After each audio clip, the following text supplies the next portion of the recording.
getting as wide as possible.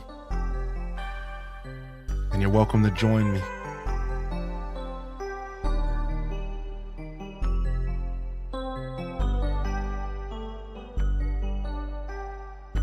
Good morning, good morning, good morning. Welcome to the show here. Some Animal Crossing, day 3 of our new island adventure. Random Reject first in the chat, staying wide. Red Museum peeking in, staying wide. Kalika and Oz, staying wide. I see Spunky Pumpkin and Leia and Prof Unknown. And my one question to you is, are you staying wide? Ellie Fint, welcome in here. Good to see you, Ellie Fint, and happy 2-6. Duvoir Dwarf. Welcome in Abyss Sans, Shy Chai. Hope you're doing well, Miss Shell. Nom Noms. Soda Vigilante, Zoldar. Abyss Sans again, good morning. Just in case I missed you. Card Shark, Stormy D. Lindsay's in the house. Welcome to the show. Yeah.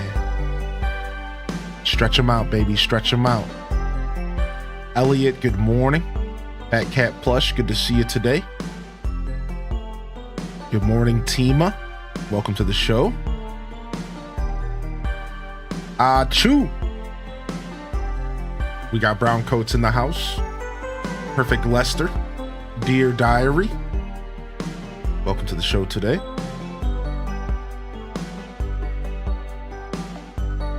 Cheers. Pine Crossing. Time to get wide and decompressed with the best show on Twitch HD. Let's go, baby. 3 years. Ghibli Gal, Card Shark, Banana Universe. Dude, thank you, Red Museum. 3 years. H-Dead Smug 1 and 2. Nice, dude. Finally, peace returns to Hyrule. It finally happened. Can you believe it? It happened right here on our stream. Yo, what up, Hunter? Good morning, dude. Enjoy the background noise for some video working today. Hope you're enjoying your Switch 2 experience. What's up, Horde Sack? Welcome in. I sure am, dude. We could talk more about that in a minute here, if you would like. Mary948, good morning as well. All right. Welcome in. Happy Wednesday. Happy Wide Wednesday. If you're tuning in over on YouTube, enjoy the Lurker Zone today. And if you're here on Twitch, we do have a new Lurker Zone. You can tune in on YouTube. No chat. Just a place to enjoy the broadcast. No distractions. Enjoy the show. Thank you. If you're watching the VOD in the future, there should be timestamps. So you can skip through all the different segments. Sometimes I do a lot of stuff in one broadcast. Leave a comment, say hello, like, subscribe, you know the BS. You don't gotta do anything. Really, I don't care at all. Just enjoy the broadcast, man. Don't gotta do anything. Good morning, what's up, Twitch? Good to see you today. Sith Angel, good morning, Spec. What's up, Kuda, welcome back. Little Bunham. A teeny giraffe. Sweet D, and thank you very much, Red Museum, for 3 years of support. Thanks for sticking with me on this beautiful journey. Thank you. Good to see you, Banana Universe. Terra from Gaia, good morning as well. And yeah, there's a couple of videos on it as well, Hordsec. I'm not sure if you're deep in the YouTube space, but Modern Vintage Gaming did a pretty good video reviewing the Switch. Look up MVG. Modern Vintage Gaming, talking about just exactly what you asked, just the whole package. But in that video, he talks about performance increases and across the board. So many games you pop in will just function better. But the downside is a lot of them, they're not, that doesn't mean they're getting resolution increases. So the best examples like Bayonetta is still only at like a 480p resolution handheld because it was designed for the Switch 1, and the Switch 2 screen's a lot bigger. So yes to performance increases, but it doesn't mean that the experience is just instantly better. There is some nuance to the conversation. So Yo, good morning, Dark Half. Good to see you today, my dude. I missed first in chat because I was late to work. Dang, that sucks, man. Well, clearly you just need to quit that dang old job. And your new job is getting first in chat every day. I can pay you in music and smiles. That's about it. Sorry. maybe some zebra stripe gum. What was the name of that gum that like the flavor lasted like a second? Is it zebra stripe? Am I thinking right? Yeah, I think so. Fruit stripes. That's what it is. Fruit stripe gum. Yo, what's up, Tails? Good morning to the daily check-in squad. What's up, Rapunzel? Gab Cat, Albino Black Bear. Good to see you today. Dazabound, good morning. Marshmelly Melly Mel, Midgelicious. Hope you're feeling well. And of course, to all the rest of the daily check-ins. There's a lot of y'all. So just an overall welcome to the show here. The rappers had temp tattoos. UK had a gum like that. Chew once and the flavor's gone. What's up, Rebel Blade? Good to see you today. Thank you, Nom Noms, for the 6-month prime, dude. I appreciate you coming in here at the buzzer. Thank you for the good morning hype train, everyone. No worries about all that nonsense. Just happy to have y'all here today. We're gonna play some Animal Crossing and then see where the day takes us. Whatever we feel like diving into here today. Whatever we feel like playing here. No plans, just vibes. Starting off with our ACNH Island. We got Blathers here today, I think. So we can make some progress. We can get our shovel. It should be fun. I'm excited. We weren't able to do as much yesterday. We could have did more, but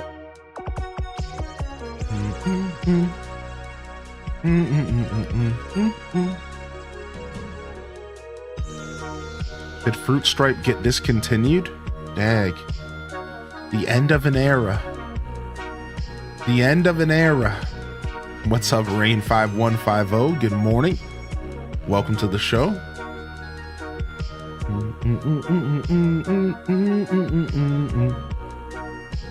Hope you're feeling good today. Happy Wednesday.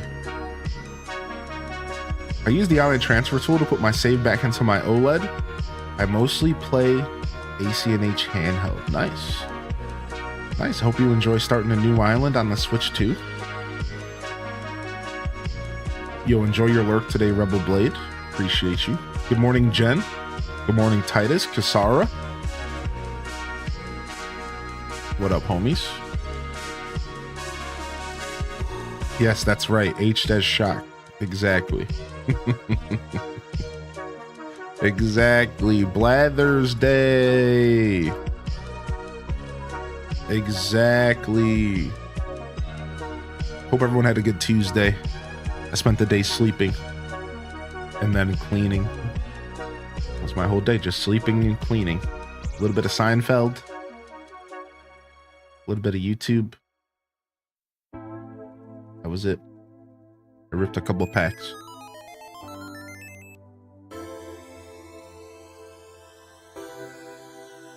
Might eventually transfer my ACNH save to my sister's Switch. Nice. Nice. What's up? Welcome in. Thank you for the follows today. Good to see you.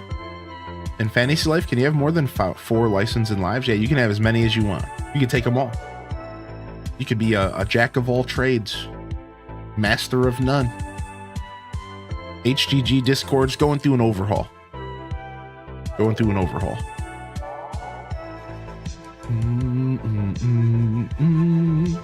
It's no longer a public Discord. So, that's probably why you're curious.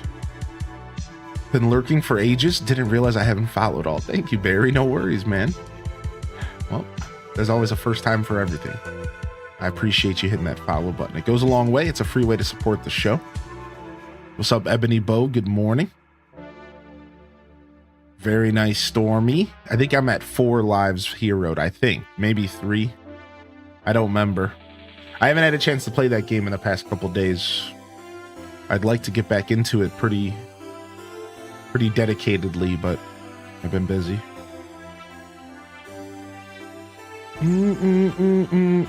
Yo, what's up, Stratocaster? Good to see you, dude. Yeah, we should be around for quite a bit today. That show's crazy. I've heard Squid Games is crazy. There's like a second season now. I've heard it's nuts. I don't know if I'll ever watch it, but maybe. Never say never, huh? After all the Gilmore Girls talk, I almost threw on some Gilmore Girls yesterday. I just went back to Seinfeld, though. I've also been thinking about doing another watch through of How I Met Your Mother. I haven't watched How I Met Your Mother in 15 years since its first release. I was thinking about going back and doing another watch through. I feel like it's been long enough, and I never saw the ending. I didn't stick with it, so I never saw the ending. I was thinking about it, man. I might do it.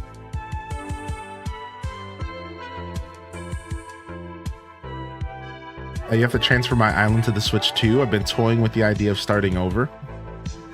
We don't talk about the ending. That's what people say, but I still gotta see it myself, you know? Like, I gotta see why people feel that way. But I've heard that. A lot of people say that exact sentence. We don't talk about the ending. Honestly, I just look for stuff to watch on Netflix because even though Netflix claims, you know, people claim Netflix is like the worst nowadays, for some reason, Netflix is the only one that doesn't give me ads. Even though they also have multiple tiers of subscription, and even though the Netflix account I'm using is the account that should have ads, mine doesn't have ads. I don't get ads on Netflix ever. So I don't even like watching any other ad because the rest of them just squeeze ads into every little window. So I have to be like, hold on.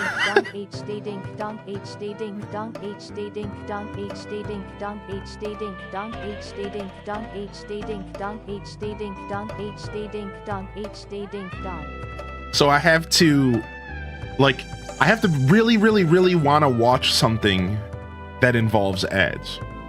I have to like really want to watch it. Otherwise, it's like I find ways to watch stuff without ads. I have to really want to watch it. Don't say it out loud. What's up, Profound? Good morning. What's up, Courtney? Thank you, It's Taco, for 40 months. I appreciate you. And I took that personally. Thank you. Thank you very much for the 40-month resubscription. Was watching Stranger Things. I'm waiting to watch Stranger Things until they announce the next season, and then I'll watch the whole show again in preparation. I'm really excited for them to announce that. It'd be sick. What's up, Mads World? It's annoying that you pay for a subscription service and then they throw ads in your face anyways. Yeah, I know, dude. It's terrible, man. When Amazon started doing it, I was pretty sad. Amazon was the one that really broke the camel's back for me, because I didn't use any other services. But recently, Amazon Prime. So I've been paying Amazon Prime for like 15 months, or sorry, $15 or whatever for years now because of Twitch. And finally, they also pulled that scummy move. Spend another $2.99 for the ad-free experience. I'm like, dude, like I have been giving you money for years. Why would you pull this on me? You know, like, come on. Like, that was the one that really got me. Like, I was like, I can't even. Now, here's the thing, though. When it comes to Amazon, if you like own the thing, there's not ads. Like, so like the movies and stuff I purchased are fine. And I own the whole extended Lord of the Rings. I own the original Star Wars trilogy. So I could still like throw a movie on Amazon and know, because I own it, I don't have to watch ads. Right? Like, that's like, at least I have that. But it sucks because like, and I learned this the hard way because I got in the mood to watch the Fallout show again. And I started watching the Fallout show, which is such an atmospheric experience. And there's like 4 or 5 ad rolls throughout the whole thing. And it ruined the whole Fallout show for me. It went from being like my favorite show that I've seen in a long time, and I'm not a big TV watcher, to absolutely just like, I don't ever want to watch it again. Ever. I use an ad blocker on Prime. I know, that's the thing though.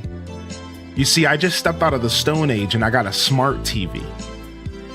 And the smart TV is a different experience because I don't have my ad blockers that I've been using my whole life. So this was never a problem until now. I use ad blockers. I'll admit, I don't care. I ad block everything on the internet. And if the ad blockers don't work, then I go to another website. But now that I got this smart TV, I'm trying to like enjoy television in my living room, but it's all just ads, dude. It's ads and ads and ads. And I'm just like, oh my God, like how do people deal with this? And people literally just do this? They just sit there and watch these ads on their TV? Like, really? Like this is the life people live, dude? Like I just bought my first smart TV ever in my life. And I'm just like blown away by how terrible it is. I'm like, dude, this is worse than regular television. like, dude, like I don't even know why I bought the TV. Like I said, if it wasn't for Netflix right now, and then I have the YouTube app, and I'll throw up the YouTube app because I have YouTube Premium, and like, whew, like at least I got something to do on that TV. We make snacks and go to the bathroom during commercials. To be fair, I have started leaning into that vibe. And like, it kind of does remind me of growing up where we would always like take a break when there was an ad block. No, I will say that. I will say that over the past couple weeks, I'm like slowly leaning into the idea of like, well, all right, you know what? I'll just mute the TV because I don't want to hear your trash. And then I'll get up and walk around the house and stretch. And like, that is honestly like a pretty good vibe, right? Like that is like honestly a pretty good vibe. I do agree. I always mute though, because I don't like the sounds. I don't want their sounds in my ears brainwashing me. I got a tinfoil hat, all right? I don't want to hear their sounds, all right? Get them out of here. I think my TV does have a Twitch app, yeah. I haven't installed it yet, but I think it does, which is super cool. I might be taking advantage of that down the road as well. Yeah, I'm pretty sure it does. I just haven't installed it. You have to like install the apps.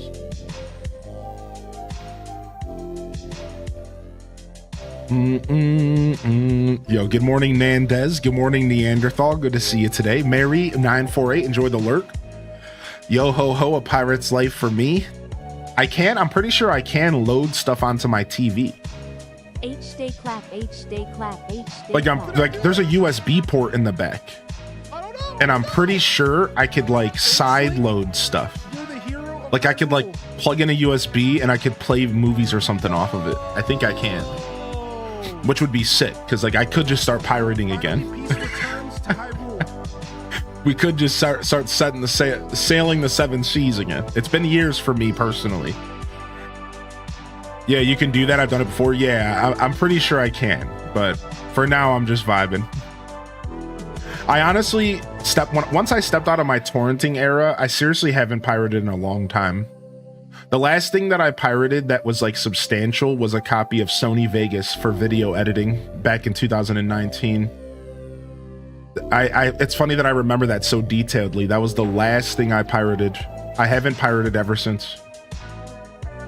Now, like I said, I'll use ad blocks and stuff, but I haven't pirated a single thing in years.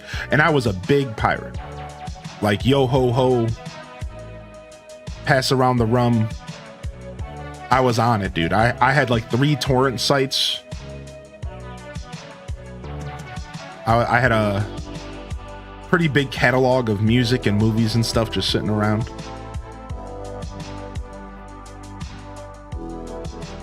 Couldn't deal with YouTube without premium. Yeah, dude, no way. What's up, Jessica? Good to see you.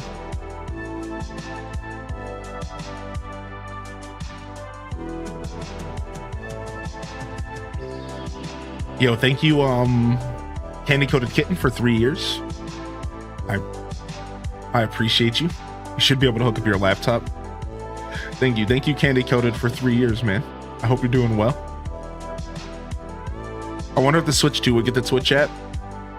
I imagine it will. I was also thinking about the fact that the Twitch app didn't run too well on the Switch 1. I wonder if the Switch 2 it'll be able to run better. I was thinking about that, yeah. Apparently there's no YouTube app at the moment, but there's like rumors that they'll add it later. Should you be incriminating yourself like that? You know, it doesn't matter. Jokes aside, you know, who cares?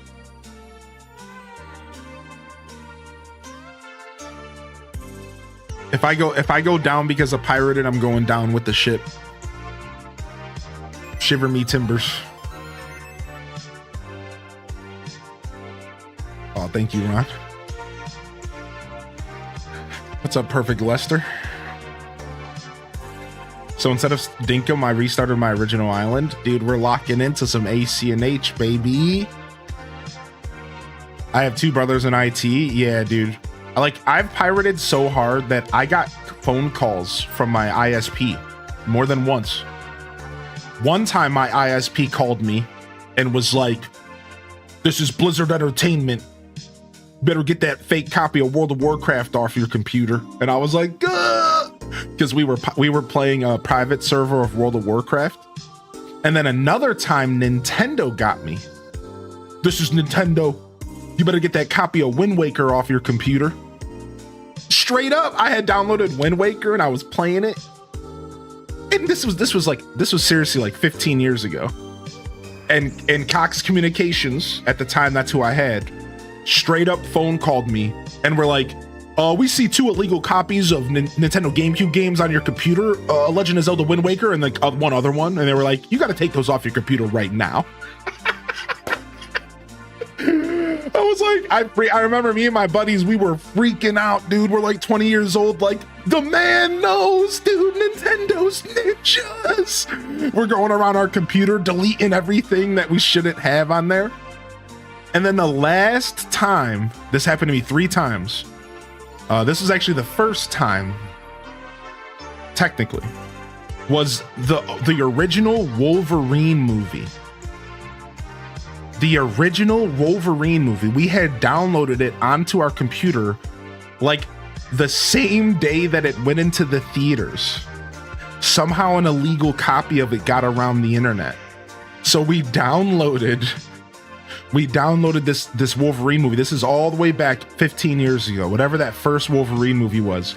And we got a call from our ISP like, "Warner Brothers Studios is saying, keep Warner Brothers off your computer right now. Like, get Wolverine off your computer right now." And we were just like, "Oh!" That was like the first time. I was like 18 years old, 19 years old. Yeah. So I've got multiple times. Yeah. Oh, I was seeding. Oh, yeah. Like I said, I used to torrent pretty hard. Music, movies, games. I never paid for a program in my life until I was like 25. Windows, anything. Adobe, anything, dude. I had access to it all. They usually send a cease and desist letter. Never heard of a phone call. I got a phone call 3 times from him, Admiral. 3 times, dude. Scary stuff. A little bit scary. Yeah. Just a little. I think YouTube itself tweeted about Switch 2 support later. That's cool. Honestly, the YouTube app on Switch 1 wasn't bad, but the Twitch app was kind of gross. So hopefully it's better.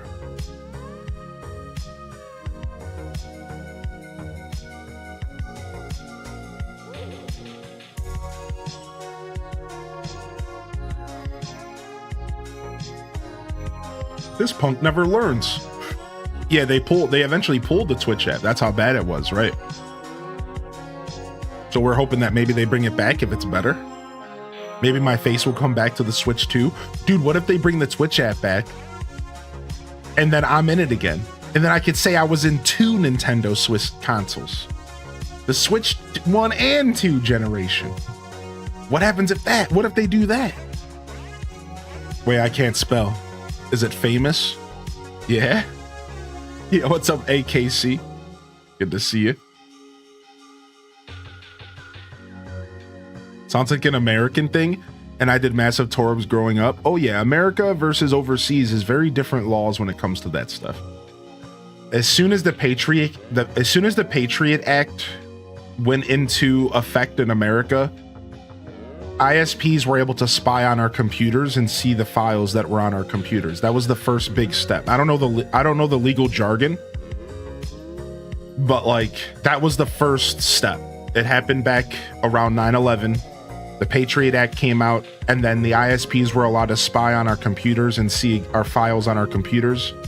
So then from there, you know, that's where like phone calls and stuff come in. Oh yeah, that happened a while ago. Long time ago here. Now people are worried about a second Patriot Act. We'll have to wait and see. No politics though. Let's move on. Yo, good morning, Squishalicious. Good to see you today. We had a friend that made a lot of DVDs, whatever he could. I was the guy who gave everyone music.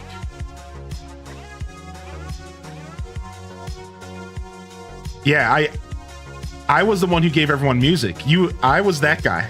People would come to me from across the lands for music. I had access to so much music.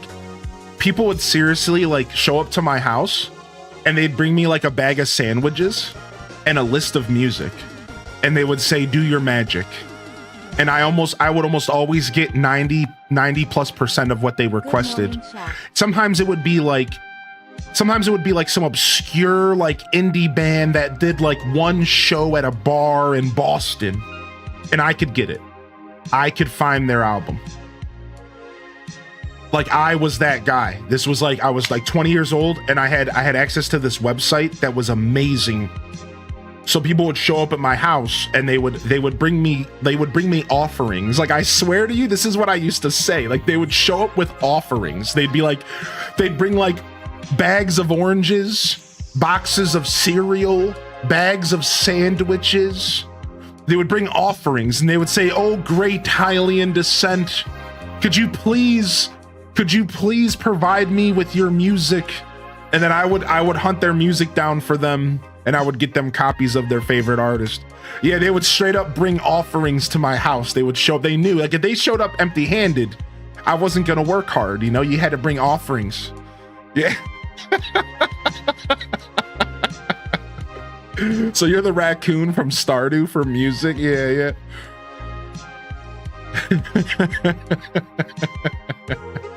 I straight up was that guy. Like I'm talking like strangers. Like people started getting hip to me. Like I had one time I had my buddy bring his buddy. He was like, listen, man, he's a good guy. He's just really looking for some music. Like, can you hook him up? Like I had I started getting known around the city for like having access to like this music because I had so much of it, dude. I could do anything.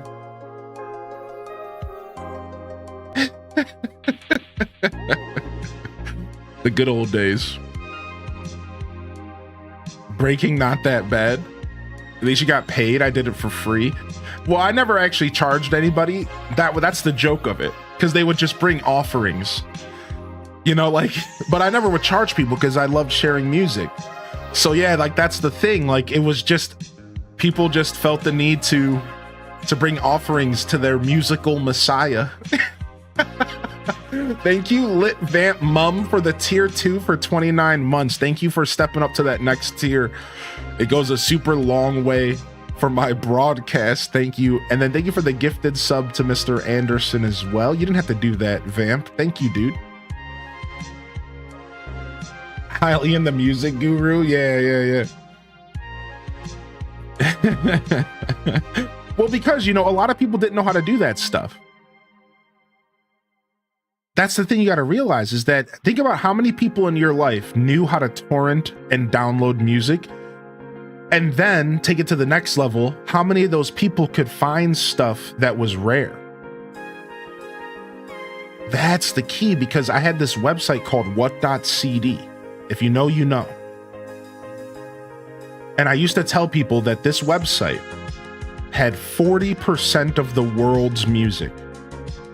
Now, if 40% doesn't sound like a lot, just pause and think for a second. The world's music. I firmly believe that this website had 40% of the music on planet Earth. I'm telling you, I would find random like singles from like bands that never even played outside of like a bar in their life, like because it was all user generated. People would upload this music, so they would go to a show, they'd get some guy's little mixtape that never made music again, and they would upload it to this website so I could find it. I could find this stuff that was obscure and rare, and people were just like, wow, like how do you have access to this stuff? So it was like a big deal. But how much Zelda Lo-Fi did it have? Well, this was 15 years ago, before there was ever a single Zelda Lo-Fi song ever. So none, because nobody did that, because that didn't start happening until about maybe 5 or 10 years ago.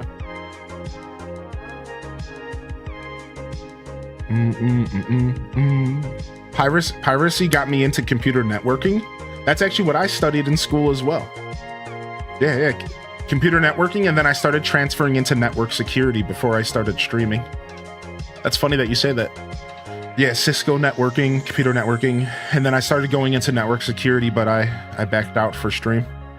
I still would like to go back and finish getting at least like a certificate. It would be cool if I find some time in my late 30s here. All right, let's go play some Animal Crossing before somebody comes and yells at us. All right, so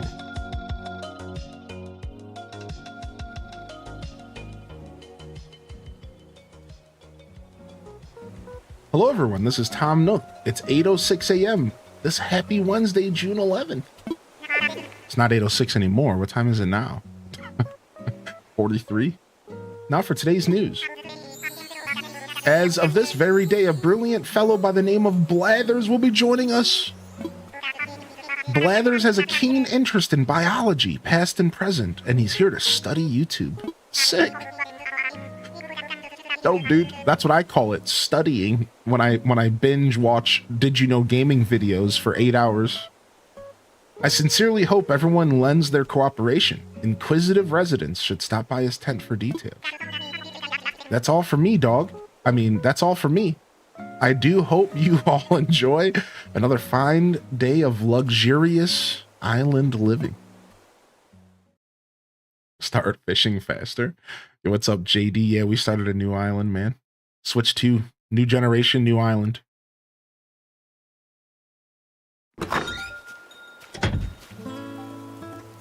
I also study YouTube for hours. Oh, here it is, dude. Day 2 or day 3. The music slowly progresses and adds instruments to, and it's amazing.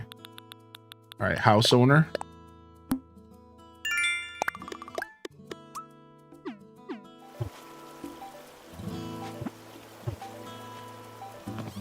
Bam, bam. Bam, bam. Bam, bam. Bam, bam, bam. Look at that house. Nice house. Thank you, man. How come your character looks like he just ripped a huge doobie?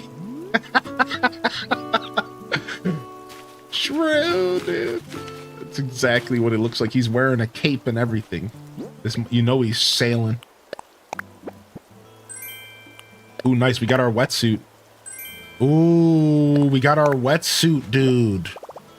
Nice. It's time to go exploring this freaking island. I did see Concerned Ape's tweet. He said, Concerned Ape's world is going to be bigger than Stardew Valley's world. I kind of expected that, though. Because Stardew Valley's world's really not that big. Even with the addition of Ginger Island. It's big, but it's really not that big, right? So, like, I expected that. It sounded like the type of game he was making. I couldn't really see it be any other way. So I wasn't terribly surprised by that tweet at all.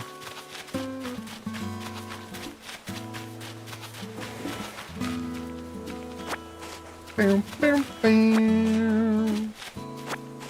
Bam, bam, bam.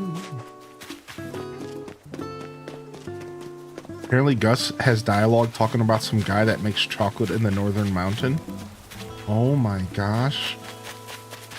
The fact that he talked about Haunted Chocolatier, I think, is more important than the words that he said.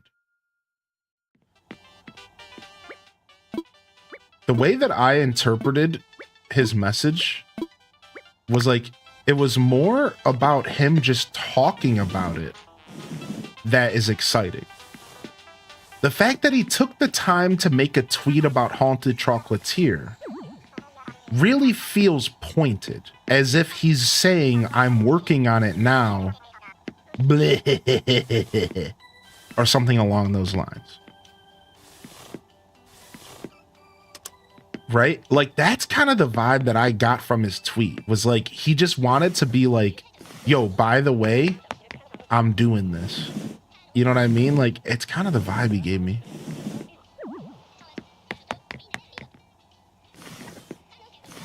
Look who's in debt to a raccoon again. Here we are. We got a new house. We're in raccoon debt. Here's my fake family. My fake family portrait.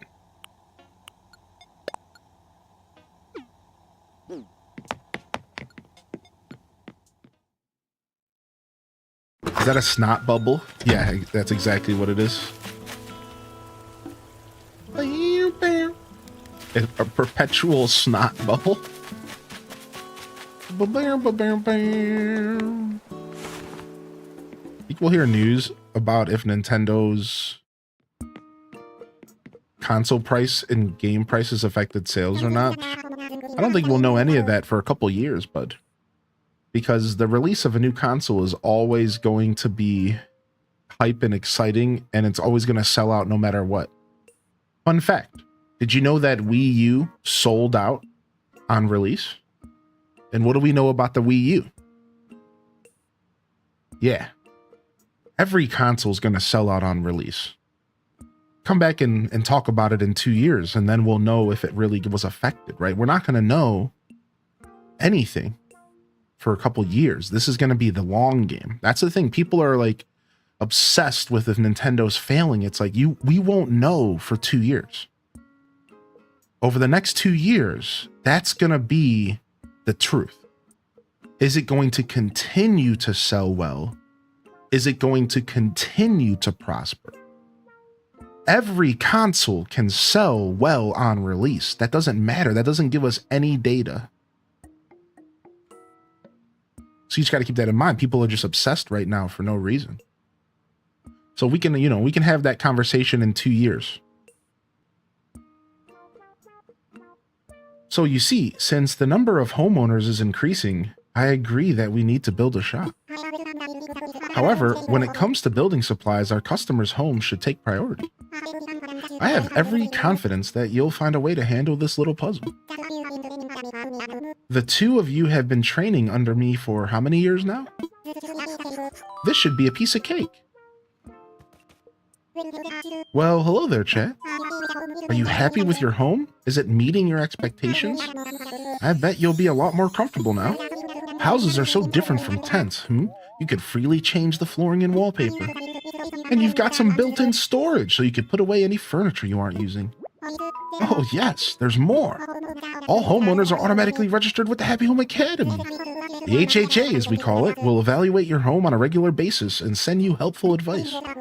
They even send rewards to members whose homes achieve high ratings. Their evaluations won't intrude on your day-to-day life, so there's no need to worry. Just enjoy the fun. Yo, we'll see you later, Dazza. Parents are pretty used to spending $500 for a console for their kids. Yeah, I don't know. Like I said, we'll have to wait and see. Nothing can really be gauged so early into a console's life, It's always going to sell out on the spot. That's just how that works. Which brings us to your new home loan. That'll be 98,000 bells, please. Okay. Don't worry. You can pay it back in installments, big or small. Payments can be made using the ABD feature of the Nook Stop. I do hope you'll be ready for this. It's a premium miles redemption item, a Nook Miles ticket. Yes. Nice. Looks like we're going on an adventure today. You got a Switch 2 from Wally World? Dude, that's sick. I got my Switch secondhand off Facebook Marketplace with extra controllers and Animal Crossing and Mario Kart 2 years after release. $150 for everything. That's insane. What's up, Lynn? Good morning. Yeah, exactly, Stratocaster. So it's like everyone's like clamoring to like figure out what's going on. It's like it's Edward and Jacob all over again. Edward being the Switch 2 opposers who are just hoping and salivating that the Switch fails and looking to have a conversation about how it's going to fail, and it is failing or whatever. Then you have the Jacobs, the Nintendo fans, who are like obsessed with pointing out that it's doing so well and that it's breaking sales and breaking records. And it's like, will you guys both stop picking teams? Will you guys just sit quiet for a year and then we can actually have a gauged discussion about how the Switch 2 is doing? Nobody knows. Nobody cares. And nobody will know for about a year. Like, we won't know, man. We won't know. Of course it's going to sell well. Like, stop picking teams, Edward and Jacob. Like, just play games or don't. Nobody cares, dude. Yeah, like what? Who cares, man? It's way too soon. Yeah, let it cook. Let it cook. Whatever side you're on, you nothing can be told after a week from release. Like, just take a deep breath. Stop salivating over the keyboard, waiting for your chance to strike. Breathing heavily over the keyboard.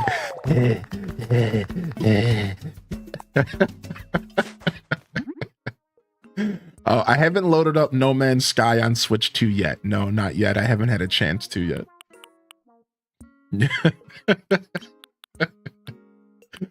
Literally drooling over the keyboard.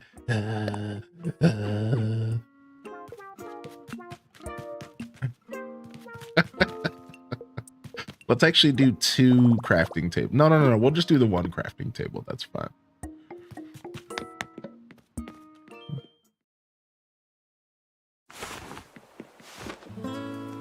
Yo, what's up, Blood Raven? There's a coach going viral on the Clock app arguing whether it's gray or blue. Wait, what? Where can I put this crafting table? Is it like a 4x4 or something? I don't remember. Okay. It's like a weird half 2x2 or something.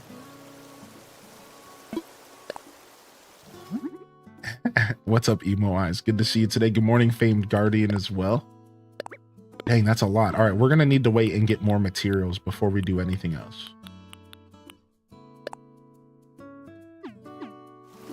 All right, so now we got a crafting table outside. Let's go ahead and figure out what's going on with all these fish and bugs and stuff.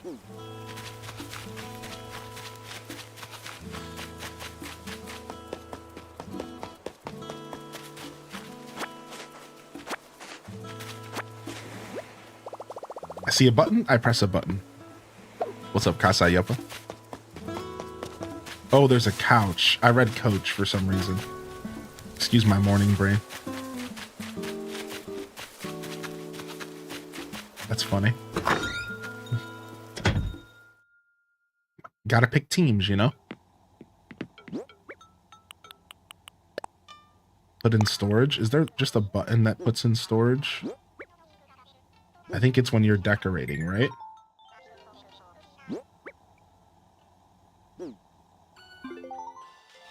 No, I guess we'll just have to do it this way. No, stop it. One of the things when I go back and play ACNH, one of the things that I find peculiar about this game is how they took away some of the like quality of life features in the game. Stuff like being able to like mass select things. I find that to be so weird. Like when I go back and play the older games, I can like mass select stuff and like, weird. It's like, why did you, I still can't wrap my head around why that's gone. I think this game does have like a certain energy where it really is this game really doesn't respect the player's time at all. But like, you never heard, I've never made this take before. And the reason I've never made this take before is because I used to think it was kind of foolish. Like, it's Animal Crossing. Take your time and enjoy it. Why are you trying to rush? But I do agree, like, the more I play the game, the more I realize, like, there's these very little things that this game does that feels like it kind of does waste your time. And it's like these little details. I'll continue to reiterate, City Folk is a great game. Yeah, City Folk is amazing. City Folk might be my second or third favorite AC.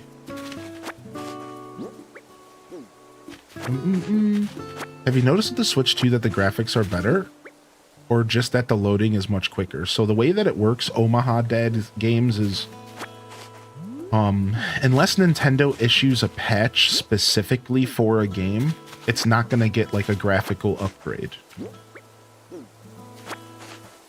Because that's like the patches are the only way that it happens. So unless Nintendo or the company behind the game issues like a full blown out like patch, like an update that increases the resolution, that increases the textures, a game's not going to just magically look better.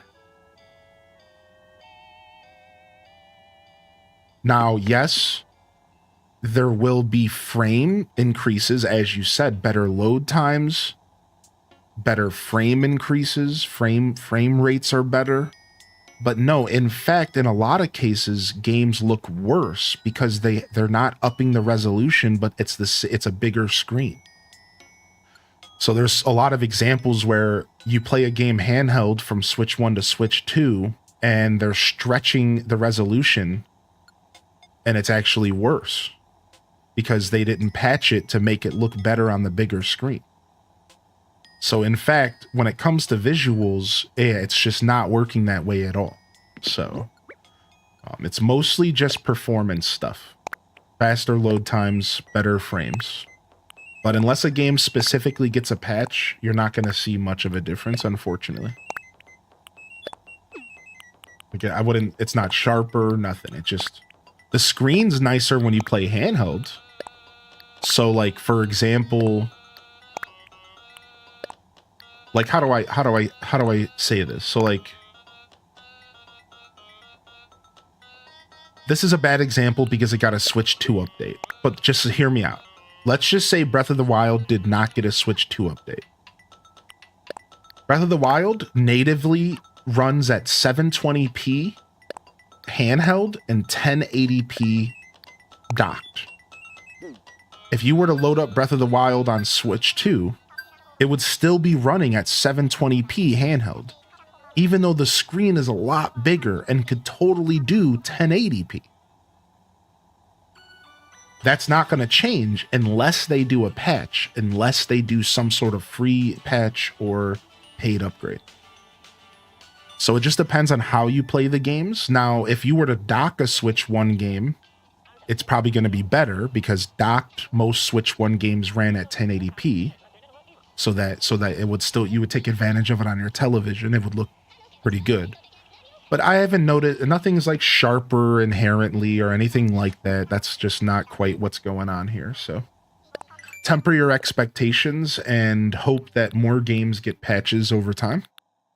And as games get patches, they will probably visually look better.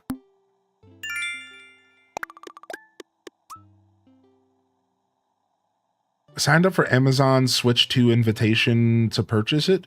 If they email me, should I go through with it? I mean, why not? I guess, do you want to Switch 2? Yeah, sure. Why not? Making us craft fish bait one at a time is just cruelty. Why I have no problem hitting up Treasure Islands for it. Yeah, exactly. I'm just worried it'll be super hard to get if I wait. Nintendo has said that they will restock within 2 to 3 months. So potentially, it could be hard to get. Maybe not. Maybe. I guess the future will tell, right? I guess the future will tell.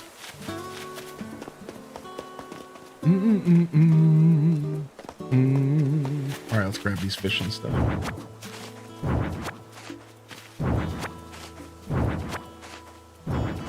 Bam, ba, bam, bam.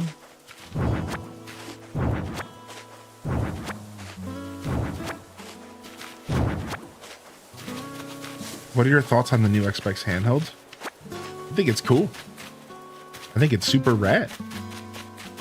If I had the money, I would consider picking it up, but it's probably going to be like $800 to $1,000. So it's kind of pricing me out a little bit. I think I'll probably just stick with the Steam Deck as my next purchase. But I think it's really cool. I was actually predicting that there would be an Xbox handheld for a long time.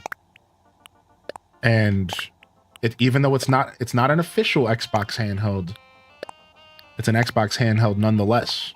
And pretty excited to see how it all works out. I won't be picking one up. Just a little too expensive, but yeah, I think Steam Deck will be where I'm at. I don't really need the Xbox handheld.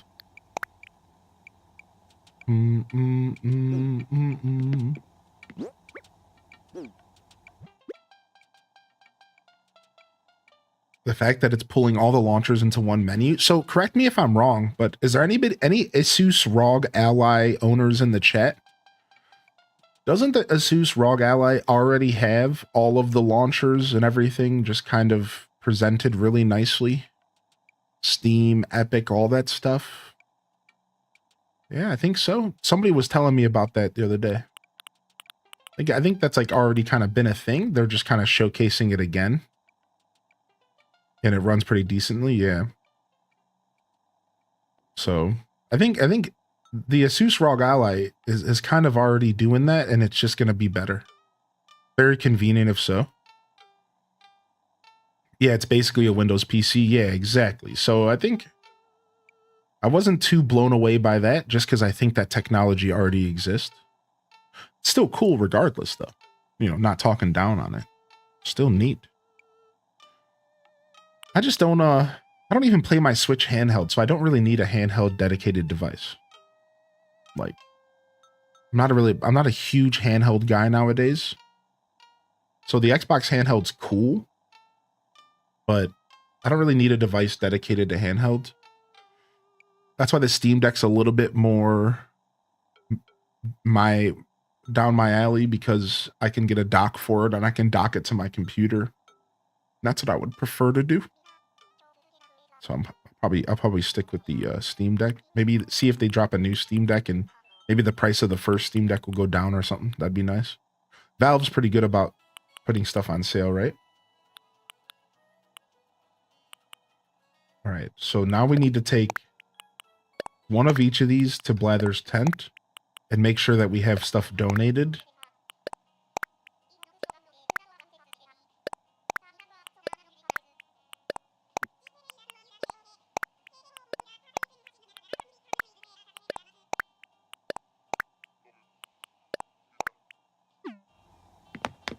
Go visit Blathy's.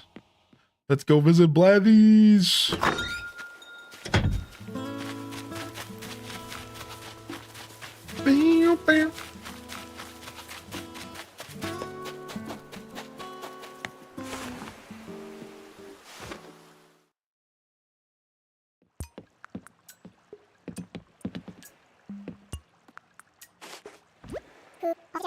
Ooh, a pleasure to meet you. My name is Blathers.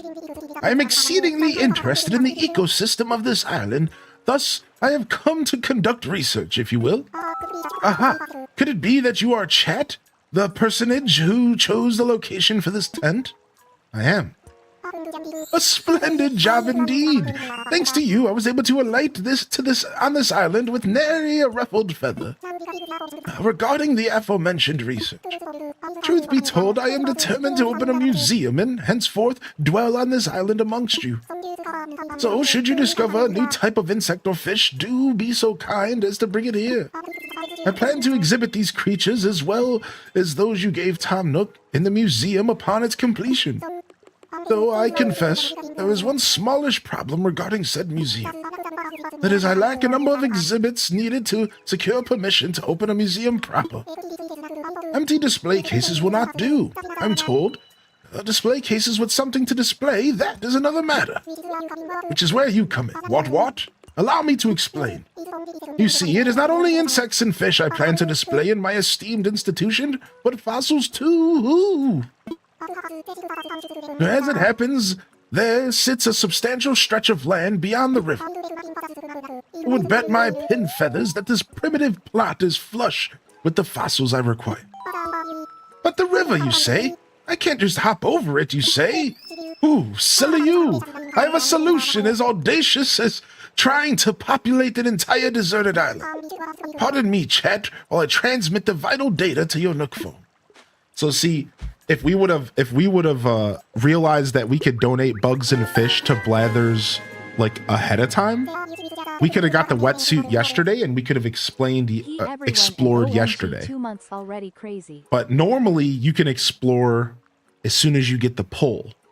We're getting the pull and the wetsuit in the same day, and it's kind of moot, but yeah, very interesting. Yo, what's up, Maddie? Cool, good to see you today. Thank you for 29 months. Welcome to the broadcast.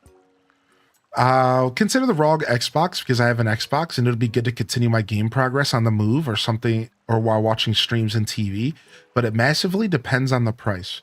Yeah, I think the price is going to be a big part of the Asus ROG Ally, and if it's for us or not, for sure. Yeah, I do think that it'll be, time will tell. I think it's going to be $800+ personally. I think it'll be $800+, which could be very worth it because it looks like a very, very powerful machine. Very powerful. It just depends on if you have the budget, right? So he doesn't give you the wetsuit. We got the wetsuit from the Nook Miles machine. So this is the fastest pace you can go in this game. I'll try to explain it because I can't show it. On day 1, if you do everything you can do, you can order 2 Mario pipes and a wetsuit. So then on day 2, you can explore the island with a wetsuit, and you can even get up to tier 1 cliffs with Mario pipes. Even tier 2 if you have 3 Mario pipes, which only costs 15,000 bells. So that's like the fastest you can start to explore the island if you do everything you can do on day 1. And then Blathers would show up on day 2, and he can also give you the pole vault and the shovel and all that. So I guess in all reality, now that I'm speaking out loud, the wetsuit is really not important because no matter what, if you can get Blathers on day 2, which I think is possible, you get the vault pole anyways, and it just doesn't even matter. Yeah. So yeah, that's it. So like if you do everything you can do on day 1, then on day 2 you can explore your full island except for the tier 3 cliffs or the tier 2 cliffs. But again, you can circumvent the tier 2 cliffs by using Mario pipes, which we're going to show a little bit today. We'll show that off here in a little bit, but yo, what's up, Great Bambi? Good to see you. Welcome in. Thank you again, Maddie Cool, for 29. I hope you're feeling good. Good to see you today, G-Ski. And I'm restarting an island. It's like rolling a new Skyrim game. Irresistible. What's up, Casey? True. The reason I like handheld consoles is I work in the same area as my PC, so it's tough separating work and play. Yeah, see, I'm starting to find more value in handheld gaming as well because of the same thing. That's right. Same here, Blue Phoenix. I'm starting to realize like maybe I should be doing more handheld gaming because it'll get me out of my office, right? What's up, Flower Child? Good to see you today. I don't think you can give Nook the bugs at fish until day 2. I'm not sure. It's been a while. Since we didn't properly experiment, I'm going to say that you could be right. But I think from my memory, you can. But yeah, regardless. Yo, thank you on YouTube. Thank you for those of you hanging out on YouTube today for hitting that like button. I appreciate that. Liking's a free way to support the show. I just wanted to shout out that I appreciate you doing that. Thank you, everyone. Thank you very much. All right, give me just a second here. This pole can be used to propel oneself across the river. Up and over you go. Hooty hoo. I sent DIY schematic for a shovel to dig fossils from the ground as well. Which brings me to my point. Please, chat, cross the river and seek out these ancient relics. My feathers, I have blathered on far too long, but let me leave you with this. If I am open to open the museum, I must acquire more items to exhibit, 15 more to be precise.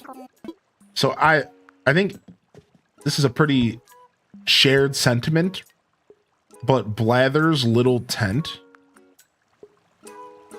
and the music that plays here is so iconic, and it's so sad that it only lasts at the beginning of the game. So let's jam for a second.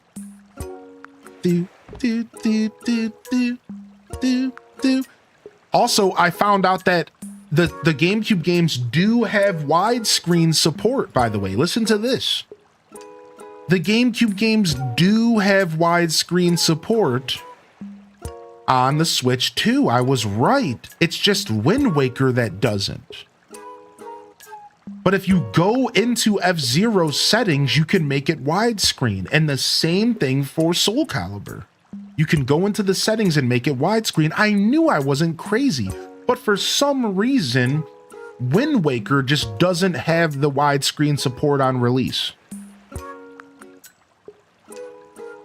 I just find that so funny because Dolphin Emulator can do it, but Switch 2 can't. So I found that to be a very, very, very strange fact. Yo, what's up, Ray? Good to see you, dude. Welcome in.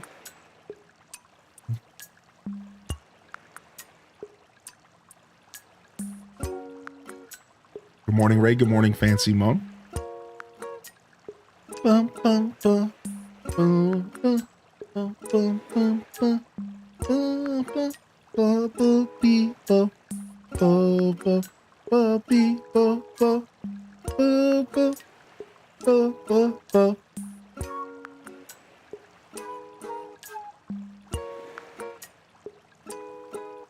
What's up, Major B?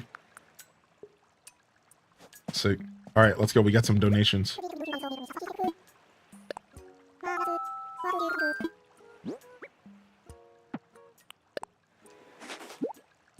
Take the fish.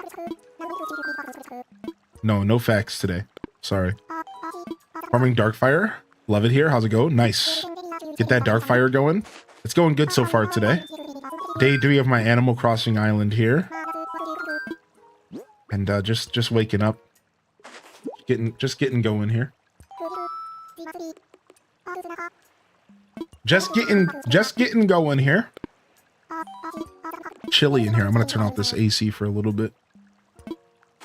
We're starting to hit those true summer days, and some of you might live in places that get real hot, but anything over 80 degrees here sucks.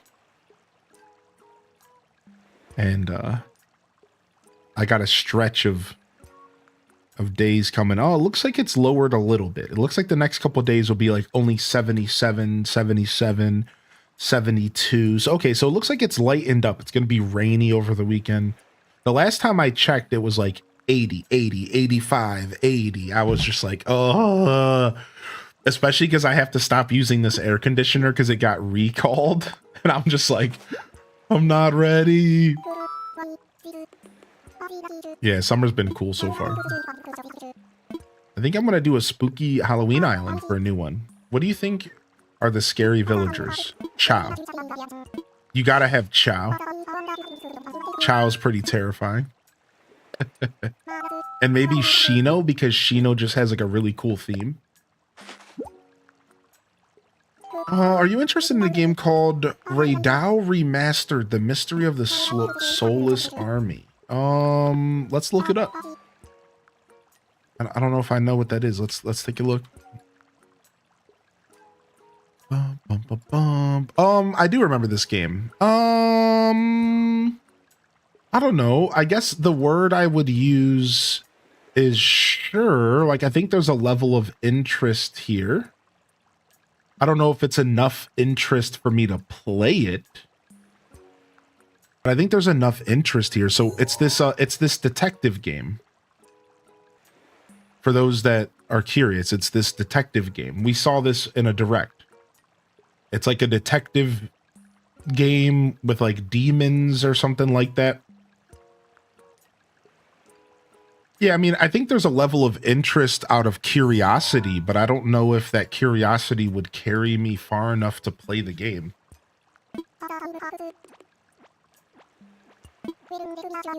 Well then, let me assure you that we shall take very good care of your donation. The clown, yeah, Pietro. I think I'm gonna pick it up since it looks interesting. There is definitely some interesting vibes. I do give you that, Quoth. The mummy dog, yeah, Lucky.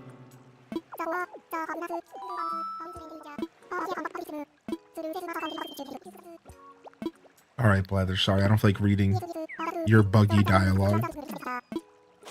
Chow was public enemy #1 for me as a kid.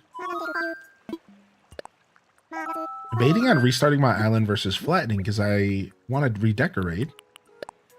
Recollecting the museum item sounds fun, but losing my extensive collection of DIYs doesn't. I think flattening is the way to go. I think overall flattening is always the way to go. I'm going to be real. Even as a content creator, I don't think I would have ever restart my island if I didn't have a second Switch to do it. Because this game, more than any other Animal Crossing game I've ever played, feels like a very permanent game to me. Because of the DIYs, because of how big the museum is. It feels like the kind of game that you just, like, because of the Nook Miles and how extensive the list of achievements are. I've always felt like this is the kind of game you just want to stick with and you want to slowly grow with over time and just reiterate on your island and stuff. That's just me personally. So yeah, I think flattening is always the go-to. If you're questioning resetting, don't do it. Just flatten. And you don't even have to fully flatten. I will even go one step further. I would only flatten one section at a time. Don't do yourself like that. Yes, exactly. One area at a time. I think when people go and flatten the whole island, that is a dedication right there. You are really signing up for a big journey. Like, I think sectionally is probably the way to go. Yo, good morning, Jesky, Mary, and good morning, Ham Labs, Kit Kat Calzone, and Jess. Welcome in here, everybody. I appreciate y'all popping in today. Thank you for coming and supporting my show. I know yesterday was a pretty short broadcast. We weren't here for too long. Yeah.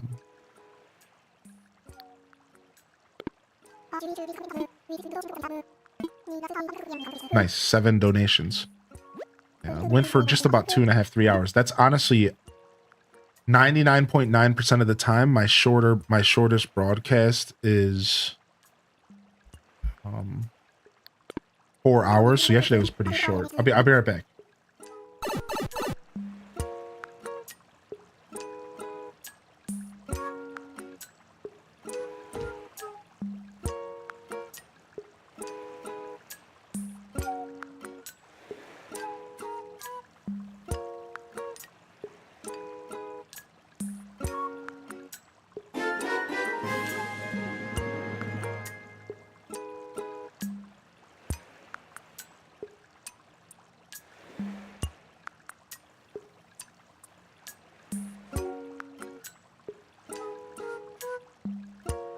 All right, I'm back. I'm back, baby. Oh. Yo, thank you, FB Champ, for 15. Sub Donnie Retro. Yo. I was debating on buying a used Switch before they announced the Switch 2. What's up, FB? Thank you for 15 months, man. How you doing today, FB champ? All right, let's keep donating so I can sell the rest of the bugs and fish. I just want to donate so I can sell the rest. Adonna Dragonfly, the wretched thing. Boom. Oh, nice. Finally beat Paper Mario 1000-Year Door. It's a beautiful game. Absolute beautiful game. Have you heard of Tome? I have heard of Tome. Yeah. They just announced Tome 2, Nadine. Did you hear about that? Tome 2 just got announced this past weekend. They're hitting it with a sequel. What's up, Shamelessly Creative? Good morning, Florida Girl and Zella Zephyrah. The common blue bottle is a type of swallowtail butterfly with a bright blue line running down its wings. They fly quite nimbly, it seems, and are thus quite difficult to catch. But seeing how they've been known to slurp nutrients from mud puddles, I simply can't imagine wanting to catch one myself. What awful breath. Yo, have a great day, Donnie Retro. Thanks, buddy. I just saw I'm so hyped. Yeah, I've never played it, though. I've never played Tome myself. I've heard good things, though.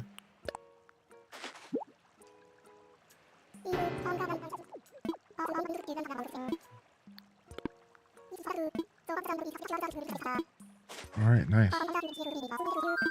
One more donation here. Lots of goodies here. And then I think we can go and we can sell the rest and get ourselves some early game cash, which we need. Get ourselves some dough. And then I think today we can do the quest for the shop today. I think so. I think we can start talking to Timmy about getting him the materials. What does he need? 30 of everything, right? 30 of all the woods and 30 iron. And we can get that by going to the Nook Mile Island. So, what's up, dude? Oh, Chad, it's great to see you. We're keeping resident services open at night, so feel free to stop by if you need to talk about anything. For the time being, I'll be out and checking in with everyone, seeing how folks are doing. I miss this part of the game, man. I wish that they kept walking around. I've said that forever, though. I'm just repeating myself. Yeah, man, I wish they wandered around. I thought that was the absolute coolest. Boom, boom, boom.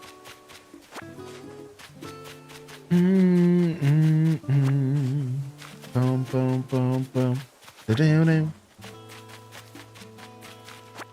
If you guys don't know this, here's a fun fact about this game. The beginning music is actually 7 or 8 different songs. Oh, hey, Uniwa, what brings you here? Hey, what's the latest? I just sprang awake this morning. No idea why. I think jet lag just does funny things to me. Oh, Gulliver. Let's poke him with the stick. So yeah, like, if you guys didn't know, this song that plays at the beginning of the game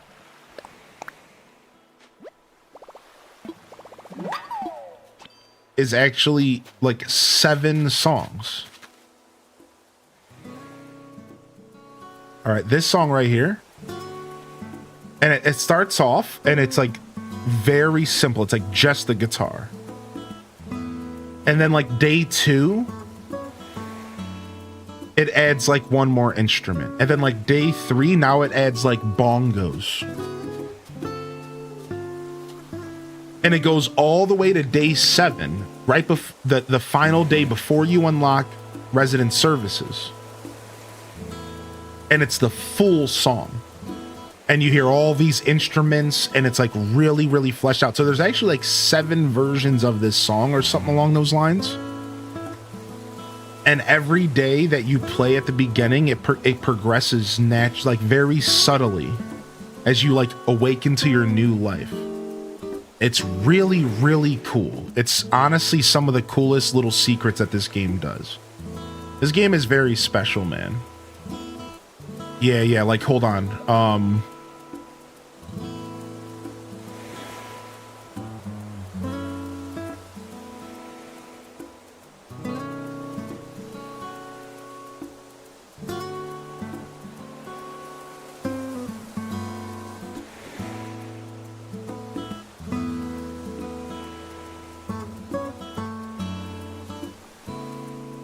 Bam, bam, bam. Bam, bam, bam, bam, bam, bam. Bam, bam. Bam, bam.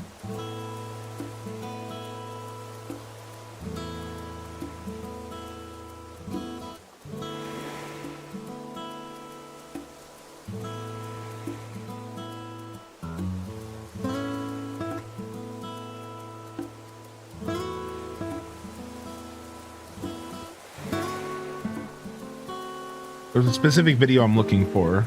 Let me see if I can find it. Seems to be buried right now.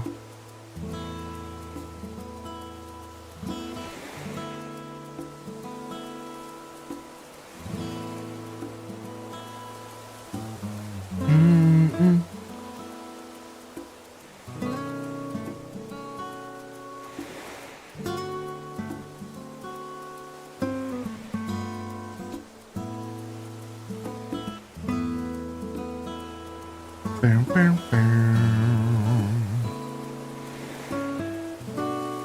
Here it is. It's the prologue music. That's what I need.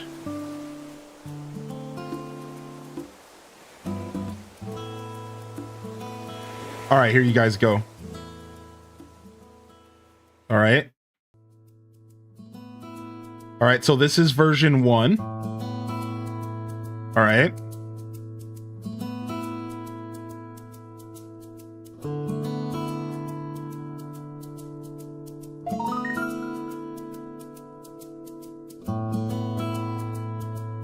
All right, so this is like day 1 when you just start your island. Yo, thank you for 51 months, John. I swear I do this every time I start a new island because it's so fascinating. All right. This is it. It's literally this. It's just looped. This is it. And you don't notice it, right? Appreciate you, John. Right? And then as it opens up, this person didn't put, oh yeah, they did do timestamps. Phase 2. So now this is phase 2. This is day 2. You hear, like, already you can hear the differences, right? There's like some extra strums. There's some more melodies. You hear that, right? Like, all right, so it starts to open up a little bit. And then here's what we're listening to today, I'm pretty sure, which is phase 3.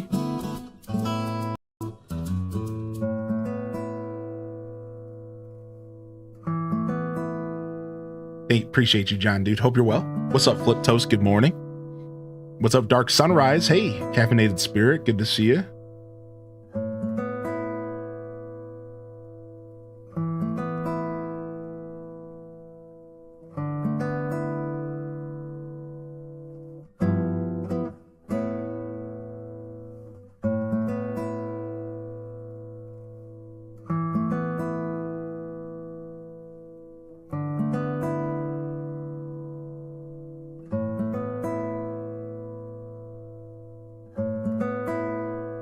And then it goes into phase 4.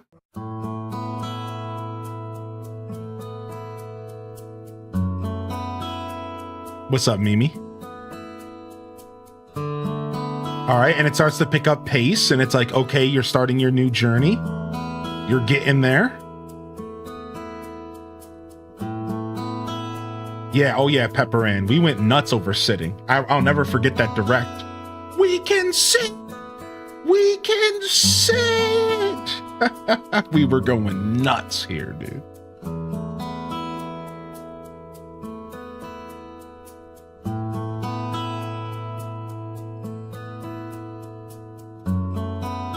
All right, and then we go to phase 5. All right, now it brings back. Bam, bam. Bam, bam. Bam, bam, bam, bam. All right, so then it starts to play like a real song.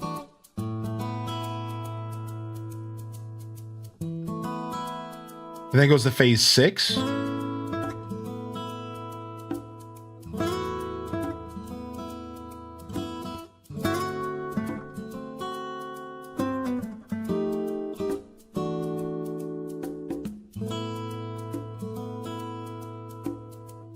And then the final phase of the song is here. And then I'm gonna let this play for a second. So this is like the full version of everything combined.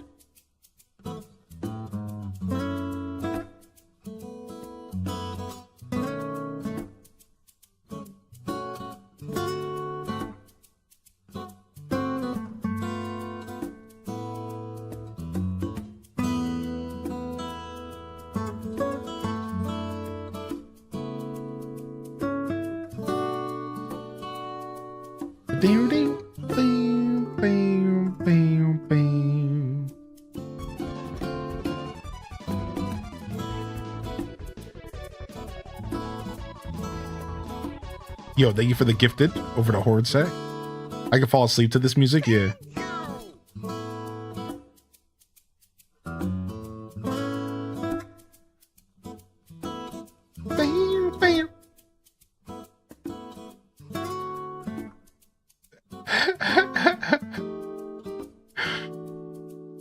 I will say this though, I'm reading the comments of the YouTube. I will say this. When this game first came out, this song, like, we all heard this song all day for like a week straight. And by the end of the week, everyone was kind of like, whew, like, can we move on? So I will say, like, when we did finally get like the reveal of like the actual hourly music, it was like such a big deal.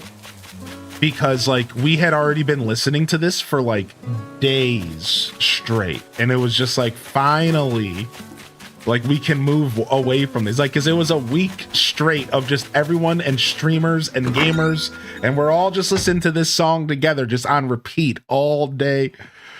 Dude, it's so funny.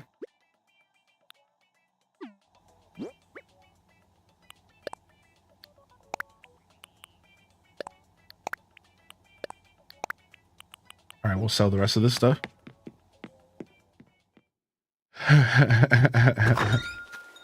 Yo, thank you, Blood Raven.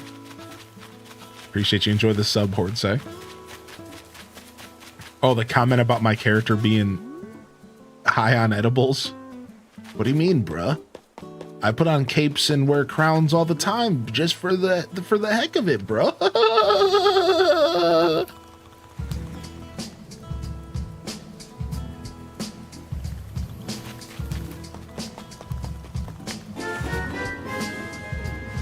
Oh yeah, we did forget about Gulliver. Thanks.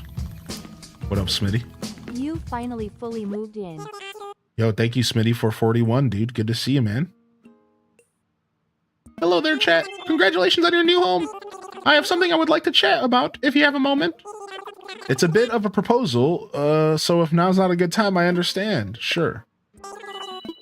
Alright, I'm hoping that you might be interested in collaborating on a new venture, building a new shop. After all, our little island community is growing and our needs are growing too. Alright. Go ahead. I really don't see it, since we'll need the materials for residential projects. I have no idea. You could gather the materials from around the island, from trees and rocks. Our environmental review even suggests that there will be zero impact on native flora and fauna. Alright, sick.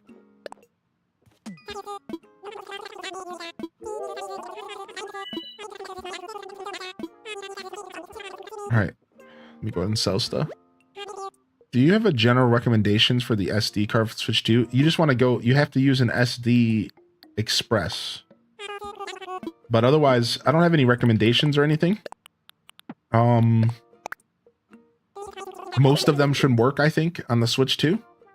I'm not sure. I haven't done my own research, but I always make a point myself to do a little bit of research and say, like, let's make sure I get one that's like 100% compatible for the Switch 2, just in case. But you should be fine with any micro SD Express. Otherwise, I would recommend, you know, 256 or higher. I think the lowest it goes is 256. The internal storage is 256. So you, for like, I think $50, you could, even less, I think you can double that. Which is like a pretty good starting point. I'll be going for a 512 or bigger though, personally. I've never seen Express. Yeah. Yo, thank you, Mimi, for the tier 1. I appreciate you, homie.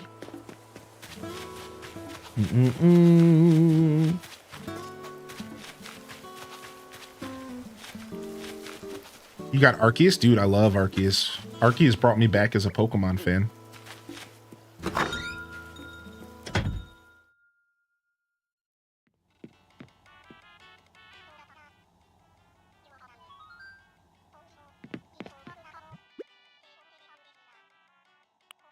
All right, let's go ahead and grab this, and this, and this, and this, and this, and some sticks. I think that's all we'll need for tools. 1 terabyte SD Express card is approx 100 US. GameStop was selling them for $189, or was that the 2 terabyte? They were really expensive. When I was at GameStop on release night, I was looking at this sheet of paper that had all the information, and I swear one of the micro SD cards were $189. It might have been 2 terabytes. Regardless, I was so taken back by the prices, I didn't even buy them. I didn't even buy an SD card yet. I don't even have one yet because I was just like, you're killing me, dude. I'm not going to add another $100 to this. I just like walked away.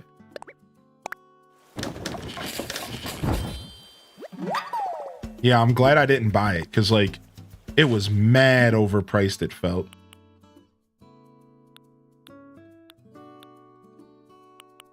Boom, boom, boom, boom, boom, boom. Nice, some new tools.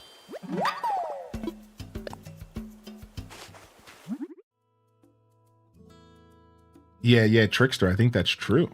All right, we'll get another one of these. I don't think we need a watering can at the moment, but maybe we'll do one if we need. Did it have a Zelda symbol on it at least? That's the worst part. I don't think it did.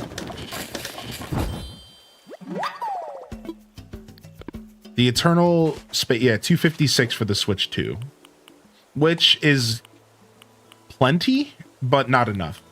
I've already filled it up. It's the worst. Look, I only have 57 gigabytes left already.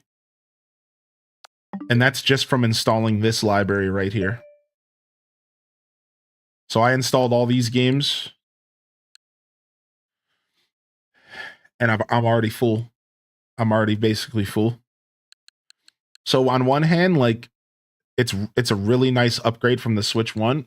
But on the other hand, it's like 256 is never going to be enough in this era. And you are basically going to have to shell out, or you're going to just have to rotate games. Like I think Dazabound might have mentioned that they never bought an SD card for the Switch 1. That blew my mind. I'm like, at that point, you just must always archive stuff. You must just be a habitual archiver, which like that's fine, but like I couldn't do that. I don't want to constantly be archiving and moving games around. Like no way, man. I don't like the idea of that at all.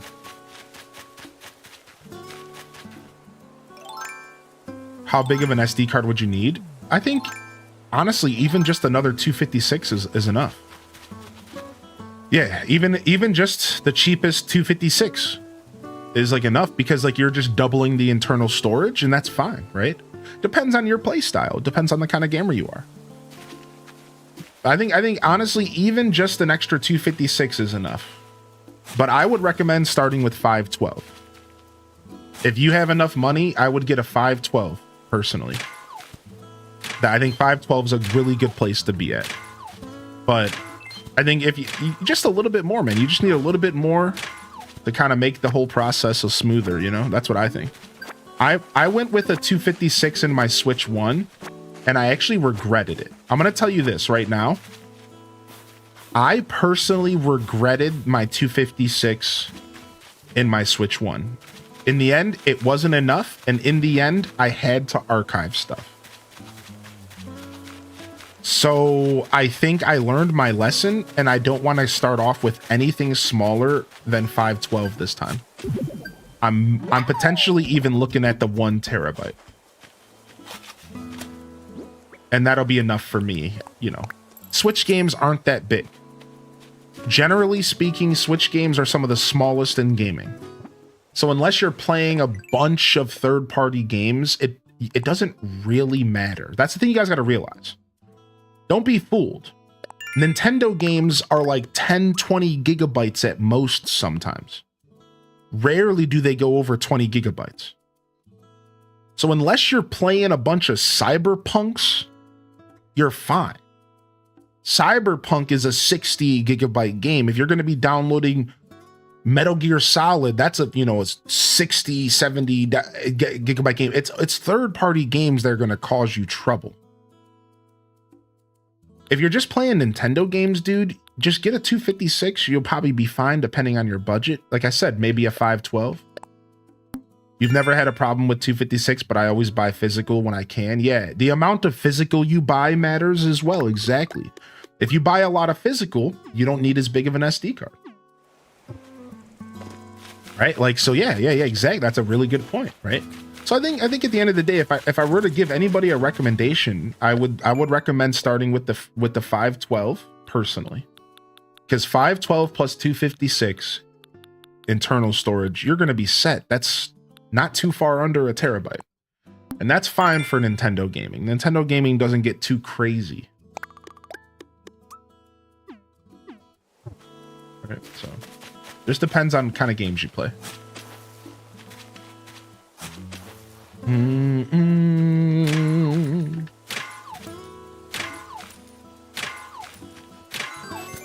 I think even 512 is a bit overkill. Yeah, I just don't want to ever run out of space. I agree, but like I said, I regretted my 256 on the Switch 1, so morning, everybody. I'm learning my I lesson. unlocked 5 and 6 stars raids in my Pokemon Scarlet game yesterday, and I caught a 5-star slacking. What's up, Ender? Amazing person, Greenheart. Oh, thank you, Gamer Lady, for the 25 months. Good to see you, dude. Back to the shovel it is. That's right. That's right, dude. Doesn't that change for the Switch 2 now, since the physical cartridges are more like keys? Well, there's still going to be physical games on the Switch 2. You know, there's just going to be more digital downloads, yes. There'll be more third-party digital games. There'll be more digital games in general in the Switch 2 era, most likely. But they're not all going to be, you know, there's going to be plenty of physical games. Right now, Cyberpunk is a fully physical game on cartridge. Mario Kart World is a fully physical game on cartridge. They still exist. They're not completely gone.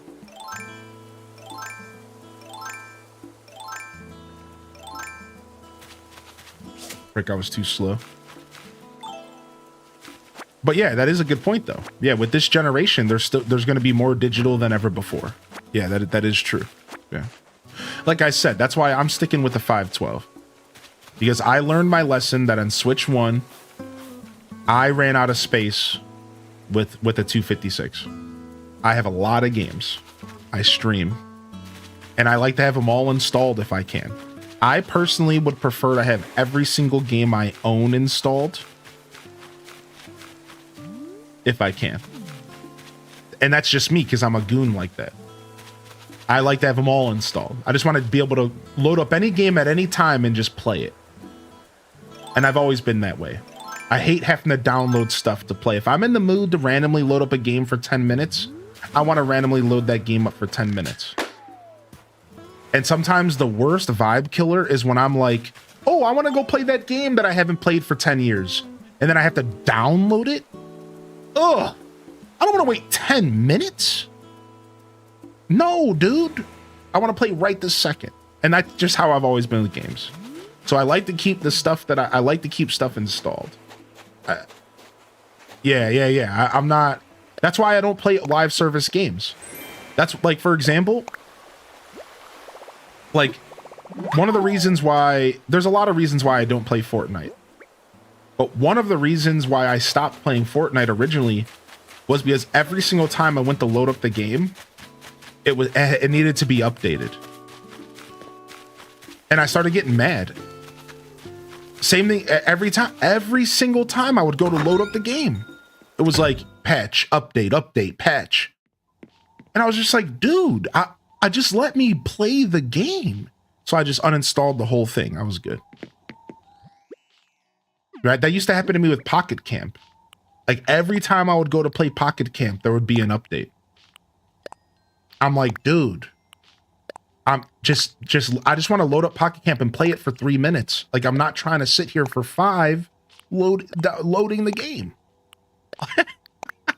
Like, no, man, no, dude. Like I'm just not doing that. So, you know, like that's why I don't even like messing around with like online games nowadays, you know? What's up, Gremlin? That's okay. It's okay, you know? Not every game is for every person, unfortunately. Are you going to be playing any Pokemon games before the release of Legends ZA? I'm not sure. Maybe. Yeah. We might do some on the channel. All right, let's wake up the boy. Yum, yum, yum. Blarg, waiter, somebody put salt in this water. Avast, storms are coming. Brace yourselves, lads. Hard to starboard, tough to port, stern to stern. Yo, we'll see you later, Ender. Have a good day, buddy. Thanks for popping in, man.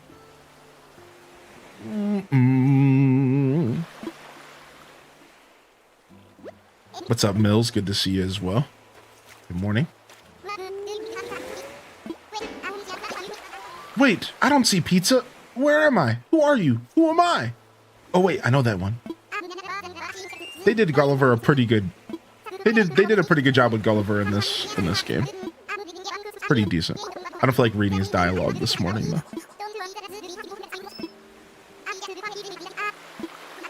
Oh my gosh!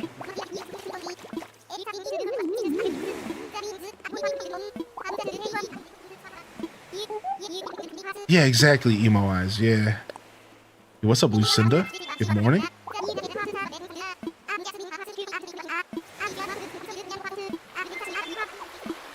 Wish he would wake up quicker. Sometimes he is a bit of a butthead, huh? Agreed. Agreed. Thank you again, Mimi, by the way. It's nice having you here. Hope you enjoy the emotes. If you have any questions about my broadcast, you're welcome to ask. I really appreciate the support this morning. Thank you. How's the new island coming along? So far, so good, man. We had a very short episode yesterday, and I'm happy to be back today to do a little bit of grinding. And now a lot of the game is opened up to us. Now we have access to the Nook Miles ticket, and we can go island hopping today, at least for one island. And then we also are now donating stuff to Blathers and working on getting the museum.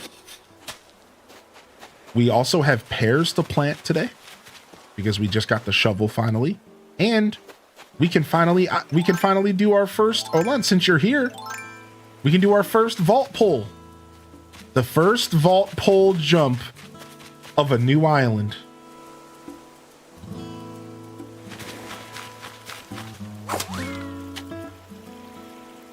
Yeah. You guys want to see something really funny? Check this out. So you guys know what a pitfall is, right? So a pitfall is an item that you craft where you can drop people into holes, right? Well, take a look at this. We discovered this on the first day of this game's release.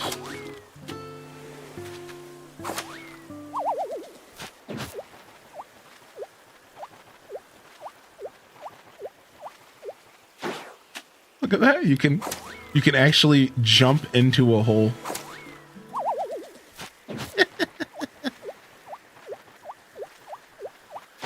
We discovered that literally like the first night this game released because we were just having so much fun being idiots. There's the balloon.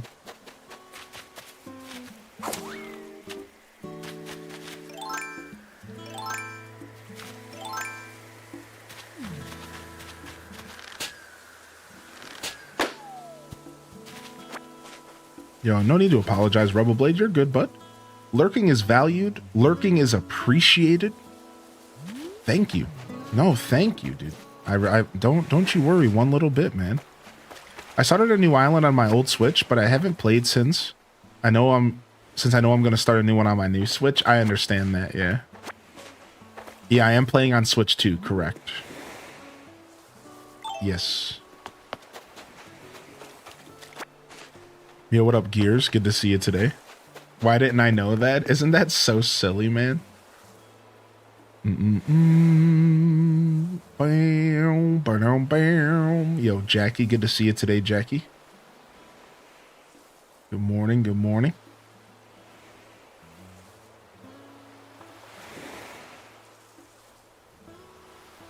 Just letting you know this is Cat SG. I changed my name. What's up, Buggy McBug? I like your name change. The Bugger McBug. Thank you for letting me know. Good to see you back in here, Cat. Got him. What's up, Dextro? Nice, we got a Wharf Roach. Boom, boom. Bam, bam. Bam, bam. Glad you're feeling better? Yeah, feeling a lot better for sure. Yesterday was an off day.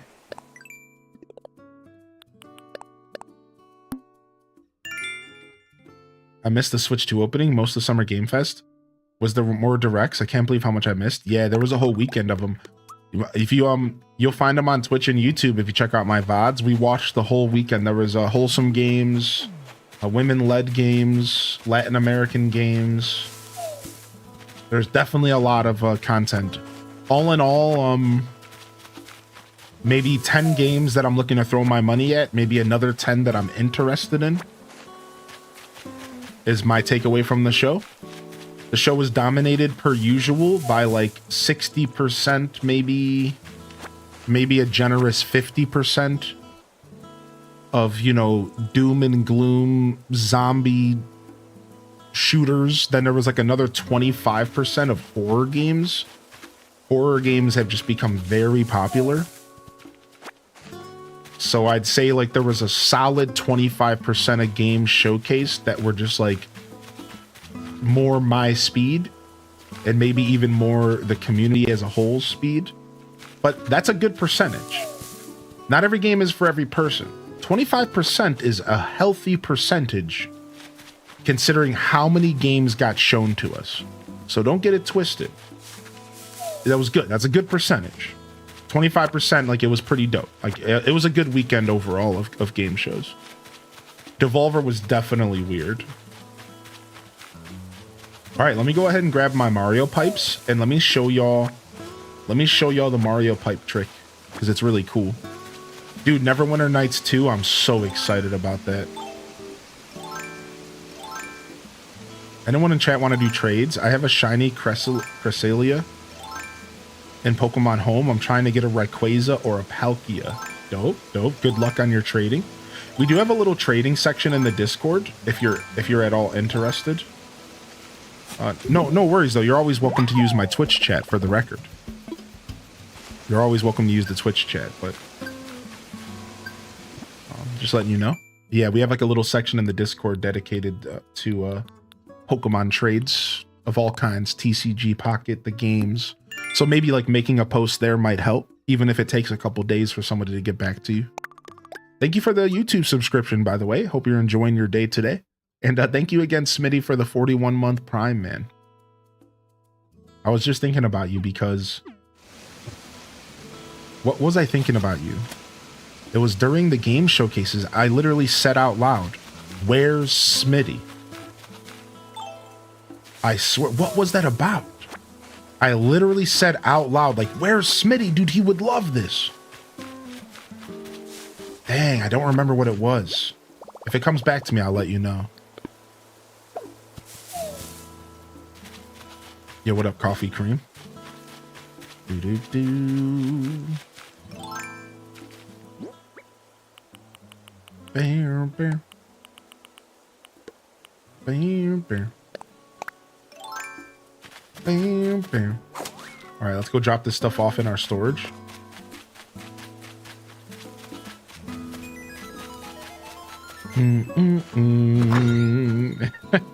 Smitty. What's up, Game Mations? Yo, how you doing, man? We didn't get any sunshine this year again. Yeah, dude, that's so funny that you say that. That was the joke. Nope. More doom and gloom. No sunshine. That's just the industry option right now. It's just doom and gloom.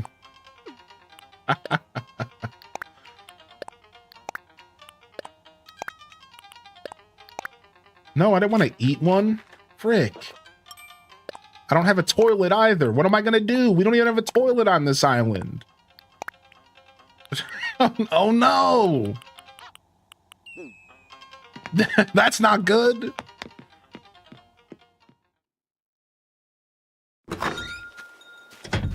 Yeah, what's up, coffee crew?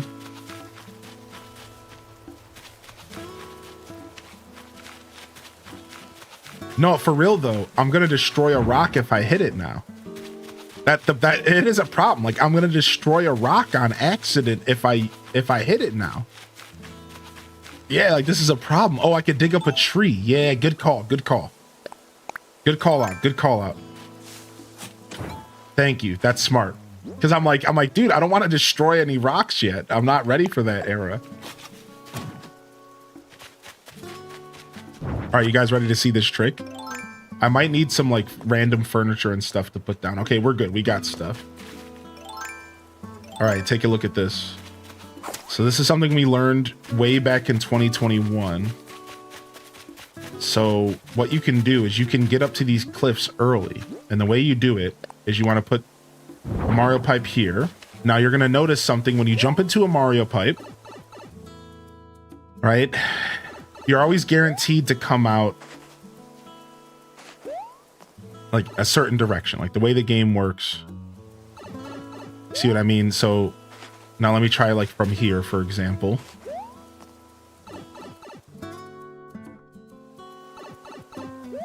Now let's see what happens if we put two pipes down. All right, so let's put one here.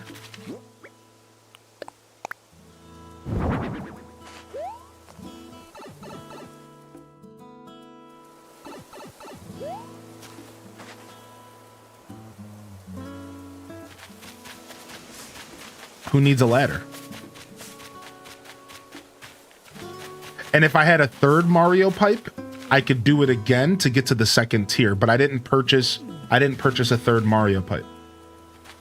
But if I had a third, I could do it again and I could come up here. Are you stuck? No, not at all, because look at this.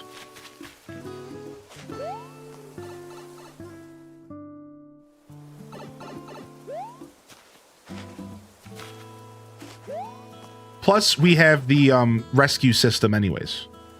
Plus, don't forget about, we also have the rescue service anyways. So we were never stuck in the first place. But I just wanted to show you that you can just use pipes from a cliff. Now, there's a faster way to do this. So now you'll notice that it's random.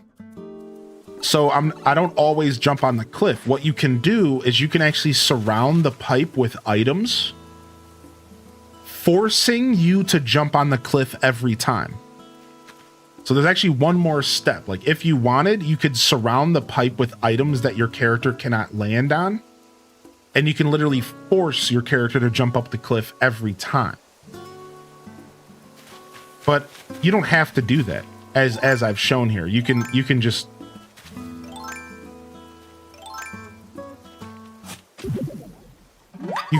keep going until you get lucky, because it's just RNG. I just got back from the eye doctor and he put a screenshot of Tears of the Kingdom to help calibrate my glasses for optimal gaming. What, dude? What a legendary eye doctor. What, dude? You can zoom in. Yeah, exclamation point zoom. It's a setting under your Switch. It's not the game. It's a setting actually on the Switch. And it was actually a feature on the Switch 1, and they brought it back to the Switch 2, which I'm very happy about, because as a streamer, there's something really nice about being able to zoom in on a detail, especially for you mobile viewers.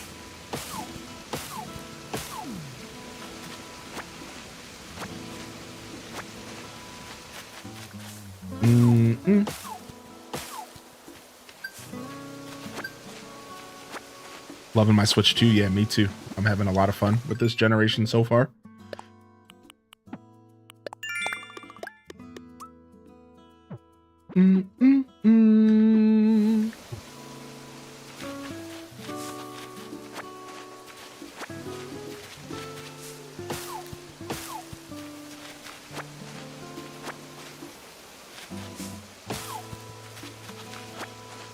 new DK comes out.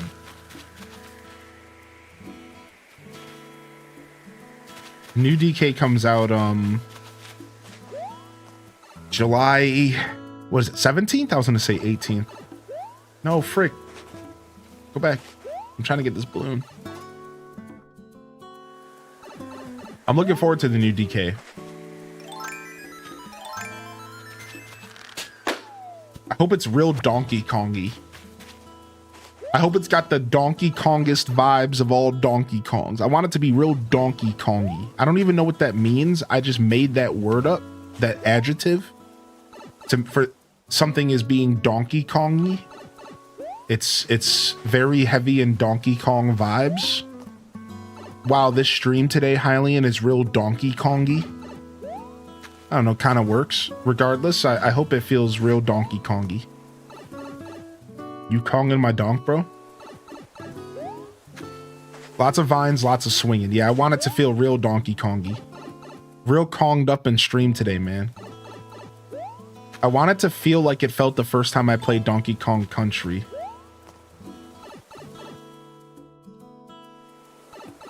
All right, see, so you know, see how annoying this is and how it's not guaranteed? So like what you can do is you can like place some trash around it, right?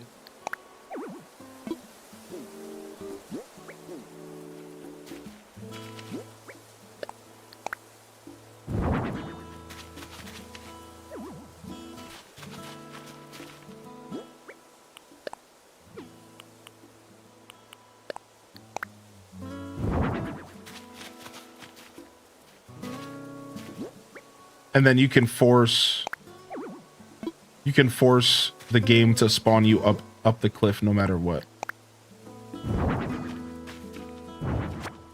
It could still pop out this corner, I think, but let's just check.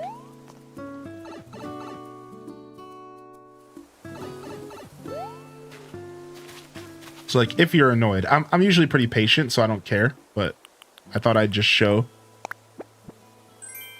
Ooh, a painting set.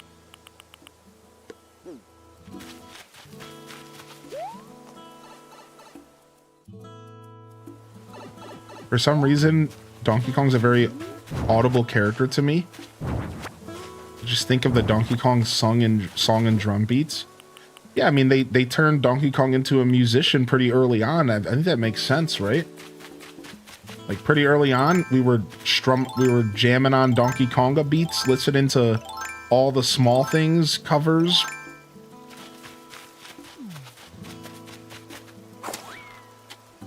What's up, Candied Mood? Good to see you today.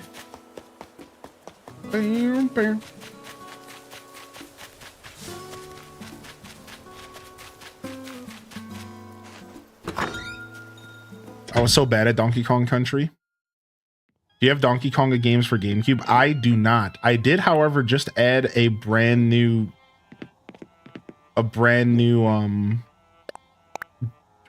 game to my GameCube game collection. I picked up Tony Hawk's Underground 1 for GameCube for like 15 bucks at GameStop. They also had Metal Gear Solid Twin Snakes for $80, which is actually pretty cheap. I did not commit to Twin Snakes though. I couldn't do it, man. I couldn't do it, man. It was too expensive. 80 bucks is a lot. I know Twin Snakes is so good. I know, man. Dog was my childhood, yeah. I had Pac-Man Fever back in the 80s. Do the Donkey Kong on it. Oh, the Pac-Man Fever album? Do the Donkey Kong? That's a thing? Do the Donkey Kong. What is that? Yeah, I want to sing it in the tone of Humpty Dump. Do the Donkey Kong. I said do the Donkey Kong. Do the Humpty Dump.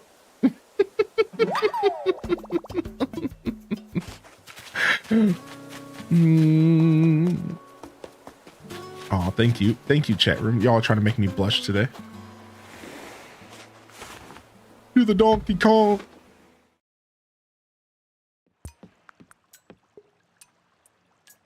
I want to feel a barrel slap me in the face like it's real life. Whoa, slow down there, buddy. I want to taste bananas while I'm playing Donkey Kong Bonanza. I want to taste and smell bananas while I'm playing the game.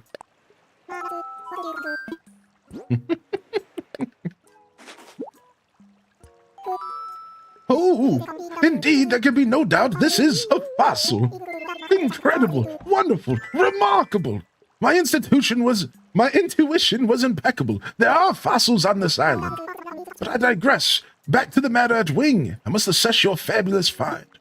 Let me see here. Indeed. Ooh, this is most assuredly a T-Rex torso. My feathers, what a fabulous fossil. This T-Rex torso would be a sizable step toward opening the museum. I wonder, would you perhaps consider donating this ancient relic to the cause? Sure. Yo, we got another tier 1. Knox Hale with the first time subscription coming in the chat. Get a little bit of love in the chat if you got a free hand. We got to support those supporters, baby. Thank you, man. How you doing today? I appreciate that, dude. Thank you, man. What the heck?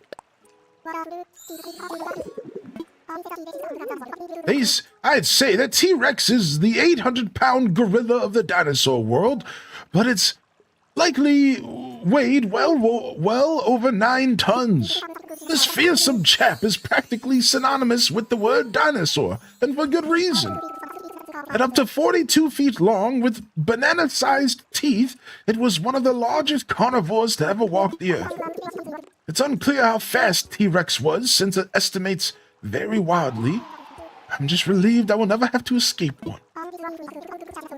I guess it doesn't matter how fast you are when you're just so big that your legs just naturally carry you. You know what I mean? Like, it doesn't really matter how fast the T-Rex is because it's just so big.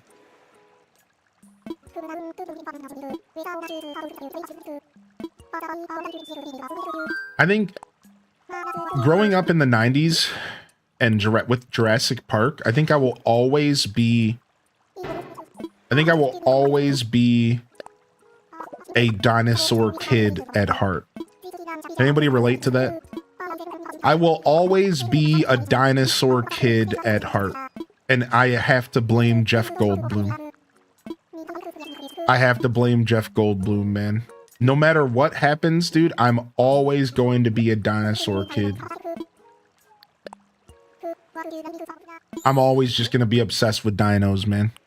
I don't think kids nowadays all feel that way. I don't think that's like across the board. I think there's always going to be some dinosaur kids. But Jeff Goldblum in Jurassic Park created a generation of dinosaur kids. And I'm one of them. You know what I mean? Like a generation of us. Sure, there's probably some dinosaur kids out there right now playing with some plastic dinosaurs, pretending that they're eating each other. Sure, whatever. You know what I mean? But like, it's not the same. It's not the same. Like, we're the dinosaur kid generation.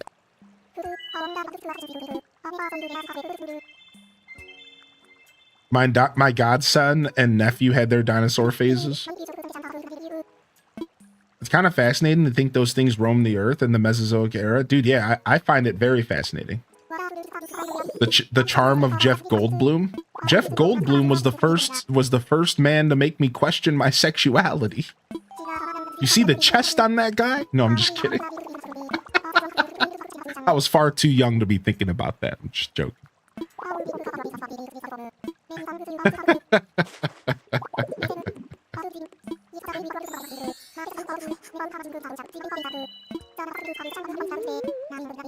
Goldblum, great spirit animal. All right, sick. The rest of this stuff can be sold. The Land Before Time. Yeah, The Land Before Time, dude, as well. Yes. On top of Jurassic Park, you had The Land Before Time. At literally the dinosaur era, the dinosaur kid era, man. No, I've never read the Jurassic Park book. I did, however, play the Jurassic Park games. Do I need to say anything else? you played Jurassic Park on Sega Genesis, then you know what I'm saying. You want to talk about trauma.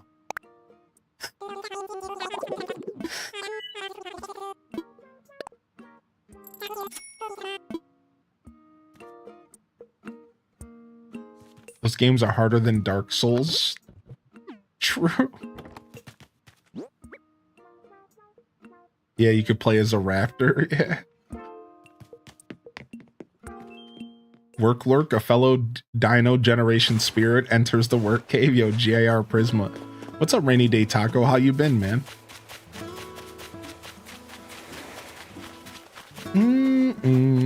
Is Littlefoot the goat? Littlefoot's the goat for sure. Yeah. I concur with that statement.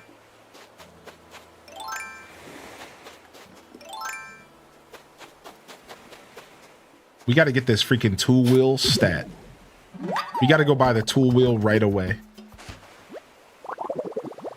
Nice. Fishing bait DIY.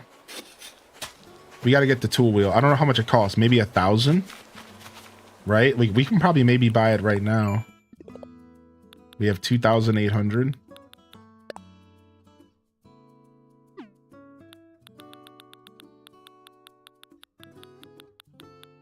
Oh, it's only 800. Nice. Bam, bam. Bam, bam. What's up, Rob Rain, by the way? Good to see you.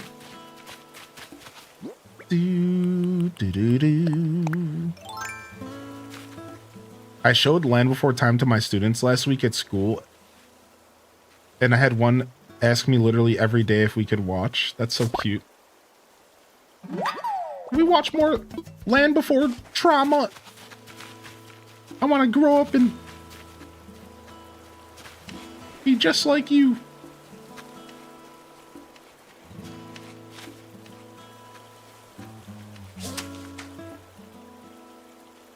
Yep. Yo,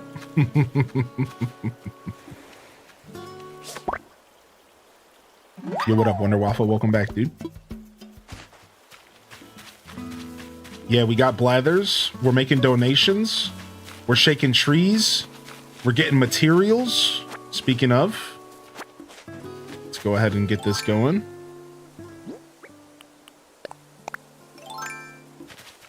Got to hit all these rocks.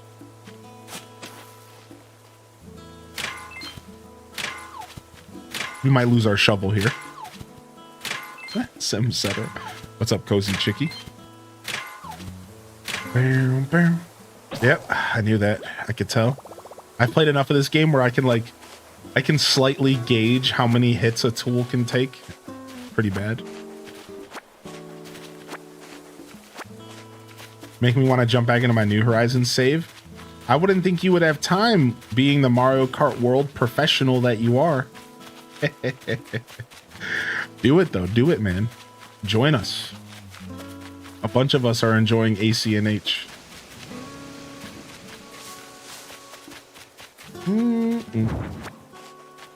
I did start a brand new island. That's right.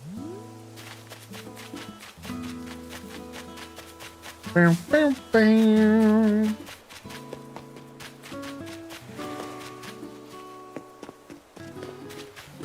I got a shovel upgrade from one of my villagers. Have you talked to them yet? Post shop and blathers.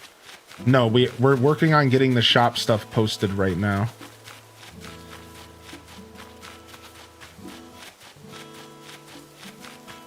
I've been playing Undertale and Deltarune, so Mario Kart has taken a backseat for the past couple days. Nice. Mario Kart will still be there, so it's good to mix it up and take breaks, you know?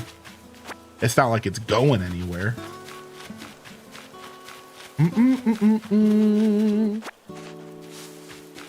It's not like it's going anywhere. Ooh, I love this, man. Look at this natural little nook we have. Look at this cute little natural nook we have over here.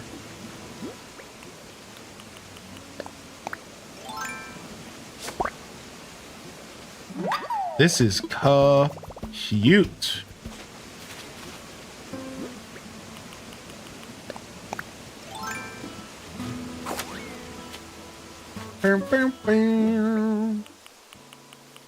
Bam, bam, bam. Bam, bam, bam, bam, bam, bam. Do-do-do. All right, there's a rock up here we have to get to. So let's get these Mario pipes down.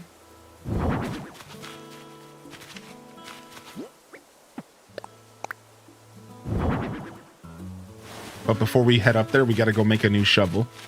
So let's go do that real quick.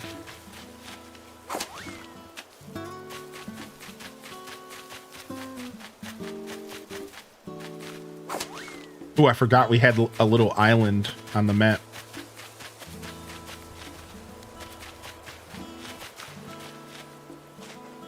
Yeah, the music's so cozy. I misplaced one of my favorite shirts a couple weeks ago, packed it in the wrong bag, and I finally get to wear it. Nice. That's the worst. Sometimes I'll be late to stream because of stuff like that. Where like, I'll be like looking for a very specific shirt or something. And it'll just, 15 minutes will go by and I'm scrambling around the house looking for a specific hat or something. Bum bum bum bum bum bum bum bum bum bum bum bum bum bam bam bam bam bam bam bam bam bam bam.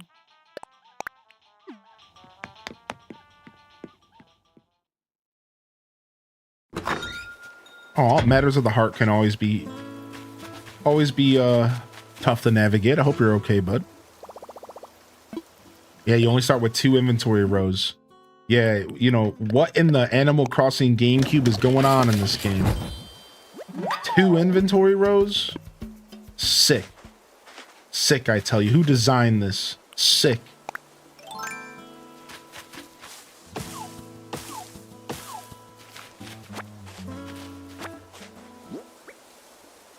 Bam, bam.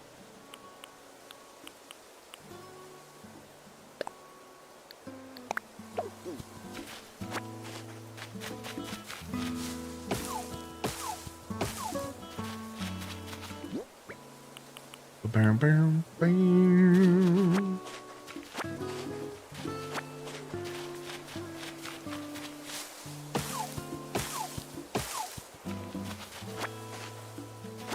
I always just stacked my fish somewhere on the island so they didn't take up slots.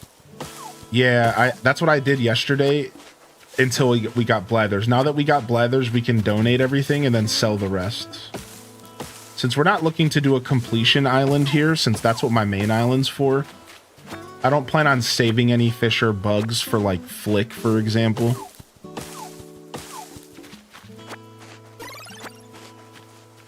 Yo, appreciate the follows coming in. Mac is such a dumb looking dog. I love him, dude. Look at Mac's little toe beans, dude. Toe beans! That's right, I'm talking about you, Mac. Oh, frick. No, no, open up your tent. Open the tent.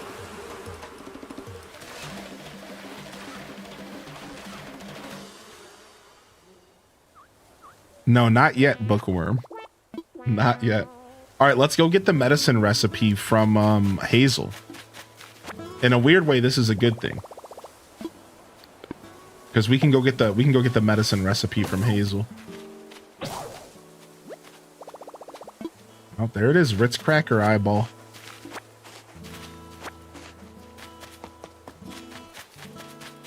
All right, where's she at? She was over here last I checked.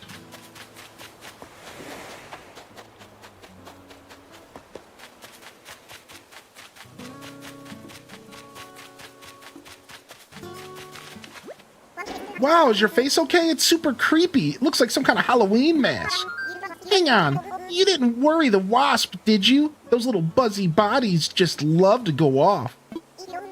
You didn't touch the stings. If you don't touch the stings, they'll heal eventually. Or if you want to speed things up along, you can use medicine. Oh, she doesn't give you the recipe? I thought you got the recipe from the sisterly. I guess I don't remember how it works. Oh, my inventory's full. I thought she would just send it to my phone for some reason. Oh man, maybe I messed up. Maybe I can't get it now, huh? Because I already talked to her. Yeah, I might have messed up. Frick. Oh well. Looks like we're staying Ritz Cracker died. No, we'll go buy medicine. We'll get it next time. Yeah, we did get Hazel. Gotta get stung again? Yeah, we have to get stung again. That's exactly what we have to do. You got it right. Yeah, we got Hazel and Mac.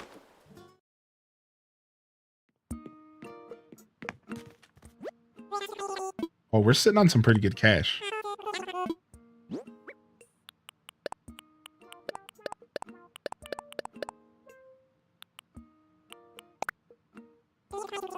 What's the best cracker?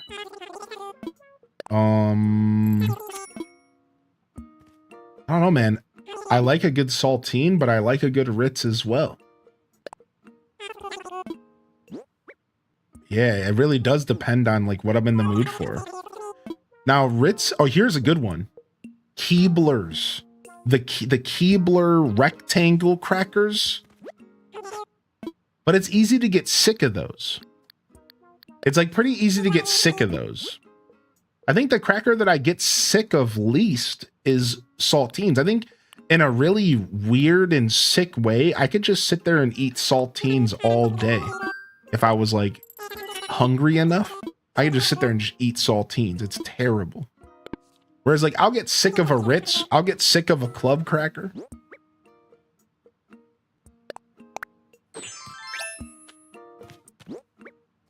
Yeah, I could just munch on a saltine, dude. Now, club, townhouse, or club crackers with cheese or something along those lines is the play, though, right? Like, if you're gonna eat something with like cheese and like pepperoni or something, you gotta go for the club, man. The club. We still haven't made ourselves a new fishing rod. Oops.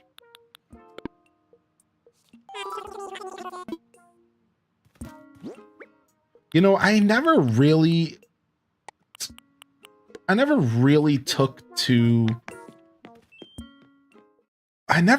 the end took to the crafting system in this game.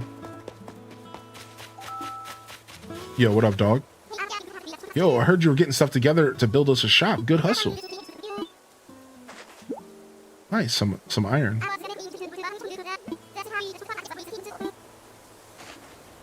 Yeah, like I kind of ignored the crafting system in my first playthrough. I really did. I really ignored it for the most part. And I would just buy, as soon as they gave me the option to buy tools, I just purchased the stuff in this game. I never really clicked with the craft system. I never really, even to this day, I just would prefer to just go back to buying tools. I'm just whatever. It never really clicked with me.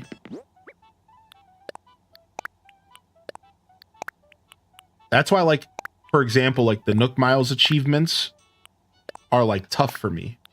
Like if you go back to my original island, I have barely any tools broken and any tools like crafted, because as soon as I got the option to buy the metal tools, the iron tools, I instantly was buying them. As soon as they gave me the option, I never went back. I was not about that life.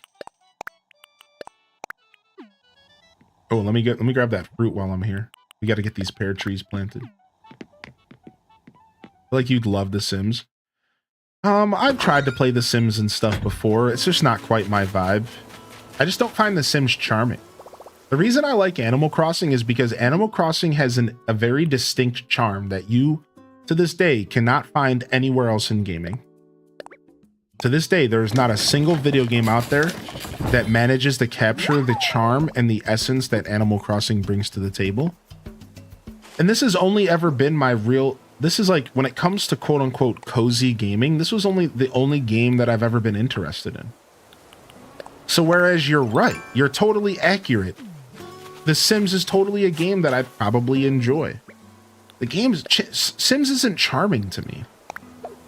I've always thought The Sims was pretty whack. I'm just gonna say it. I think the aesthetics are whack. I think the characters are whack. I think the little language they speak, habba jabba wabba wabba wabba nipple pinchy, like, is whack. I've always thought The Sims was whack, and I'm not trying to yuck anybody's yum. I know there's a lot of Sim fans in here. I've always thought The Sims was whack. I've never thought it was cool. I've always thought it was stupid.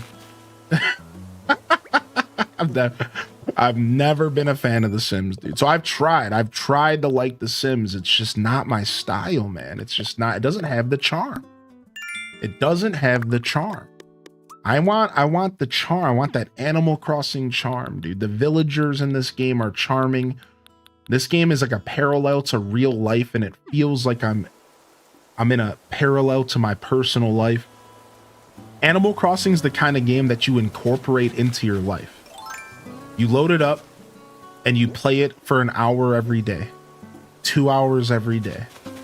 You incorporate it into your life. It's a lifestyle simulation game, and it has like this charm to it because of that. The shops open up at a certain time. The shops close at a certain time. You wake up, it's raining in real life. Then you load up Animal Crossing and it's raining in Animal Crossing. That's a charming feeling. See, there's no other games that really give me that feeling. And The Sims certainly couldn't get close. So, like, as much as you're right, The Sims systems make sense for me. The decorating, the carefree, the no crafting, you don't really need to do all that stuff, right? It doesn't quite do for me what this game does. Not that like we're comparing them, because they're very different games. Right? They don't even deserve to be compared, in my opinion. Right? Would you guys agree with that? Like, I should have said that first, right? Like, to be honest, I don't think Animal Crossing and Sims are really comparable in the first place. Personally, I don't think they're at all even comparable. Not that we were. Somebody, you just mentioned that you think I would like The Sims, and you're probably right.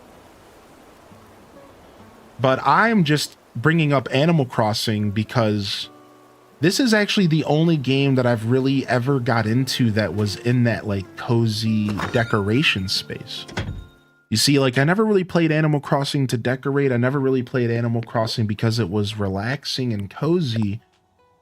I played this game because it clicked with me.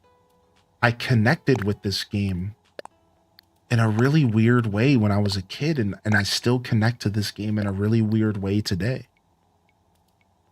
So, like, in a lot of ways, like, I don't have that same connection with The Sims. So if it looks like I really love Animal Crossing, and you think, well, if Hylian really loves AC, maybe he would love Disney Dreamlight Valley or some other game. It's like, my first instinct is like, nah, not really. AC was just a very special outlier for me. And Harvest Moon. Harvest Moon is probably the closest thing to Animal Crossing I would say I played throughout my life. Now, we're talking about personal me, though, not streamer me. And I hope people understand that. Like, streamer me is not even a part of this conversation. You know, the stuff I do on stream is a blend of things that I like, but also things that I know is good for my show. So, like, for the record, obviously, I love Disney Dreamlight Valley. I play it on stream all the time, right? Obviously, Sims would be a great game for my show, and we've played it a little bit, and you might see more of it in the future. You know, obviously. How you feel about AC is how I feel about The Sims. They got me really early, and I just love it. I don't really play a lot of games, but I just adore The Sims from my childhood. Yeah, The Sims just never got me growing up. I tried to play it. I played The Sims 1 and 2, and that Sims 2 was the one I played the most. And I did like Sims 2 for maybe like 5 to 10 hours as a kid. And then I quickly moved on to like different video games.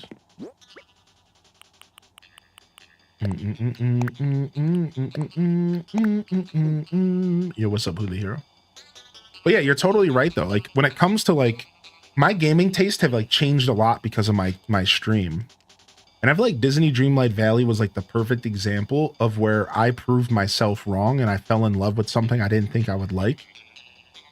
And I think at this point in my stream journey, if I were to actually sit down and like give The Sims like a super hardcore chance, I would probably love it. I think to go back to your original point, you're right. I would probably love the frick out of it. I'd probably be so into that game, especially for my channel. Yeah, you're right. Yeah, you know, I don't have the urge to play it. I don't have the urge to push towards it because of everything we said before. That's like the thing. It's like, it's not like something that I'm like, I don't have like a ton of a reason to go play it. I'm pretty content with the types of games I'm playing right now. But I imagine that one day we will do more of a full Sims playthrough on the channel. I know there's a lot of people that would really like me to do that. And I think one day we will probably do something along the lines of like a full Sims playthrough and really try to enjoy it, because I bet you I'd like 44 heckin' months H day love. This conversation made me realize though that I miss 2 Point Museum. You don't have to love it. Yeah. But it's cool. It's cool. I like when people suggest things based off of what they see me enjoy. And I think variety's the spice of life. And when I think about games that I didn't like as a kid and I didn't like in my 20s, I like to go back to them as a streamer, because I've started realizing like I really do just have a pretty diverse gaming palette. And like I'm realizing I just like a lot of different styles of games, man. Did I ever craft that fishing rod? I did. So yeah, I bet you I would. I bet you I would enjoy The Sims if I picked it up. My favorite Story of Seasons game is Friends of Mineral Town, but A Wonderful Life is good. It's a beautiful game. No, I never got a chance to play Billy Hatcher yet. Yeah, we haven't played it yet. We'll have to get it emulated and figured out here soon. No, we haven't had a chance to play it yet, no. When was that Marbles? That was at the first week of April we did that Marbles. So yeah, we're pushing it a little bit. I honestly kind of forgot about it for a little while.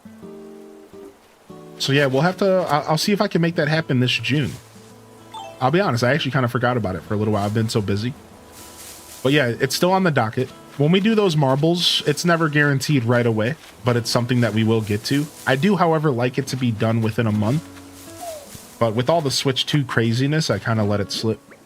Yeah, we'll make Billy Hatcher happen here soon for sure. I'll try to send you a message, Marissa, when I do plan to play it, so you kind of have a heads up. Thank you, Maria Cat, by the way, for 44 months. How are you today, Maria? Hey.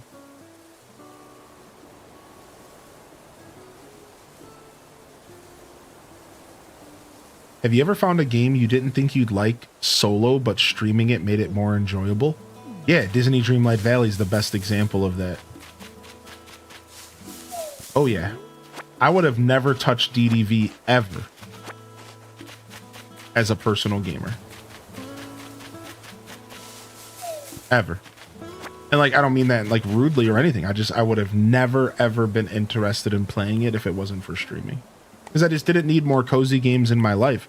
That's kind of the point I was making earlier, is like, because I'm okay with Animal Crossing is enough for me. I could load up this dinky little game for the rest of my life. It's always going to be enough. I don't need more cozy games. Besides for the occasional farming sim. Stardew, Harvest Moon. So yeah, I would have never played DDV. But DDV ended up being one of my favorite games, and it's really cool, and I'm really happy we pushed to play it. And there's a couple other examples too. Another example would be maybe Fields of Mystria. I probably wouldn't have played Fields of Mystria because I would have been content just playing Stardew forever, but because of stream I tried out Fields of Mystria. And then I fell in love with Fields of Mystria.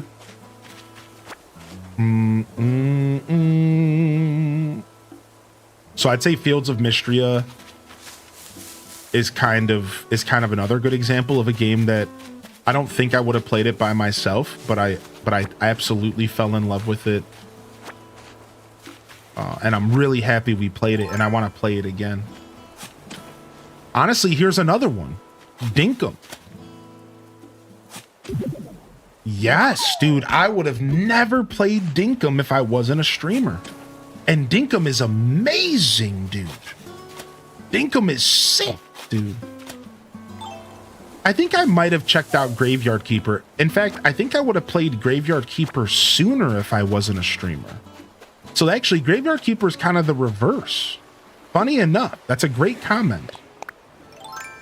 I would have probably played Graveyard Keeper sooner than I did if I was a streamer. And the reason I didn't play Graveyard Keeper was because the aesthetic was not good for my channel. I had Graveyard Keeper on my radar for a long time, but I knew for a fact that game wasn't going to be for my community. It's about exhuming corpses. Like, it has very dark themes, and when I was an up-and-coming streamer, that was not a game to play on my channel. I was building my channel on Animal Crossing and Stardew Valley. Graveyard Keeper was just not an option at the time. Not in my eyes. In my heart, I was like, yeah, this isn't a good idea. I'm not going to play this game. So funny enough, Graveyard Keeper was one of those games that I held myself back from playing for years. And when I finally sat down and played it, it was exactly what I expected. A phenomenal experience. Yeah, it's a really dark game, and I knew. I was like, nah, this is not good for my channel. And I was right. Even still today, when I played that game on my channel, it wasn't really like a super hype game. I mostly played that for me and for those people who were interested. It was one of those games that were a me game. You know, it was more on the side of the Venn diagram for me and a little less for the whole audience, you know? But yeah, that is a good point for sure.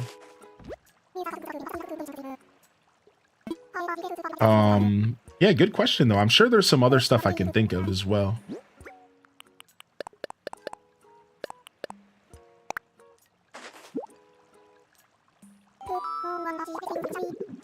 Yeah, Jessica. Now, that doesn't mean you can't stream casually if you have the free time and you have the passion for it. And I always like to recommend that to people, you know, when it comes to content creation, don't forget that content creation started off as being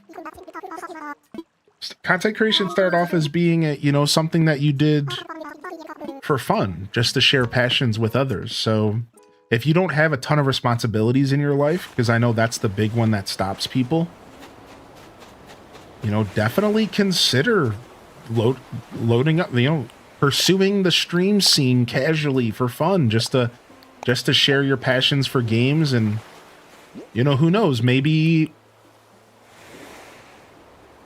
2 years from now, you'll have a little audience of people that will encourage you to check out different games, you know?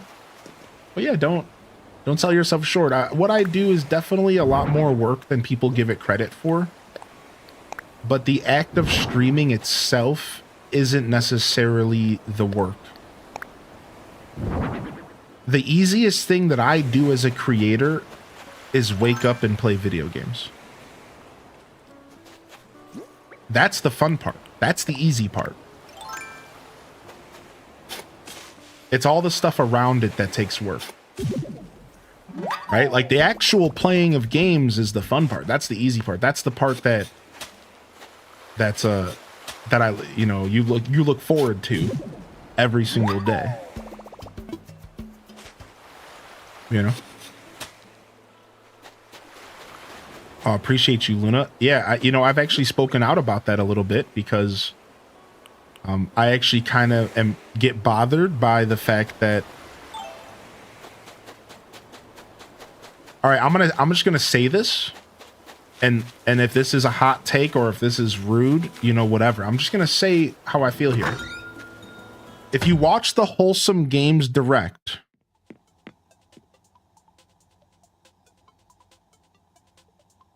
the stereotype around cozy games are all the streamers and creators they showed. And I've said this for multiple years. Wholesome Games has yet to ever showcase a creator that breaks the mold, but that loves cozy games. And there's a lot of us there. Instead, they continue to perpetuate this idea that wholesome games require a specific aesthetic. I find that to be very off-putting, and I find that to be very unfair. And I would really, really love for Wholesome Games to reach out to me so I can prove to them and everyone else that you can be a little rough and a little tough and play Animal Crossing and love it. Yeah. And I felt that way for a long time. I felt that way for years now. Because it's kind of BS. It's kind of BS that they just continue to perpetuate this idea that that's what a cozy gamer should look like. While all those creators are awesome, and while all those creators are wonderful at what they do, it would be really cool if Wholesome Games would reach out to somebody else with a different vibe and show that cozy and wholesome gaming is so much further than fairies and rainbows and whatever the aesthetic is. And again, I'm not calling out anybody specifically, but the aesthetic is obvious. It's pastel colors, it's whimsical, and all that is so beautiful, and I'm happy for all the people that get to participate in that every year. It would just be really cool if I turned on the Wholesome Games Direct one day and I saw a dude like me sitting there like, let's play some Animal Crossing. But I don't ever get that. And that really bothers me. I don't talk about it a lot, but it really bothers me. I think it's lame. I think it's pretty lame. I think it's pretty whack. I've said it since I've started following you. I literally followed you because you aren't the cozy aesthetic that you generally see. You're different from the norm. You're just a chill ass dude on the internet playing Animal Crossing. Yeah. I find it off-putting too. Yeah, it's not real. That's why it's off-putting. I'll tell you why it's off-putting. It's because it's not real. Because something about it feels really fake. Because something about it feels really forced. And people are not about that energy anymore. And you could sit there and you can show the same 5 creators and the same aesthetic every single year, and more people are going to start waking up to the fact that that's not reality. And the majority of us are down-to-earth, genuine people with tats who like to say the word fuck every once in a while, and it doesn't have to be, that doesn't matter. None of that should matter when it comes to the games we play.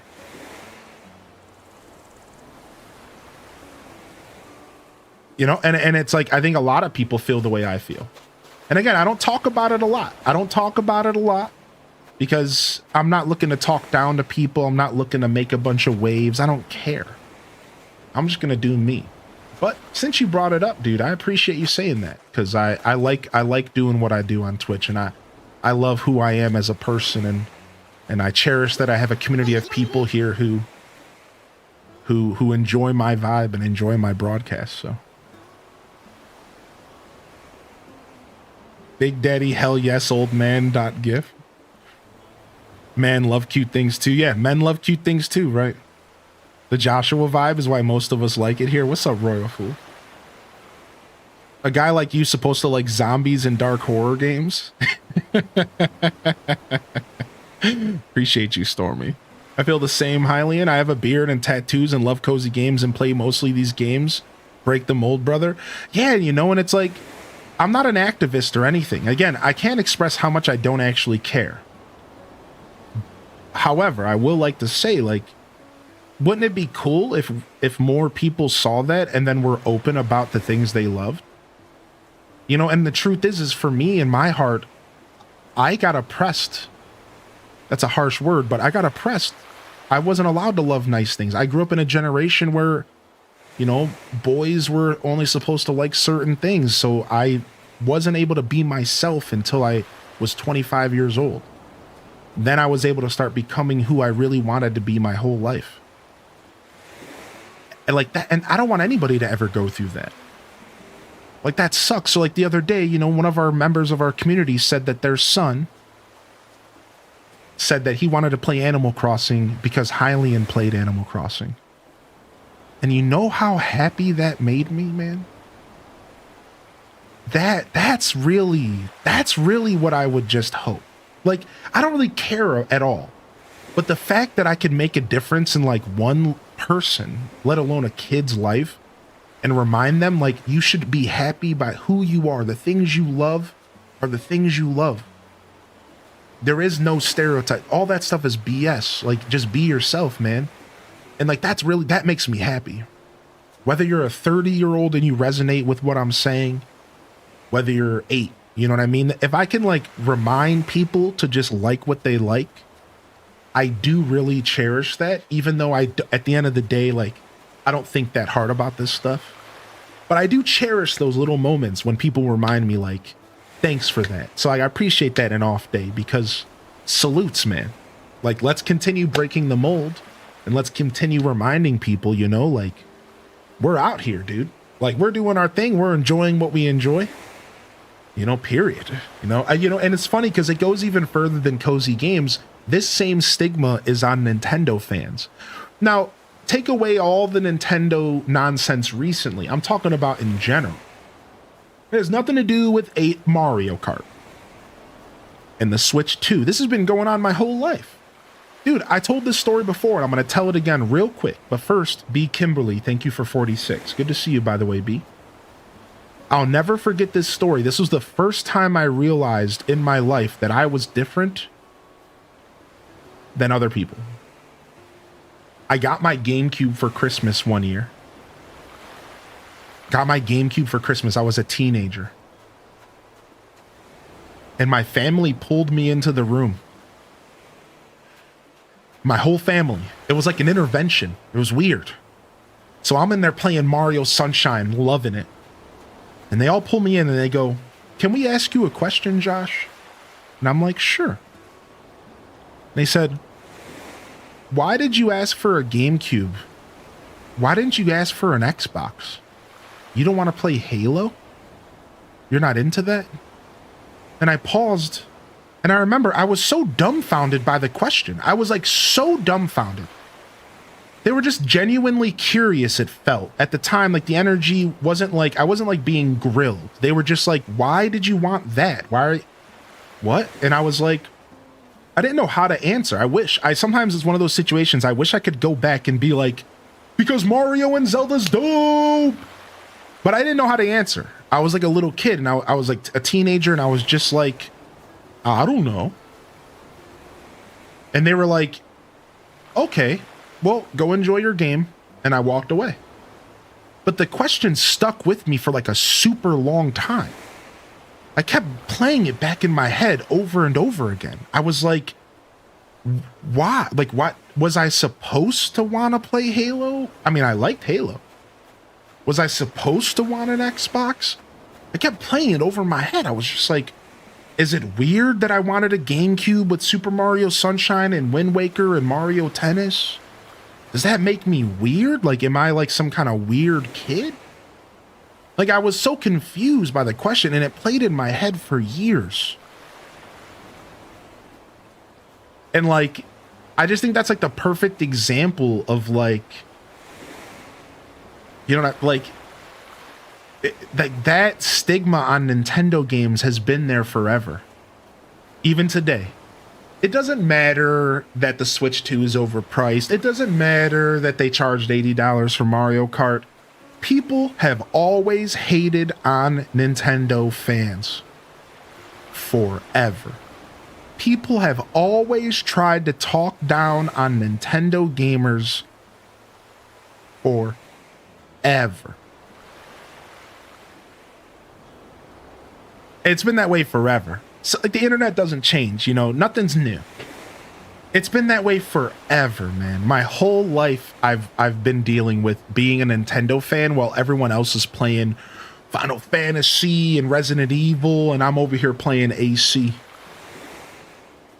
It's my whole life, man. So, you know, it's no different now, whether it's cozy games, whether it's Nintendo games. People are always going to try to tell you what to like. And you know, one of my favorite things is when somebody, it gets unexpectedly surprised by me. And I've always kind of thrived off of like the energy of like being a big burly guy, but like surprising people with my interest in things. Like I've always loved that. I've always loved that. I take a lot of pride in that. Like I take a lot of pride in like somebody showing up to my stream for like Cyberpunk 2077 and then seeing me live the next day playing Animal Crossing. Like I love that. Like I love that I can do that to people. And I can just like, got him. Like, oh, you thought that. Like I've always been so proud of that, dude. Like I love messing with people like that. I love like breaking people's minds like that. Like what? You play Animal Crossing? Like, yeah. Sup? Like it's so funny to me, man. Yeah, keep them guessing. Never let them know your next move. Yeah. Nintendo announced that the Switch uses a fast. Yeah, I saw that. Kun MH. Boom, boom. Internet isn't real life. Yeah, not at all. What's up, Necro? Good to see you today. Yeah, but thanks for bringing that up, man. I like talking about that every once in a while. Yo, what's up, Cozy Tina? Appreciate you, man.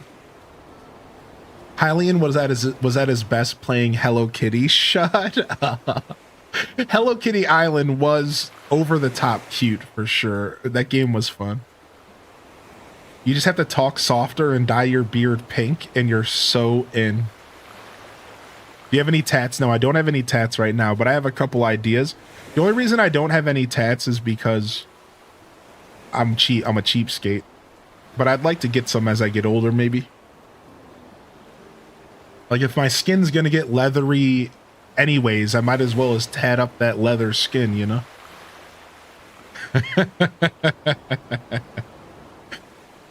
Oh, appreciate you, DJ Artemis.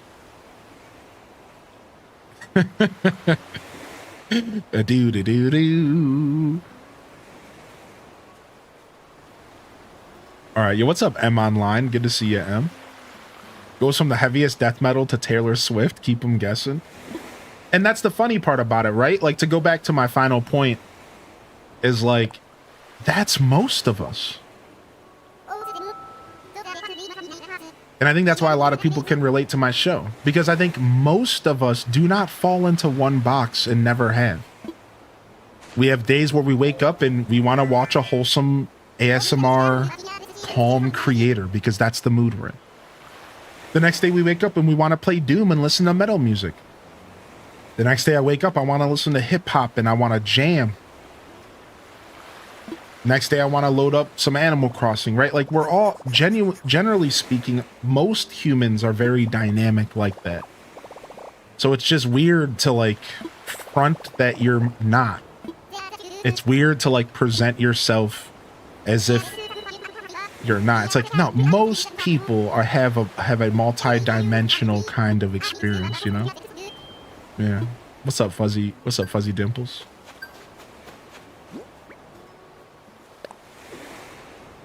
Nice.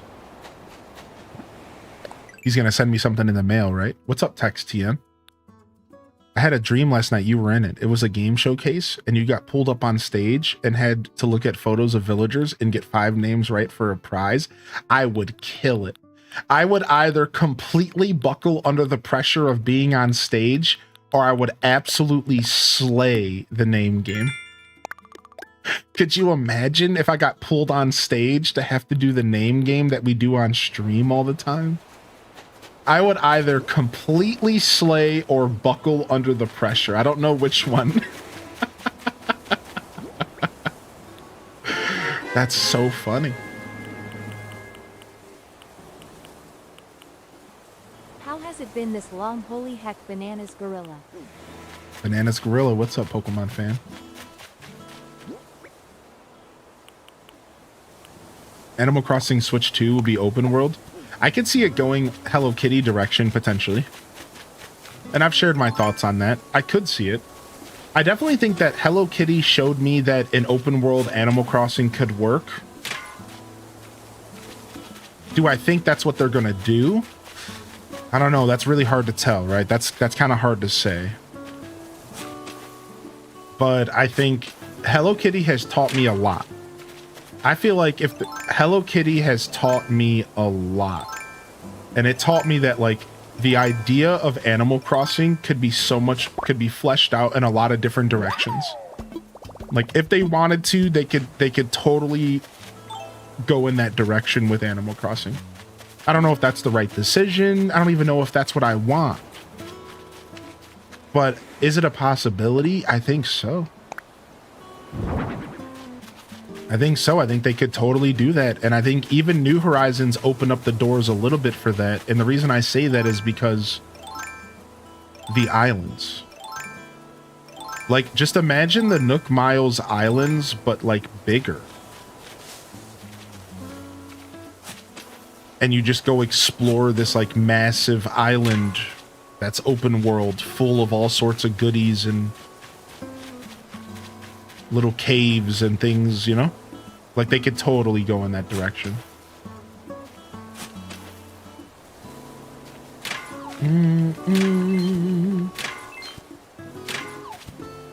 But yeah, I don't know if that's what I would want either. I think I would prefer them to go smaller. I think if I have a wish list for the next AC game, it's that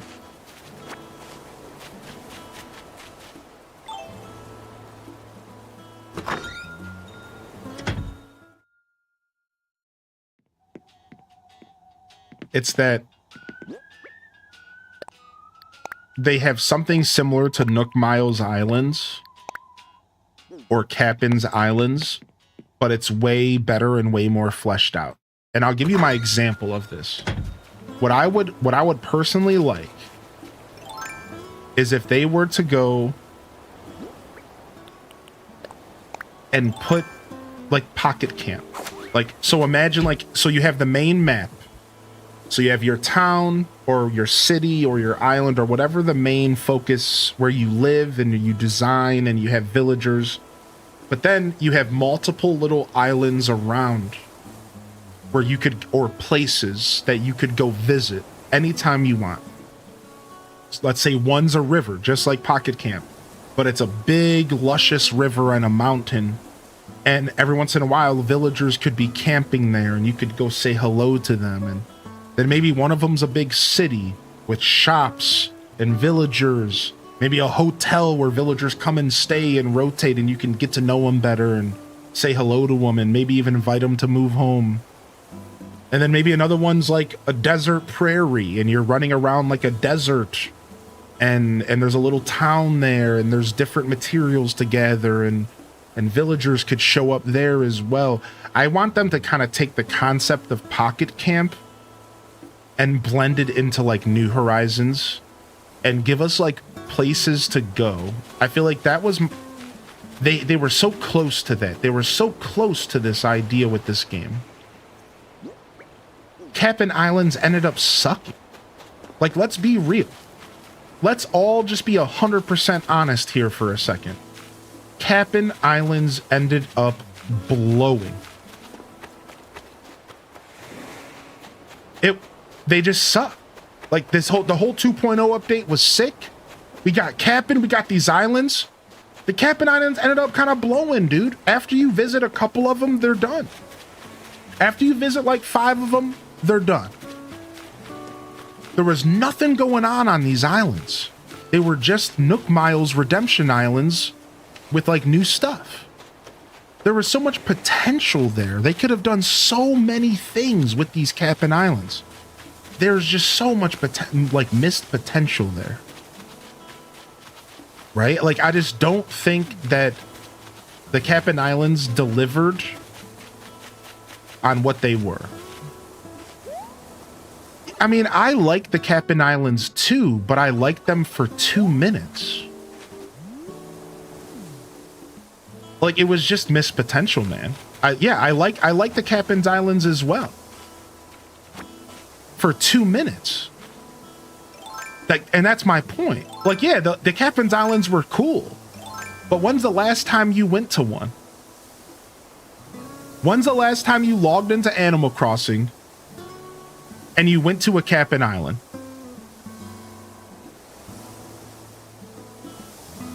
Anybody can answer that question.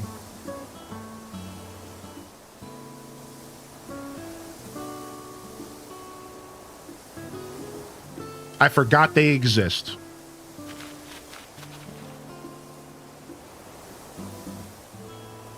Yeah. Yeah. Like there was just missed potential there, man. There was just missed potential there. I never went to one because I didn't think it was even worth it. Yeah. Like so I would like to see them flesh that out. I think they were like really, really close. They were like really close, but they just like missed. They didn't go all the way. They didn't go all the way. They could have just did a little bit more. I always forget they're slightly different than Nook Miles Islands. Yeah, like, oh man. Right, like if you can go there to pick up some bushes. You can go there to get some glowing weeds. Get some vines. But their value just fell off so fast, you know? Ooh, I love the way the water looks in the distance. Look at this game, man. This game is so gorgeous. I always thought they went too deep on the whole deserted island camping thing, and it got really old quick.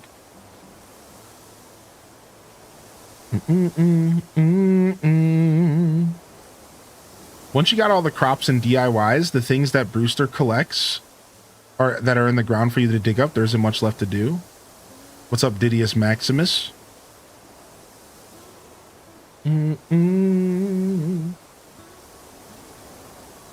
So yeah, that's like, I think if I had a big wish list item for the next AC, it's that the Cap'n Islands of the next game have like more substance to them. That's like one of my big wish list items. You know?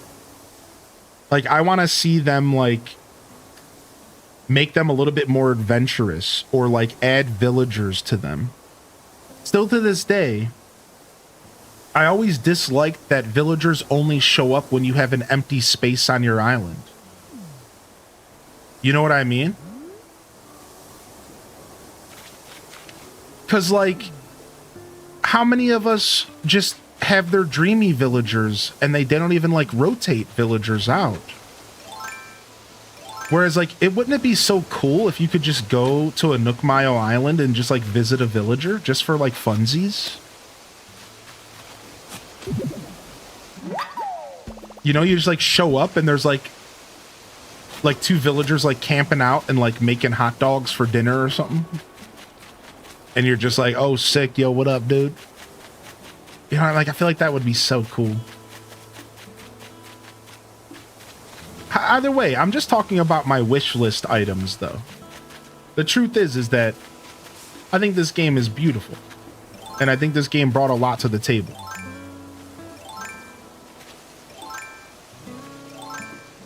But if I had a wish list item, that's it. That's my wish list.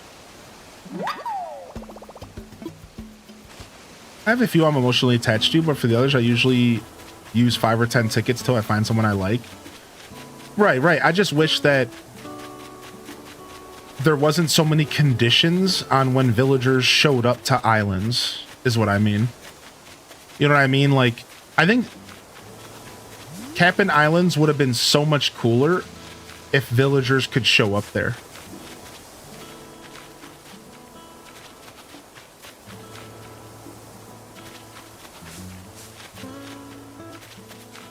Like, I think that would be a really good time.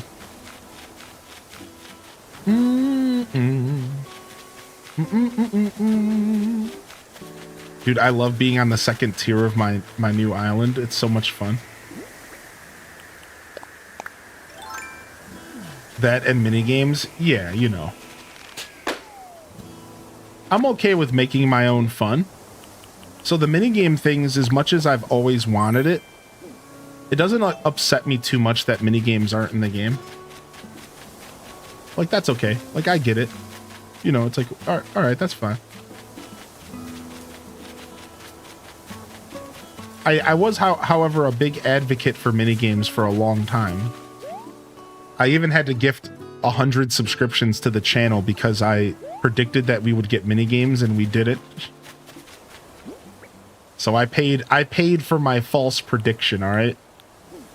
Literally.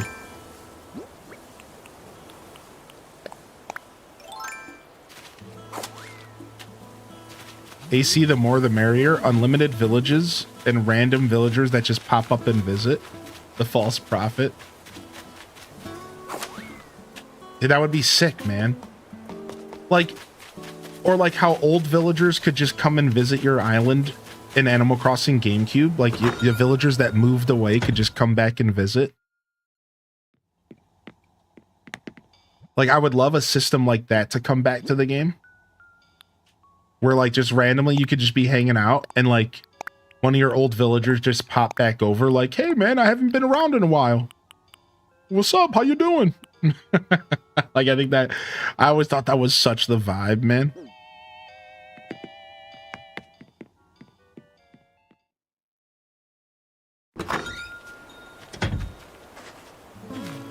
I think a June Direct is on the docket for sure.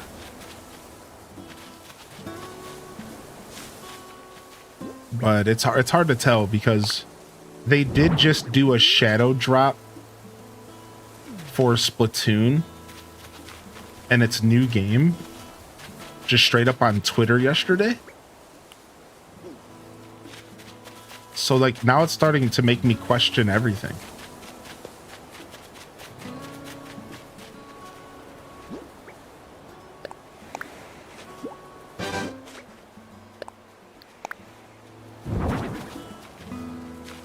Yo, what's up, Trainer Gina?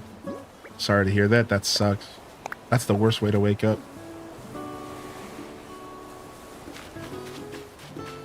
Fire with fire is not a great fight. Fire and fire is on the same side. That's cute. That's a dope line.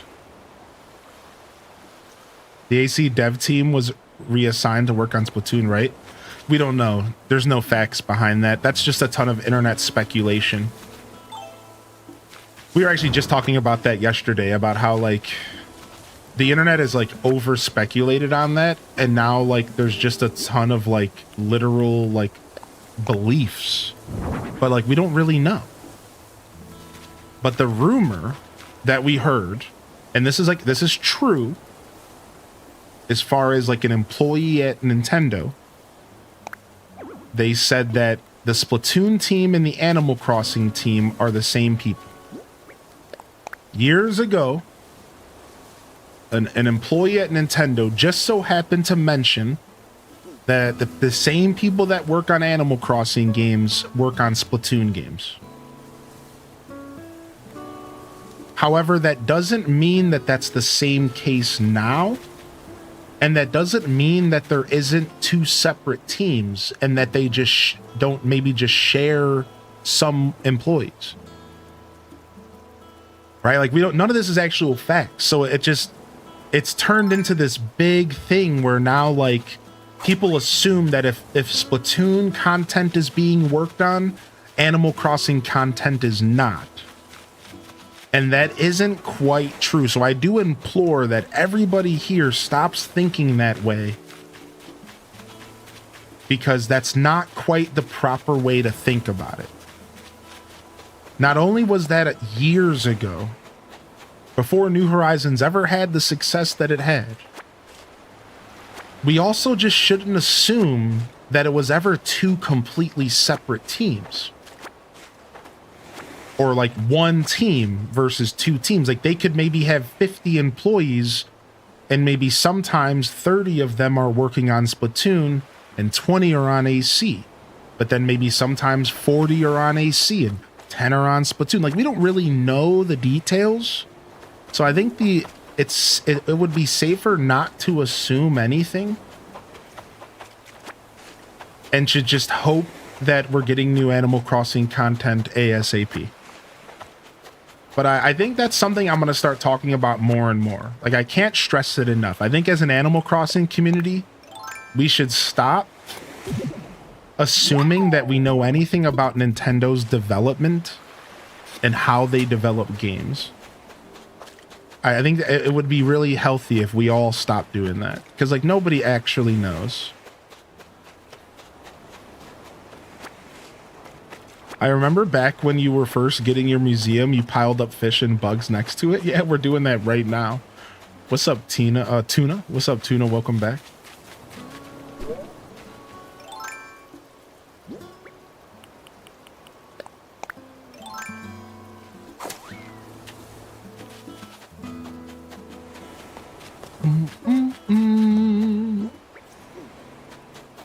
Yeah, we got it right here. He's not taking any more donations. So we got to load him up. People need a copium intervention.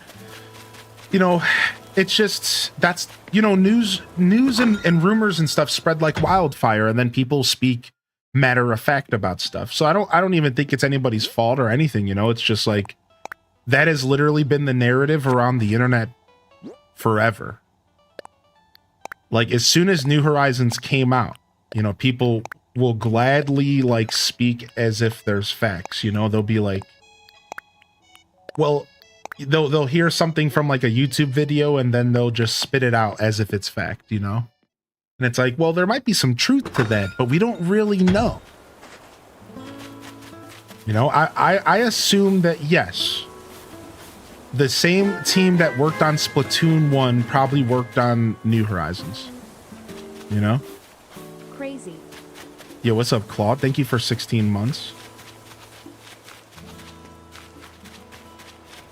My copium is Nintendo shadow dropping the new Animal Crossing out of nowhere. It's never gonna happen.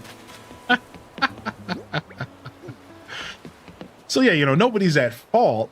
This is the narrative that has been spun for a while. But I realized that maybe I should start speaking out against it a little bit more to help people better navigate their expectations. My expectation is that an Animal Crossing game has been in production for about 2 or 3 years now. That's my current prediction, is that for the past 2 or 3 years, they have been working pretty hard on an AC game. I think the first 2 years of New Horizons, it was probably not much going on. Maybe just ideas were forming.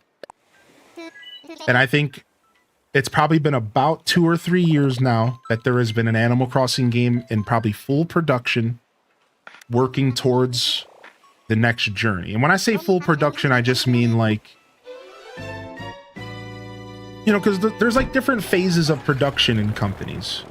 Right? You have like the beginning phase where they're just like developing the ideas. Then you have like the phase where they dedicate a ton of staff to like really start to get it done. And then you have like the end phase where it's like the cleanup phase. I would imagine like this is like a rough idea. I'm just kind of guessing here. I'm just kind of shooting in the dark. So like my point is like the second phase. I wouldn't be surprised if there's been an Animal Crossing game in that like second phase of production for about 2 or 3 years. Right? Like that's my take. And they're probably working pretty hard on it. Nice. We got a rainy island as our first island. What's up, VCat? Yo, thank you, Claude, for 16, man. Crazy. So yeah, I don't know, man. We talked about this a lot, so I'm gonna move on, but I still stand by my original take.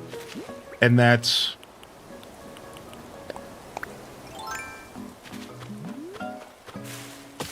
my very original take, which is, and this is like, I've been saying this for years now. It's that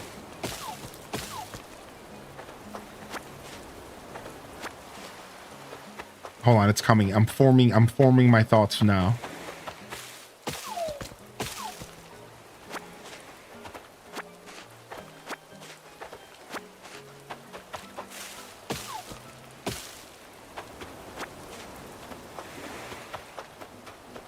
that they're going to use the same engine as this game. And the next Animal Crossing game is going to be very similar feeling to this game, even if it's a completely different game. And this is going to speed up the production of the next Animal Crossing. I think it's a very high possibility. It's not the only possibility, but I think it's a very high possibility that the next Animal Crossing game is going to be on the same engine. So they're going to pump it out a lot faster. So instead of it taking 7-8 years, it's only going to take 4 or 5. Think like Tears of the Kingdom versus Breath of the Wild. Whereas like Tears still ended up taking a while, but that is a different it's a Zelda game, it's just different. But like same idea. I think they're going to pump out the Tears of the Kingdom of New Horizons next. And it's going to be sick. And it's going to be very different from this game. But it's going to be the same engine. That's my take, and I've been saying that for a while. I think that's a very high possibility of something that they could do. And I would honestly love it. I would love if we got like New Horizons graphics, New Horizons visuals, but in a completely different setting. No crafting, no terraforming, and they just gave us like a completely new experience. The one that I've been calling out is a city vibe. I want to go to the city, and I want to live in the city, and I want to live around big, tall buildings. And I could see that going over so well with this game's aesthetic. I think it would be cool. Hey, we do got Goldie. Should we invite her over? We could have 2 dogs. We could have Mac and Goldie.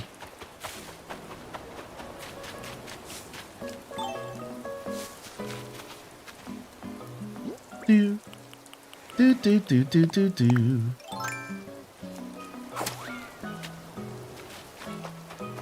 Yeah, what could they do if they made a Tears of the Kingdom of ACNH? What could they do, chat room, to make the game different? Vehicles? I know people have talked about being able to ride scooters. Ultra Hand. Goldie's so cute. Little scooters would be cute. Multiplayer island. Questing. I wasn't expecting to meet anyone on this tour. I'm Goldie. Oh, and you're a chat from YouTube? I'm glad you stopped to talk to me. One thing I love about traveling is the chance to make a new friend. Cute. Not weapons?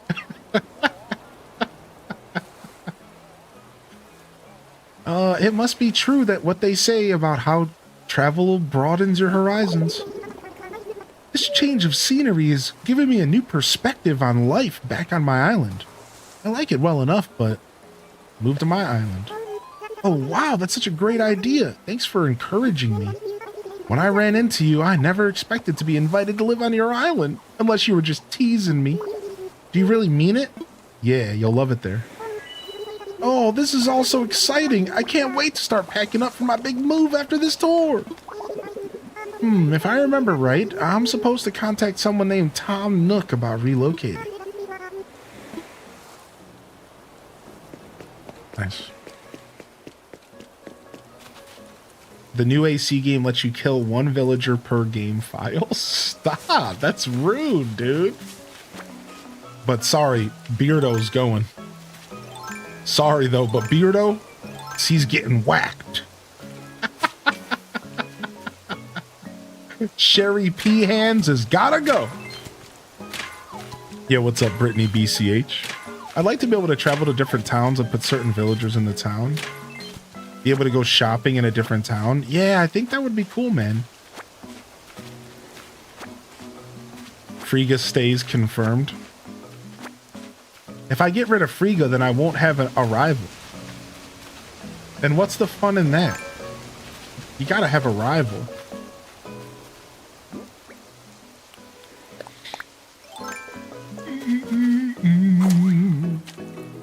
Ba-na-na-na. Bum-ba-dum-bum-bum-bum-bum.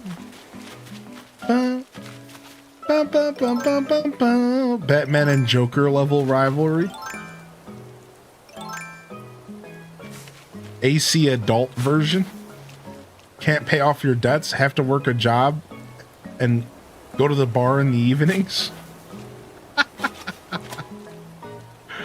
You mean you have to work 2 jobs?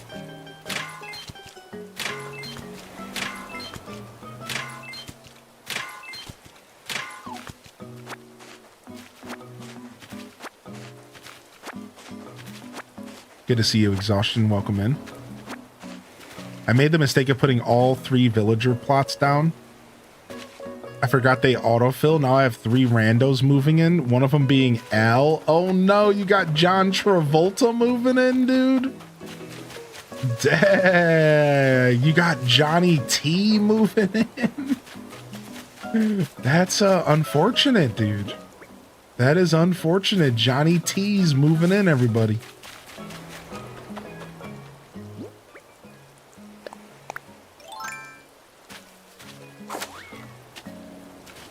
I wonder what happened if Rockstar worked on an Animal Crossing game.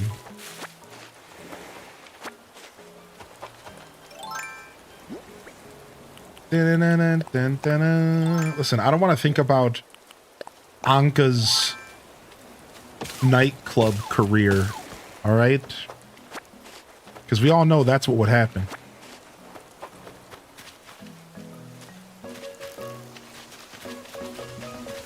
You got Rocket and Snake. Do do do do. Do do do do do do do.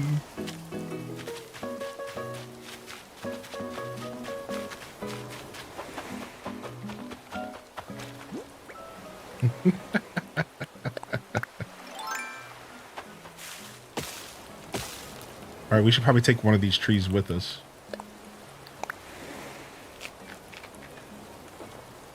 Sylvana's cute.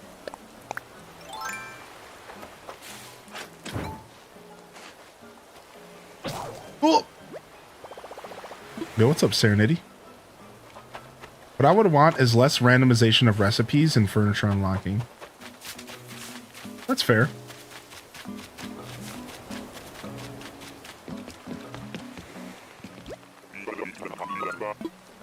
Ooh, I got a good one. And this is a pretty common call out. More shops or shop upgrades. The co-op didn't do it for me.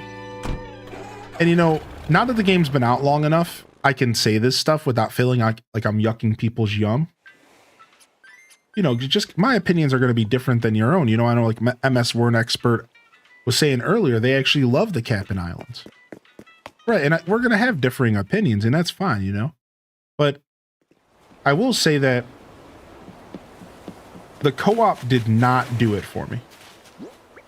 The co-op was not a proper trade-off for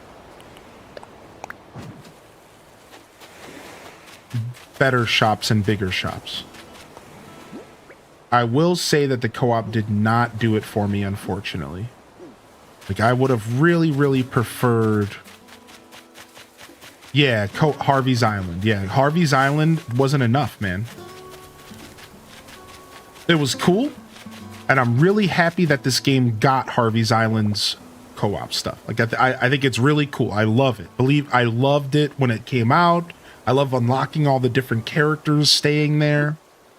But that wasn't a good trade-off from having just like bigger, better shops or shop upgrades. Like, I would have preferred if Nookington's or the Nookling store upgraded and then added shops on top of it, just like in New Leaf. I would have loved if the Nooklings got a section for Leaf, if the Nooklings got a section for Kicks, if the Nooklings got a second, third floor. That would have been way cooler than the co-op, in my opinion. Even though the co-op did fit the aesthetic of this game, I would have preferred like shop upgrade stuff, personally.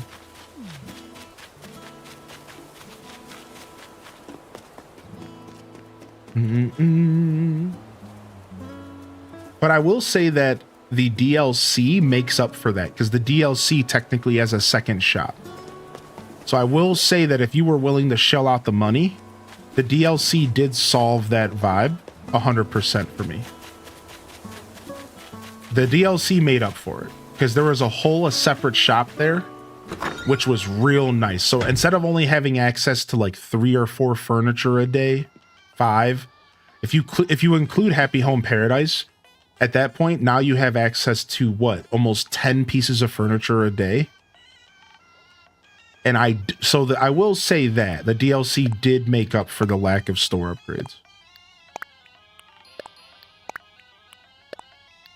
Yeah, same here, aloofness, yeah.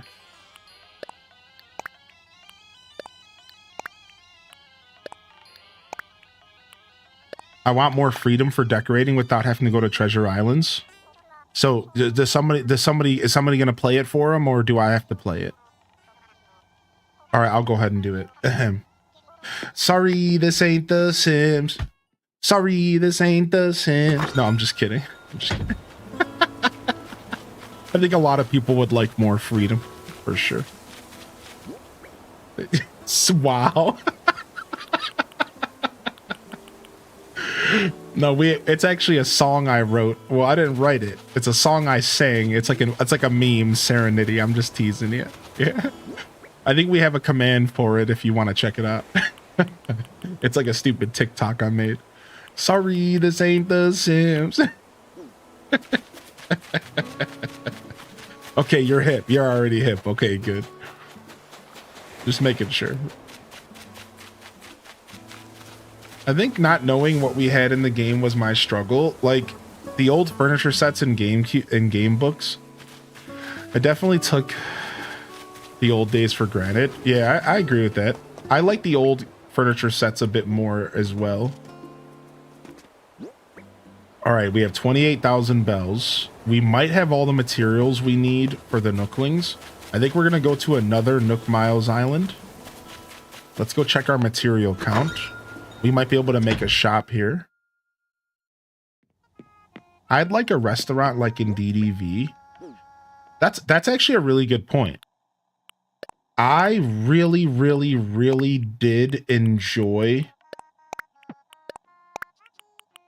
I really enjoyed the addition of cooking to the game, and I really wish that cooking had more of a presence. Like, I wish villagers asked for meals, or that we could work at the restaurant and cook meals. I do agree. I've actually wanted that for a long time.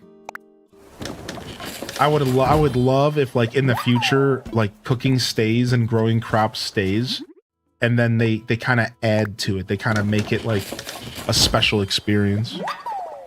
Yeah, I totally am right there with you on that. I think that would be so cool.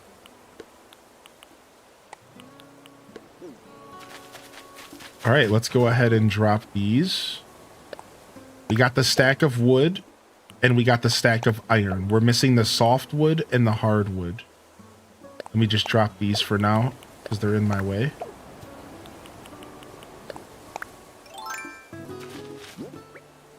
Also, what did I do with those coconuts? I must have put them in my storage. That's fine. All right, let's go beat some trees up and get some mats.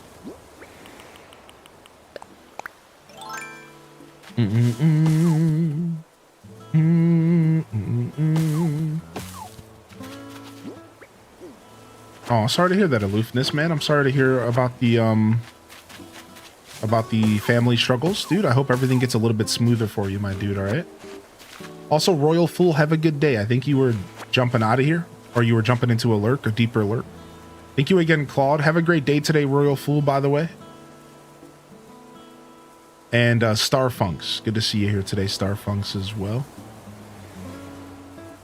What about a greenhouse for your farming in an AC city that we've all been theorizing? Dude, I would love anything like that.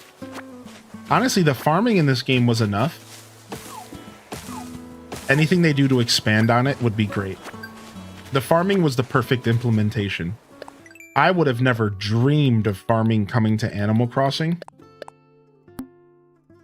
And the farming was honestly the perfect implementation in this game. They did a really, really good job adding the farming, in my opinion.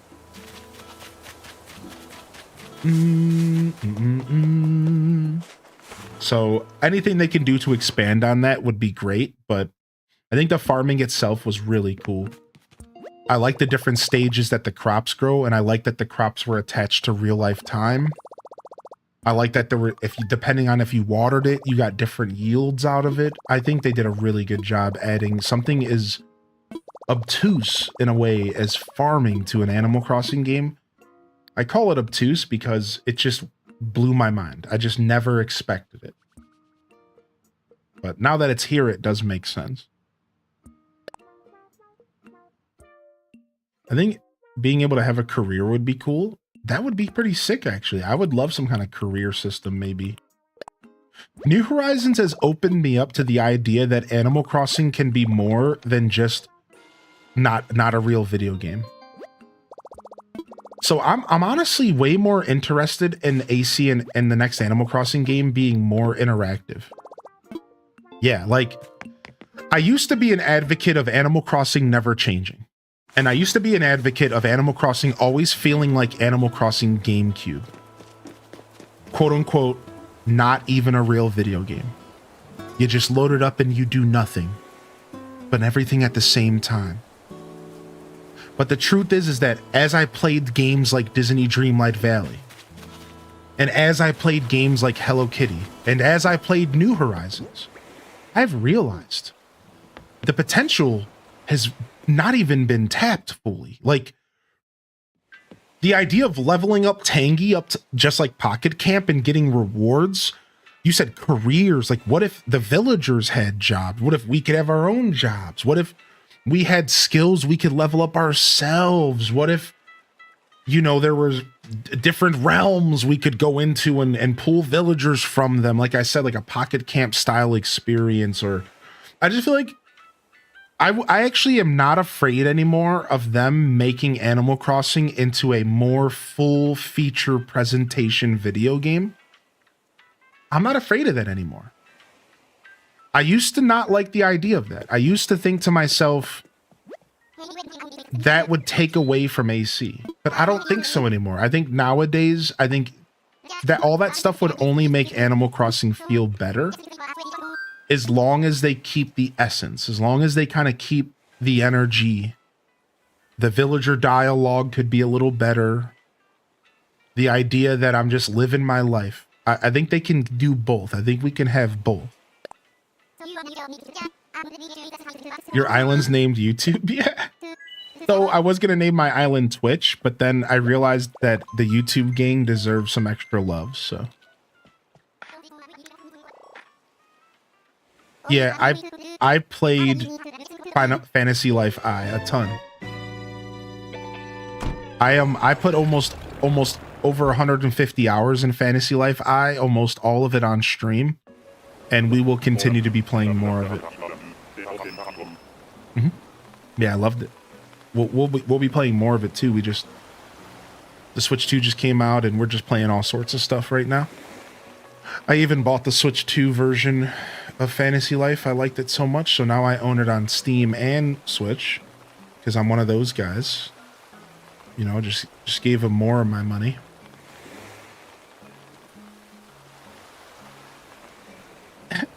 Neanderthal.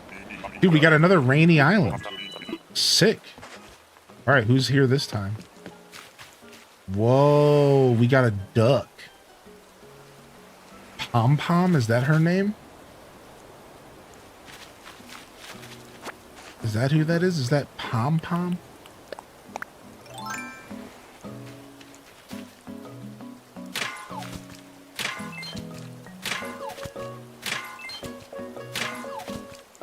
So Goldie was the normal. Pom Pom's a Peppy. I don't think I'm gonna pick her because there's a chance that we could get Tangy. I think we'll skip Pom Pom. Sorry Sorry to the duck lovers.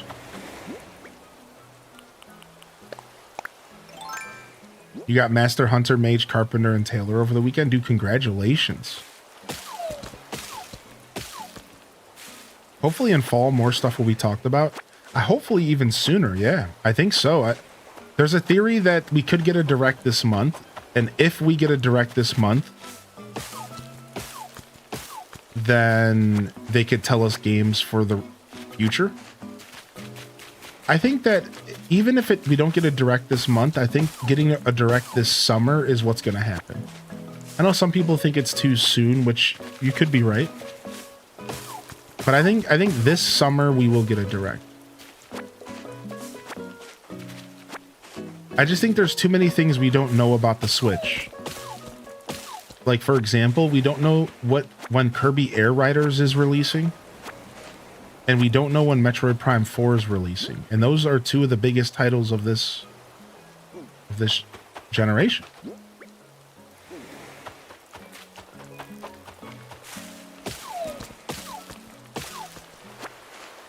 So I think we get a direct here soon.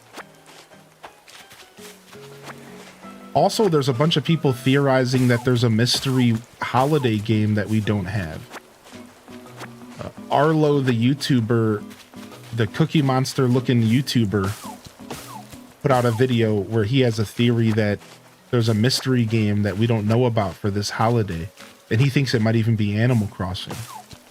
I do disagree with that take, only because I think the holiday game is obviously going to be Metroid or Kirby Air Rider.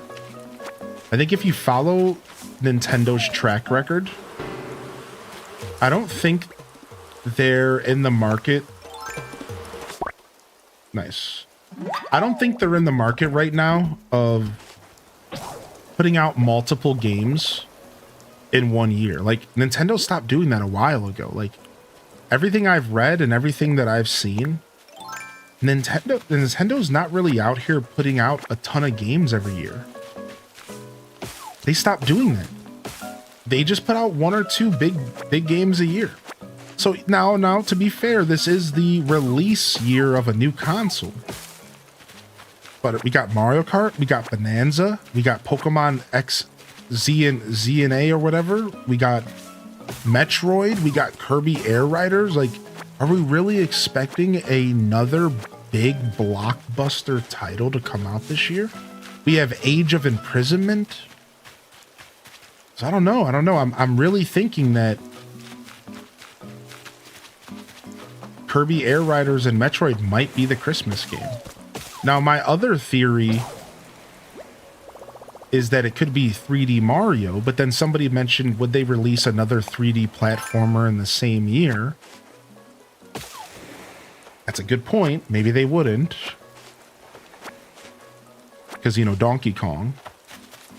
So, like, some signs do point to Animal Crossing if you, like, really, really want to hope. And I'm right there hoping with you, for the record. I'm right there hoping with you.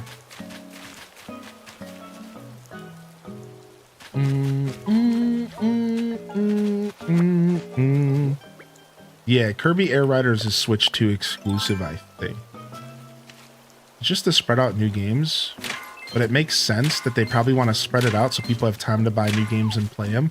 Yeah, exactly. So I think that's why, like, part of me is like, I don't know if they're going to release anything else around Christmas. I will tell you guys this, though. There was a rumor of a 2025 Zelda coming out that isn't Age of Imprisonment. Boy, would I love if they surprise drop another Zelda game this year. It could be anything. Remake, new game, old game, same game. I don't care. I would love if they were to shadow drop a Zelda on us, dude. Oh, 2025 Zelda, dude. I would be really happy about that. I would be really happy about that. There's a rumor about a new Smash Brothers. That's an interesting one. I imagine that they're just going to do a Switch 2 version of Ultimate. I think that's gotta be the play, right?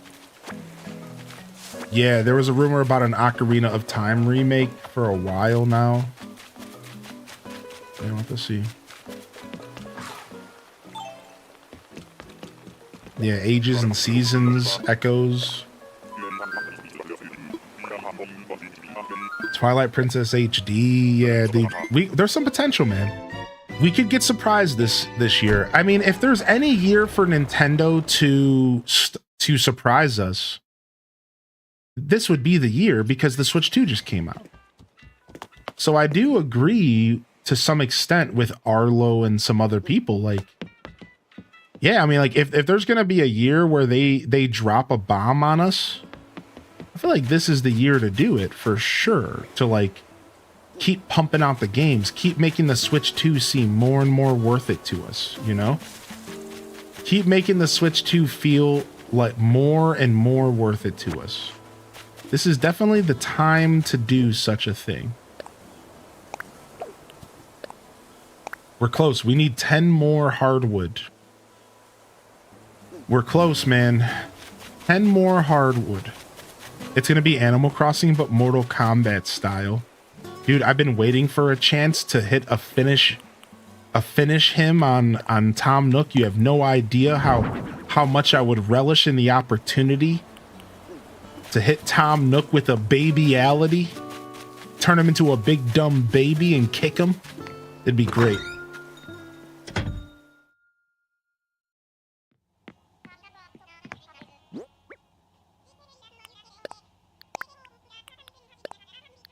Have they released the GameCube games on Switch 2? Yeah, they have, but only 3 of them. So we're hoping to see more.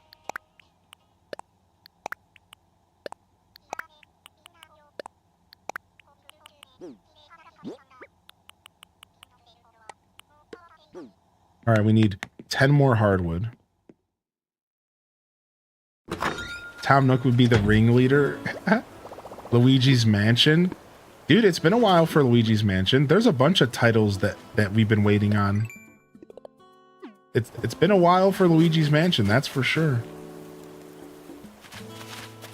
Ba-dum-bam. Ba-ba-boom.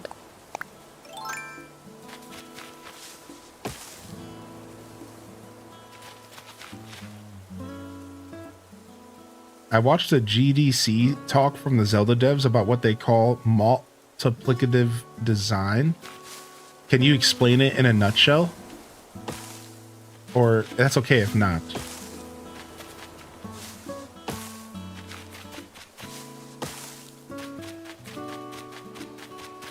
I know, right? It's so fun. I love the beginning of Animal Crossing where you ain't got nothing but a stupid cot. Yeah, dude. Yo, what's up, Cameron? You're taking the manicurist state board exam? Yo, can we get some love in the chat? You got this, Cameron. Yo, blesses in the chat. On your new journey, your new adventure. F-Zero, but Mario Kart?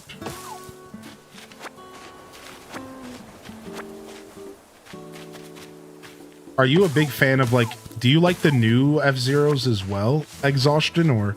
Sorry, not F-Zeros, Luigi's Mansions. Are you a fan of the new Luigi's Mansions? Or are you strictly old school?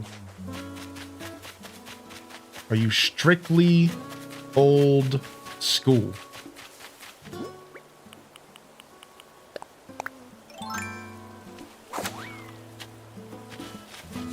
Slide me a 4th and I'll be happy. Ba-bam, bam, bam. Ba-bam, bam, bam, bam, bam, bam.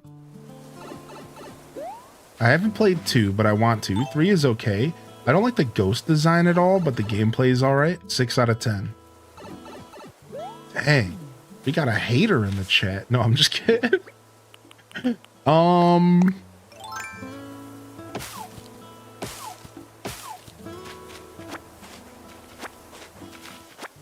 All right, if I give Luigi's Mansion for GameCube a 10 out of 10, like if And it might not be, but it might be close.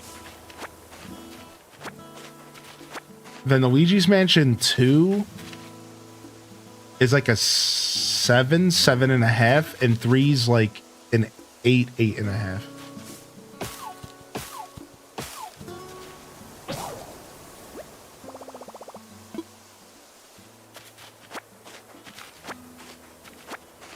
That's how I would rank them all. Like, again, if the scale started with Luigi's Mansion GameCube being a 10. If that was a 10, then I think that's how I would rank the other. I think they're all pretty good. Even after playing the second one on Switch, it was good. I enjoyed it. I still think 3's better.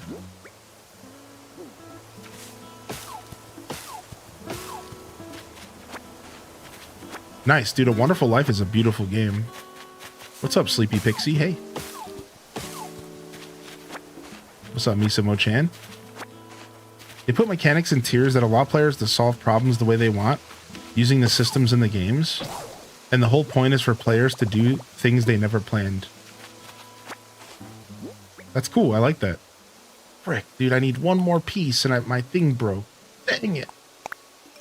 Back to the drawing board. Ooh, we could use this butterfly, but my nets broke. That's cool. I like that.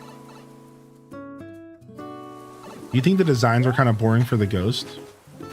I mean, Luigi's Mansion GameCube obviously had some really interesting boss ghosts that all fit like really, really well with the aesthetic of the game. I think in the context of the Haunted Mansion, all of the boss ghosts were all super interesting, like within the context of the mansion. And I think Luigi's Mansion 3 did a pretty decent job at attempting to do that again. But sure, maybe they fell a little bit short. But it is hard to follow up a masterpiece. I wouldn't personally say they were boring, though. And as far as like just your everyday ghost that you run into just like playing the game, like, you know, the Joe Schmo ghost, I don't really care because they're the Joe Schmo ghost. I enjoyed some of the mechanics though, like the big guys that like the big red guys that were kind of like square, like those were kind of neat. But yeah, I have a feeling you're talking about the boss ghost. It feels like that's what you're talking about. So that's kind of my take on it. I think, yeah, sure. I mean, Luigi's Mansion, that's what makes Luigi's Mansion so good. Is that the boss ghost, the mansion itself, it all just works really well in the context of itself. And they did a really good job putting that game together, for sure.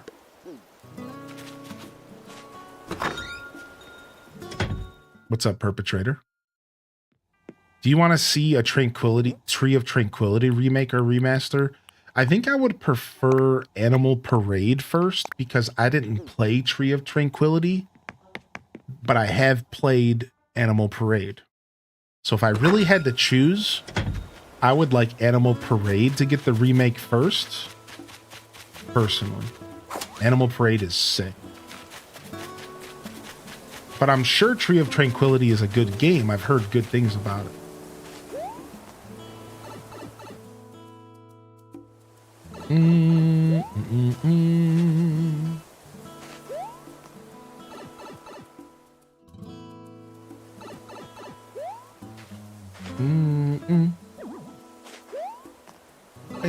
Bear.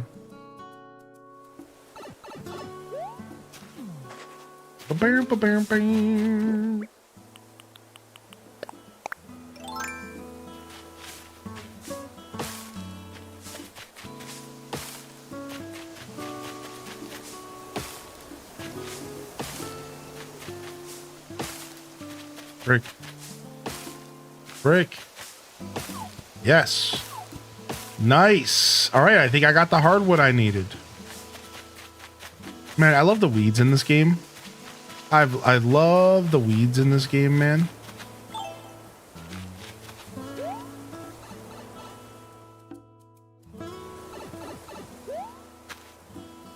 What's up, Liege Lion?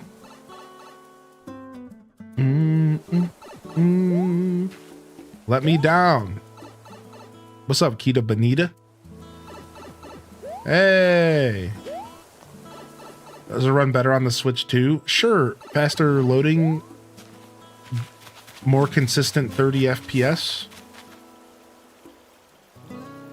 Which is pretty much how every game on the Switch 2 is functioning at this point. The more games people test, the more stable frame rates, faster loading screens. Unless they patch it, it's not going to be much more than that. Now, if you get a patch for the game or an update, then maybe we could see them going even further, right? And upping the resolution and the textures and making the game overall even better. But yeah, just some frame rates, you know, some loading screens, whatever. To be honest, I don't even notice the difference because I'm not really a schnob about graphics anyways. So like, I hate to say that, but like, I personally don't even notice the difference. I'm sure I will once I visit like some super like stacked islands though. That's where people have said you can really tell for AC is when it's like some real stacked islands with tons of decorations. But I think just like playing the game casually, I don't notice at all. It's just like the same game for me. Do you think Wario and Waluigi are related? I don't think so. Isn't there some lore behind those characters and how they met or something? I don't think so. Maybe they're distant cousins. Do you think a new Animal Crossing will be a 2027 release? I think 2026, 2027 ideally is probably when we see a new AC game. I'm personally hoping for 2026. Hoping for 2026. I think 2027 is more logical. But I think 2026 makes a lot of sense. All right, about building a shop. Plot twist, they're lovers. What's up, Sarah Shimmy? And Yo Base, welcome in. Right now, we're asking for donations to get the materials we need to build a shop.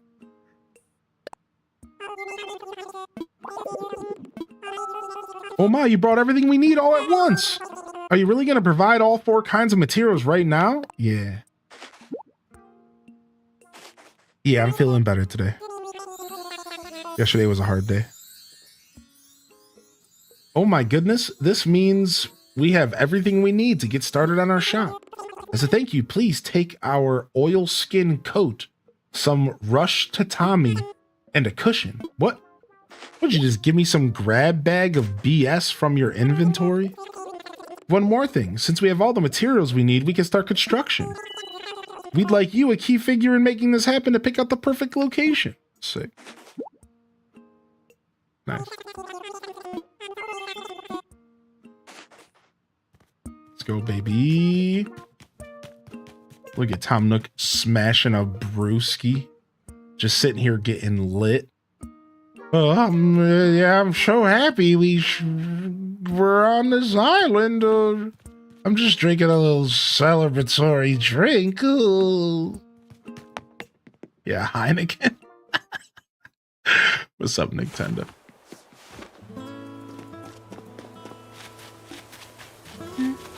Boom, boom, boom, boom, boom, boom. All right, I think we go with another beach spot. I kind of like the beach spots early game for shops and stuff. Would Tommy be Tom Nook Jr.? Well, technically it's his nephew, but sure, yeah. The lore behind Timmy and Tommy is that they're actually his... I think I always get confused. Hold on a second. I might be misspeaking. But I think the lore behind Timmy and Tommy is that he adopted them. And he started calling them nephews, but he's not related? Is that it?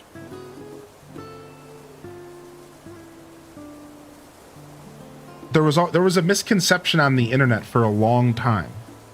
I think the misconception on the internet was that they were his nephews. I can't remember, but throughout all of our years of playing Animal Crossing, there was a misconception behind those characters. Because Tom Nook refers to Timmy and Tommy as his nephews, but they're not actually related. He adopted them. But because in the early games, he refers to them as his nephews, everyone assumed they were related, but actually Timmy and Tommy are not related to Tom Nook. Apparently, he just adopted them. And that's like the lore. It's something along those lines. It's been a while since I've thought about this, though. Yeah, it's like something along those lines.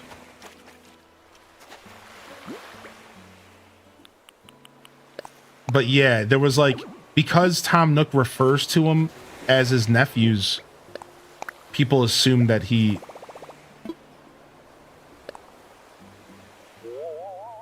they were blood related, but they're not. Probably just found him roaming around the trash and offered him jobs. AC fans created their own headcanon. Yeah, true.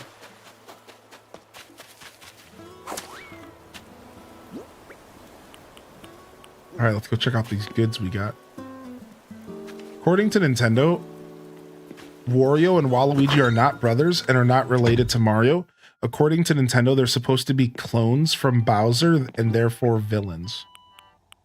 So Bowser made clones of Wario of Mario and Luigi. Is that true? Ooh, nice. We got a sick coat. There's no way, right? Is that true? He made clones? What kind of science tomfoolery is that? Botched clones. You want to know what they look like? They look like failed fusions from Dragon Ball Z. They look like failed fusions from DBZ.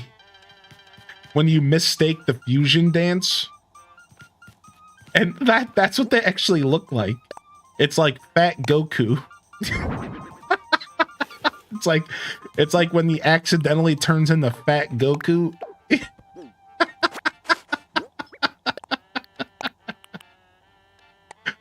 That's it. That's Wario and Waluigi are just Fat Goku.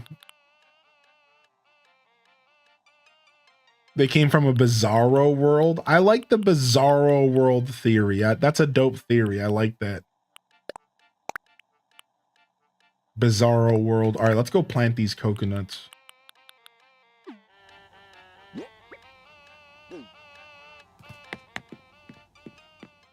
I'm not mistaken, Mr. Egad works both sides. Maybe he made them. He does. Dr. Egad does work both sides. In Mario Sunshine, he proves that because he gives Baby Bowser that stupid, the paintbrush, but then gives Mario the other item.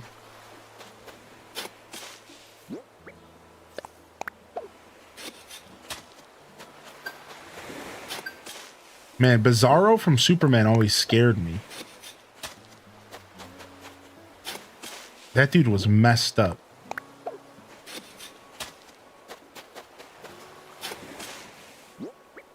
Egad for Mario Kart World DLC.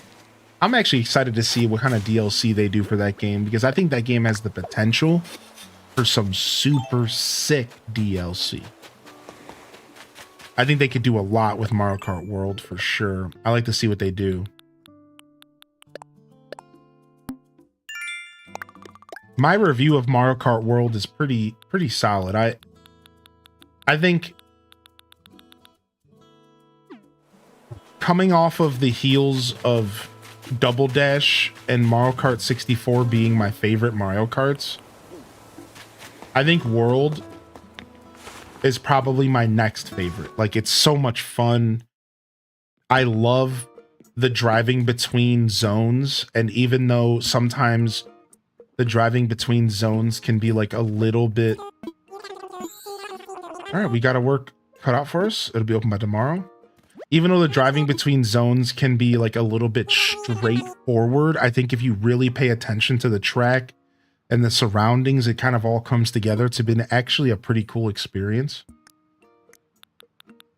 I think without glazing unnecessarily glazing Mario Kart, I think it does do a really good job to create an experience unlike any other Mario Kart ever before. And I'm really enjoying it. I think Mario Kart World is phenomenal. I haven't done a ton of exploring around the open world, but a lot of people have said it feels kind of empty, which is like probably true. But in my little bit of experience of running around Mario Kart World, I've run into multiple little mini events. Now, keep in mind, I haven't played the game for tons of hours, but just in, let's say I've roamed for 4 hours, maybe 2 hours. In that little bit of time roaming, I found all sorts of cool secrets. Randomly, this Chuck just came out in front of me on a bike and it said target, and I chased him down for like 5 minutes till I finally was able to hit him with the green shell. Another time I found some penguins walking in a circle and I had to chase this nabbit. You know, another time there was like a special event where like a UFO showed up. Like, I don't know, like, I'm sure if you like sit and free roam for 10 hours plus, like maybe it does start to kind of feel dry and empty. But for my personal, very casual experience, it's cool. Like, it's been cool, man. I've been having fun with it, so.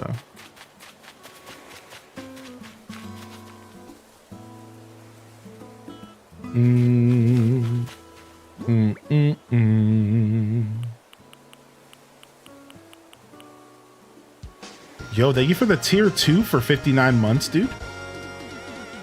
Holy heck. Yo, loving the chat, man. Thank you, dude. Almost 5 years. How has time flied? Yeah, true. Thank you, man. Thank you, Clover.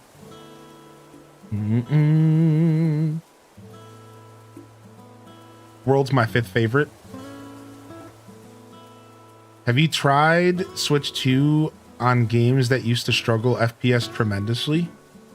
Yeah, a lot of games are like a solid FPS across the board.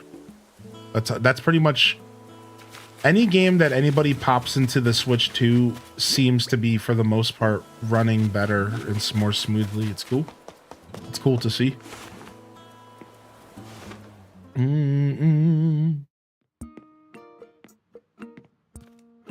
Top 20 for Sky High Sunday in Mario Kart World. That's sick, dude. What a legend. I had a group of bees chase after me. That's scary, dude.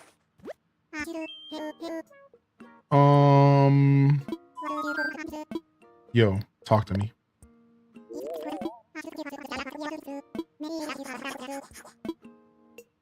Okay, so we'll have to wait until tomorrow. Yeah, because once we get the shop, tomorrow is when we put down the villager houses. Yeah. All right, we got enough Nook Miles for another Nook Miles ticket. Let's go. Let's go to another Nook Miles island and see if we get lucky enough to find the Tangster. Could you imagine if we found Tangy on this single ticket? Wouldn't that be insane? Now, it's a higher % chance because it has to be a lazy or a peppy, I believe. Because at the beginning of the game, it can only be a normal, a lazy, and a peppy. So, like, it is a higher chance. Are you doing an island without help? Wait, what do you mean? My new island? Am I not taking help? Sure, I rarely ever take help when I'm starting a fresh island. Especially since I don't know what I'm doing with this island yet. But as I start to figure out like what I would like to accomplish with this island as far as decorating, then I might be more open to taking some help so that I could fast track the process of decorating, sure. How does Zelda Notes app work? I can't find it in the App Store. Oh, it's just through the Nintendo app. Yeah, so it used to be called the Nintendo Switch Online app, but now it's just called like the Nintendo app. So look out for that one. Yeah, go download that one, and Zelda Notes is built into it. Otherwise, it's pretty straightforward. It takes a little bit of finagling, but like it works really well. Queen hype. Yo, what's up, Spiky Taco? Have you picked up any new villagers today? Yes, I got Goldie. Goldie is moving in. We got a normal villager already. Goldie is moving in. Beep-bo, beep-bo, bo, bo. Ooh, we got a bamboo island. Oh, my birthday buddy! Hey! Oh, there's someone on this island. Oh, you're here visiting too? Hey, I'm Sherb, your chat, huh? I didn't expect to make a new friend here. This island is so cool. Nice, we're taking Sherb home. Let's go, man. You're coming to live with me. Huh? You live on YouTube, right? Whoa, then I want to go. If your island is as cool as you, then I want to go. I don't know if that's a compliment or if that's an insult. But thanks either way.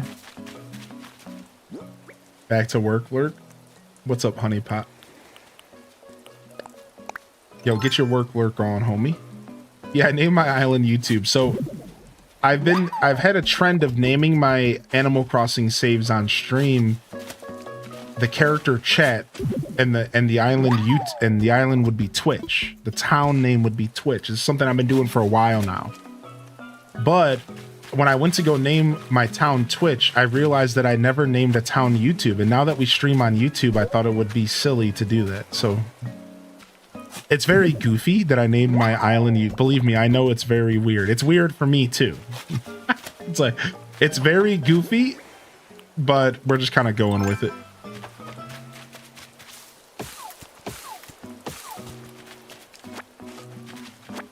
I too live on YouTube. Oh, dang. Have we missed the spring bamboo era? We have. It's summertime now. Yeah. Dang, no spring bamboo for us. Boop, boop, boop, boop, boop, boop, boop. Do, do, do, do. Gonna grab me some bamboo. Oh, sure, I love you. Got my bamboo. Ooh, ooh, wee, ooh, booey doo. We'll take these shoots home and we'll plant them. Sure was an autofill on your new island along with Sprinkles and Norma. Norma got the H-Des bruh. Oh no. Not Norma. Oh no, dude. Norma's just another word for basic, if you know what I'm saying, dude. That's just another word for basic. Certified bamboo banger.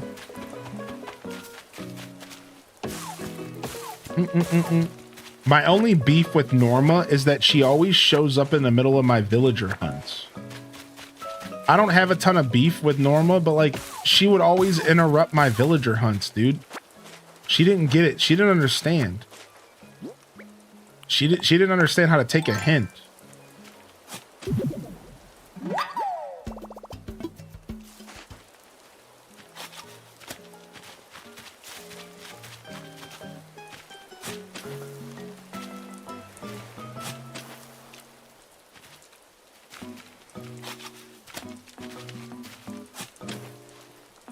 Marina's the worst.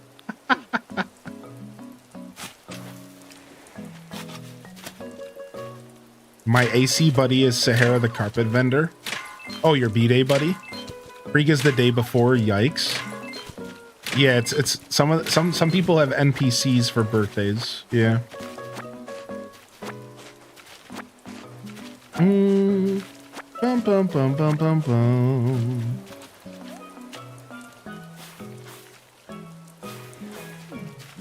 Shooby doo. Doob doob doobie doobie doobie doo. Oh. All right, well, at least we brought home a nice hearty stack of bamboo. Even though in this game, man, a stack of 30 of something is nothing. Like a stack of 30 is nothing in this game. You need so much more materials to do anything. See, there's a bottle here. Dude, I love Walt. Walt is cool. Walt's one of my favorite characters in the game.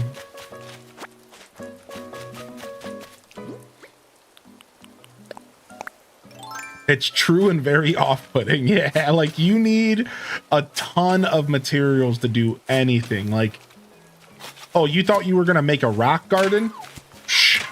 You better have freaking 7 stacks of stone.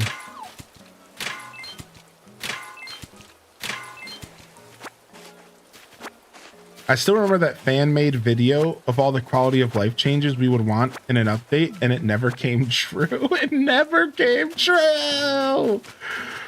That's so funny. I like your little hat, Sherb. I like your little hat. I like your hat.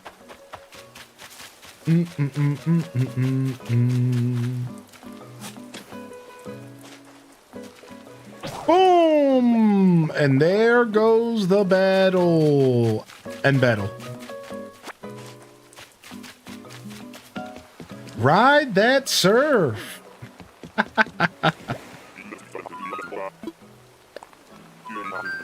Man, I can't wait for Pokemon Champions. I think it's going to be sick.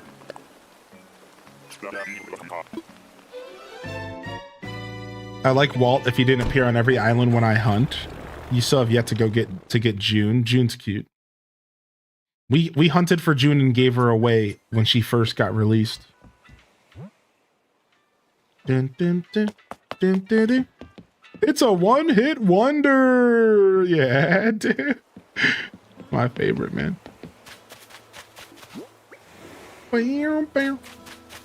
Bam, bam. Ba-doo, ba-doo, boo.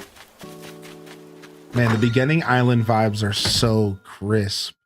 Yeah, that's we're doing Pokemon Stadium lines. Yeah. I almost transitioned to some NBA Jam ones. He's on fire.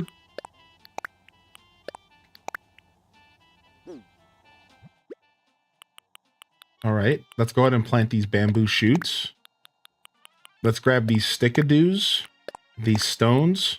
We only have 1 piece of hardwood. That's not good. We can't make any more shovels, but we could buy some. Yeah, screw it. We'll just buy some tools this time. I'm already falling back into the habit. Here we go. Buying tools versus crafting them. The trainer hasn't issued an order.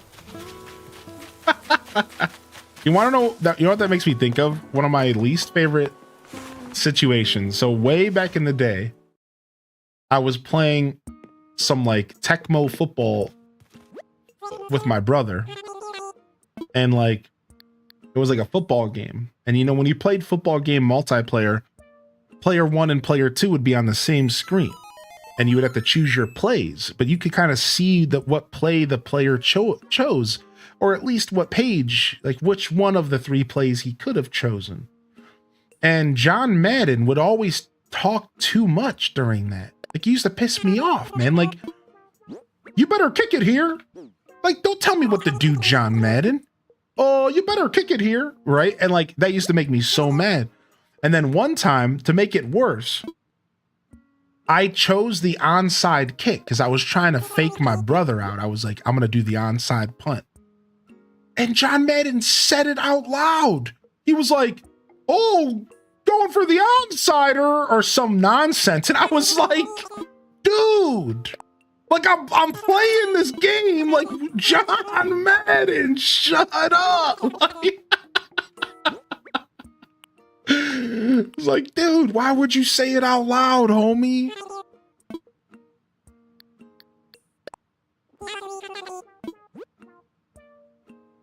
Dude, what the heck? Yo, I hope you're okay, Stars. That's scary as heck, man. Let me get one of these too. Yeah, 0 stars. Do you think there will be any Oblivion streams? Yeah, I'd like to go back to Oblivion, but we might have replaced Oblivion with Cyberpunk for a little while. That wasn't the plan, but that might be what happened just because, you know, we can only play so many games at a time. And unfortunately, every once in a while, a playthrough just gets interrupted by life. And that's kind of how I'm feeling right now about Oblivion. Like, as much as I want to play more Oblivion, I also just want to keep playing Cyberpunk at this point and maybe continue that playthrough instead. So that's kind of the vibe there. Good question, though, for sure. We'll have to see what happens with Oblivion. I would like to continue that playthrough. I was having fun fisting my way through Tamriel. It was fun. It was fun. Yeah, we just did some Fantasy Life on Sunday morning. I think that was our last Fantasy Life stream. Yeah, we're at the point in Fantasy Life where it's like, it's just grinding and multiplayer. So we'll play it occasionally here and there. I have heard of Expedition 33. It's not something I've played, but I've seen it and I've heard good things about it. People are super into it. Who's this fresh-faced nerd on the island? Oh, I was doing a Mike Travis cosplay. How did I do? You enjoying the punk? Yeah, it's been fun. Yeah, Expedition 33 looks dope. Expedition 33 is not traditionally my type of game, but it's the kind of game that I want to play because it's a phenomenon. Every once in a while, a game gets so popular that I feel obligated to play it because I just want to be able to say that I played it. I want to be able to say I experienced this game that is obviously an experience. So, yeah, Expedition 33 seems like something I would like to check out, but as I said, it's not something I would normally play outside of the fact that it's just super popular and people are clamoring about it and calling it the game of the year, and it seems like it deserves all of the glazing it's getting. And yeah, just more tempting to check it out.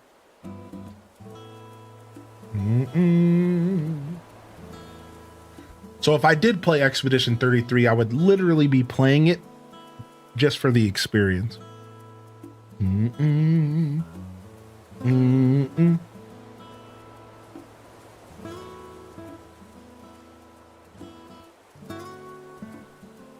Ahead of his time, because that's a rule now. You have to announce the onside kick. Wait, really? You do?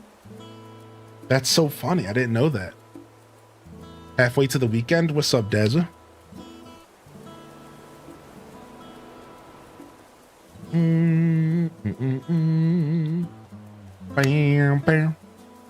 Yeah, Fantasy Life is still a thing. I haven't played Fantasy Life off stream. I've been busy, but I'm trying to fit it in where I can. All right, I got to stand up and stretch, and I'll be back. Give me just a couple minutes here. I'm going to throw some tunes on for you. I'm going to stand up and stretch and go put my coffee cup in the sink, and I'll be right back. Thank you, LPK, for the gifted over to Daza. So stick around. Don't touch that dial. I'll be but a quick while. I'll be right back. I'll be right back.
Balloon. All right, I'm almost done. I'll be right back. 1 second.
All right. Thank you, chat. What's up, Raiders? Biscuit Gaming. Hey, thanks for the raid, dude. Sorry I missed y'all. Just had to take a quick break. How are you today?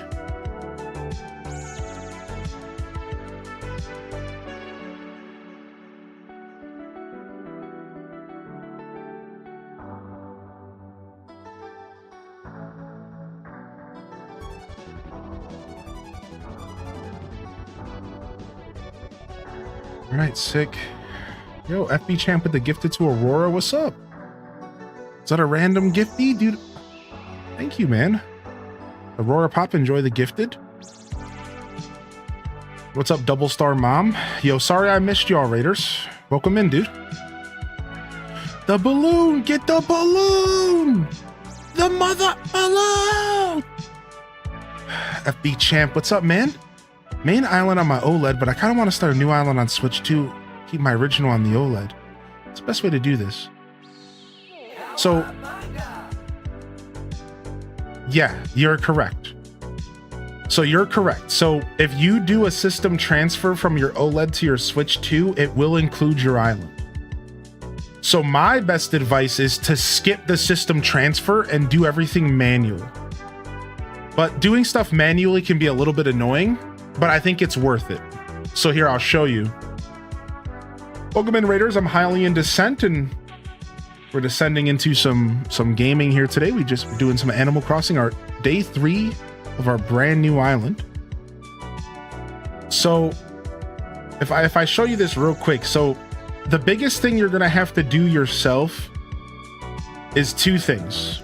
First off, if you don't do a system transfer, you're gonna have to go to your virtual game cards and you're gonna have to manually eject them from your OLED and then install them to your main Switch, your new Switch 2. So I recommend, if you're trying to have a new island on Switch 2, do not do the system transfer. Then go to your Switch 1, go in here, and there's an option to eject all the games.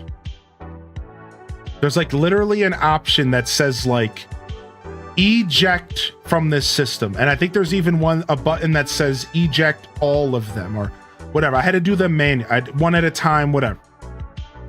So you eject all your games, your digital games. This is assuming you have a digital copy, by the way. Then you want to load up your Switch 2 and you just want to eject or inject or load up the games that you do want. So in this case, you would go and you would choose Animal Crossing and you would install that. And then from there, you're going to also have to go to your system settings and you're going to have to manually download your save files from the cloud for most of your games. So let's say you wanted to play your Tears of the Kingdom, your Breath of the Wild. You'd have to go and manually download these save files from the cloud. It takes about 10 minutes of extra work if you don't do the system transfer. That's it. It's like 10 minutes of extra work, and that's what you're gonna have to do. That's my recommendation. So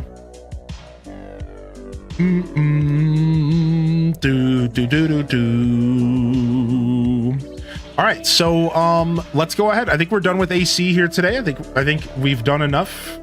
4 hours of Animal Crossing, day 3 completed. Thank you for tuning in for that. If you were here for just Animal Crossing, make sure you hit that like and subscribe over on YouTube and hit that follow here on Twitch. We're going to be game switching over to a different game here today, and I think we're going to jump into some Kart here this afternoon. I think I'm kind of in the mood to play some more Kart.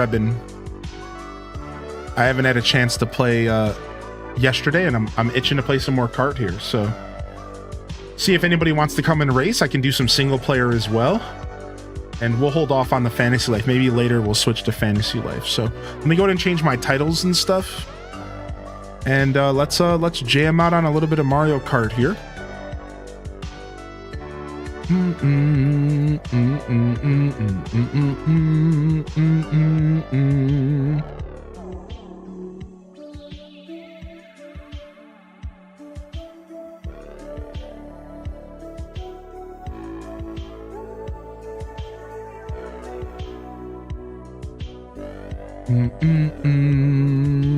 Beep bo bo bo bo.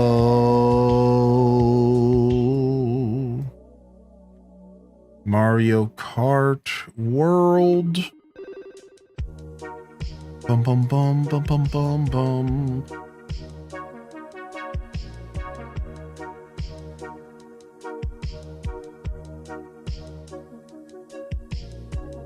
Do do do do do. What's up? Thank you again, Raiders. Biscuit Gaming. Let me go ahead and drop you a follow. I don't think I'm following you, dude. And hopefully we got you a shout out. We did. You guys were doing some Stardew Valley. If you're still hanging out, you're welcome to jump in the chat and say hello. Of course, if you have to dip, you know, believe me, I know all about that life. Sometimes you gotta raid and fade. Sometimes you gotta raid and you gotta fade, my dude. That's the life. Okay, for some reason my game didn't update, so let me try that again.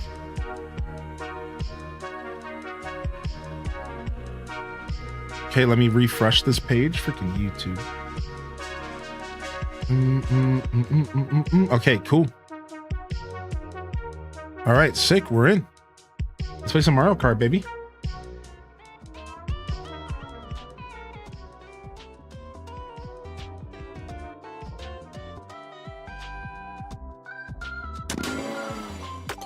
So yeah, I was talking about this, but apparently you can open up the map and you can just click on any character and you can just instantly switch into them. You just open up the map and you can just switch to any of the characters in single player free roam. Like now I'm Boo. And apparently these characters are all roaming around the map. Like you in theory could go find these characters in the world just like driving around. I don't know if that's true, but in theory you could, which is pretty interesting. So I can just click on Mario and be like, shh, now I'm Mario, son.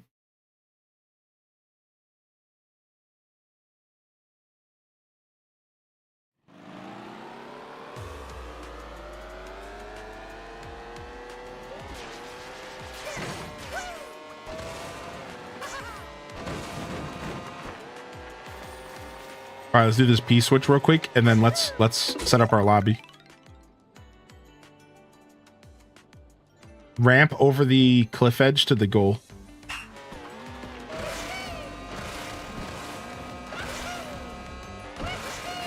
No! Skizzard!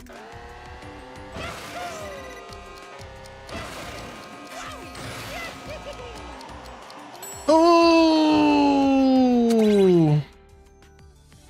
How do you rewind? Just press down on the D-pad. You can't do it online, but you can do it in every other scenario. Time trials, anything you want. You can hold it or you can press it.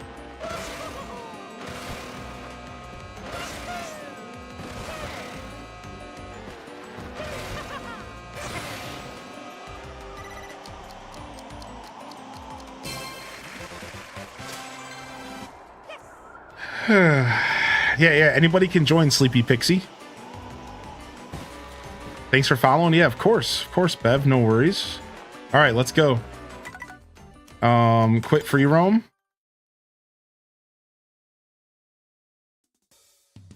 Online play. Let's lock in, baby. Some Kart, baby. Sorry, I'm excited.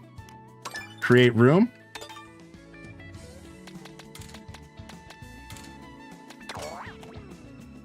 All right, and we were messing around with this bad boy for a bit here.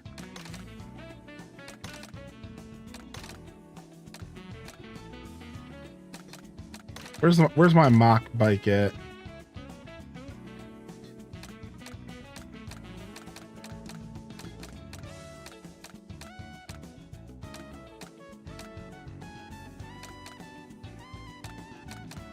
Here, let me get the lobby going real quick, and then I'll continue messing with my cart.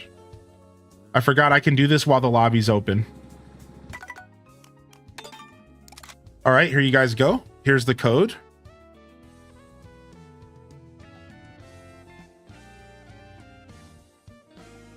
All right. How do I join? You want to go to online play, then choose friends, then choose join lobby, then enter this code. So again, online play, friends, then choose join on the top, and then enter this code. Anybody can join.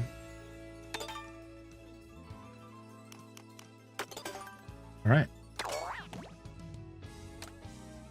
I'm looking for a specific allocation of stats here.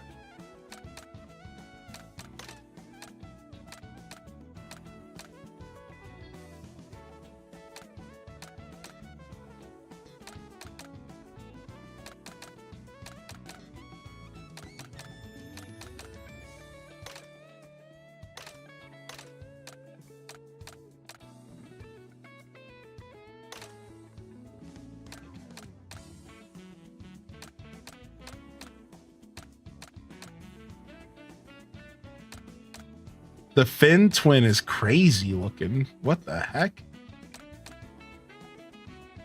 Ooh, I like the Bumble V a lot, actually. Man,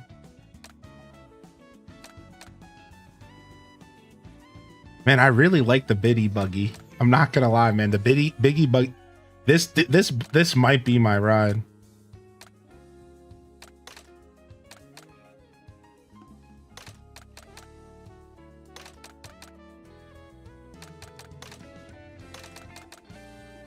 Are they the exact same? No, this has a little bit more handling.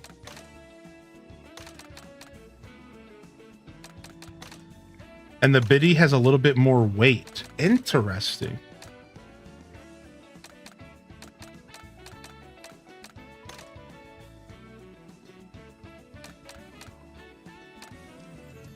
Rally bike.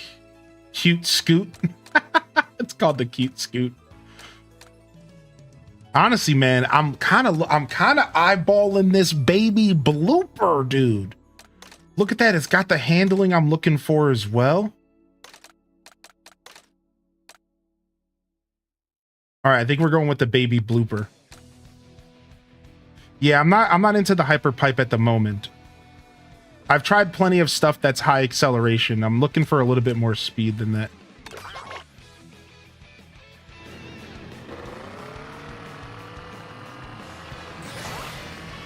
But I'll give it a try in the future for sure. I'm just looking for a specific vibe at the moment. All right, cool. Here's the room info. It's also in the chat. You could join in. We'll start here in just a minute.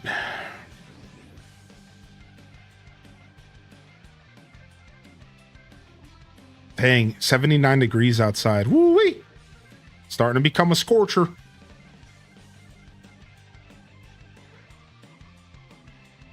Starting to become a scorcher out there. We're getting scorched.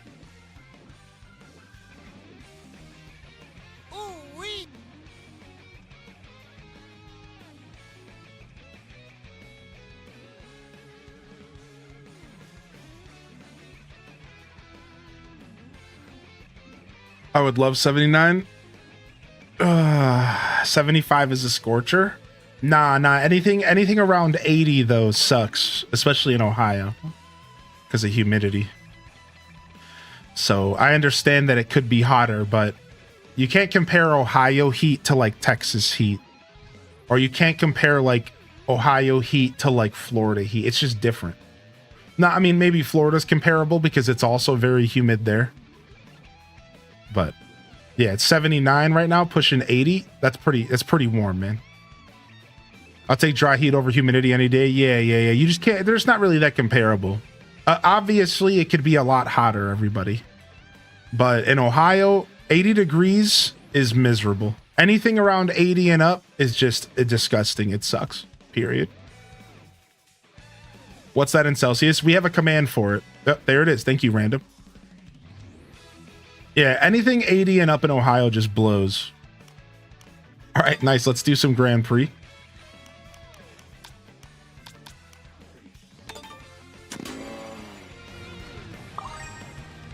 Yeah, we prefer like a good 75, like a 70 to 75 if you're going to the beach or you're looking for some sunshine. For sure. 80 is like, all right, I'll still go outside, but like I'm not going to like it. And then 85 and 90 is like, I'm not leaving the house.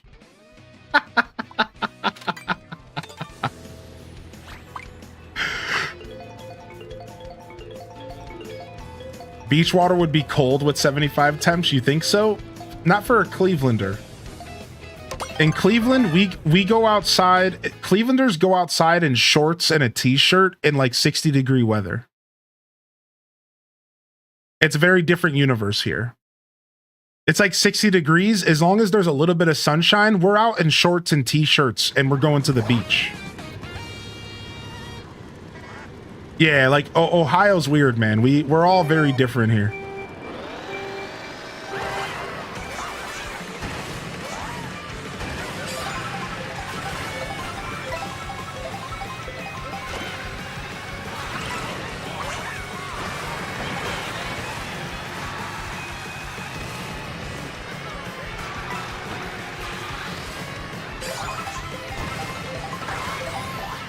Turn this down a little bit. You guys would get a heat stroke in Phoenix? I probably, dude. Now, here's the thing, though. Phoenix would be drier heat, so like, I think I would be able to handle the drier heat. I think so. Keyword here, think. I understand. Like, I wouldn't really know until I was there, for sure. Like, as an Ohioan, I don't really know what true heat is like, and I admit that. I admit that I don't truly know what real heat is like in Ohio. Like, I get it. That's why I'll let the Texans and the Floridians and the Arizonians and the New Mexicoans, I'll let y'all talk smack because I understand. Like, I get that. Like, I don't fully understand what heat is like in Ohio.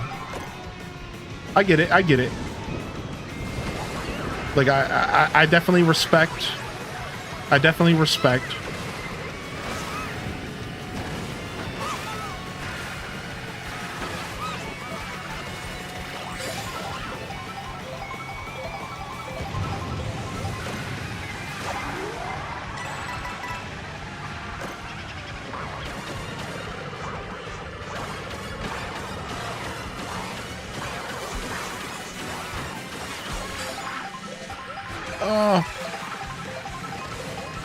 So listen to, I got some science for y'all.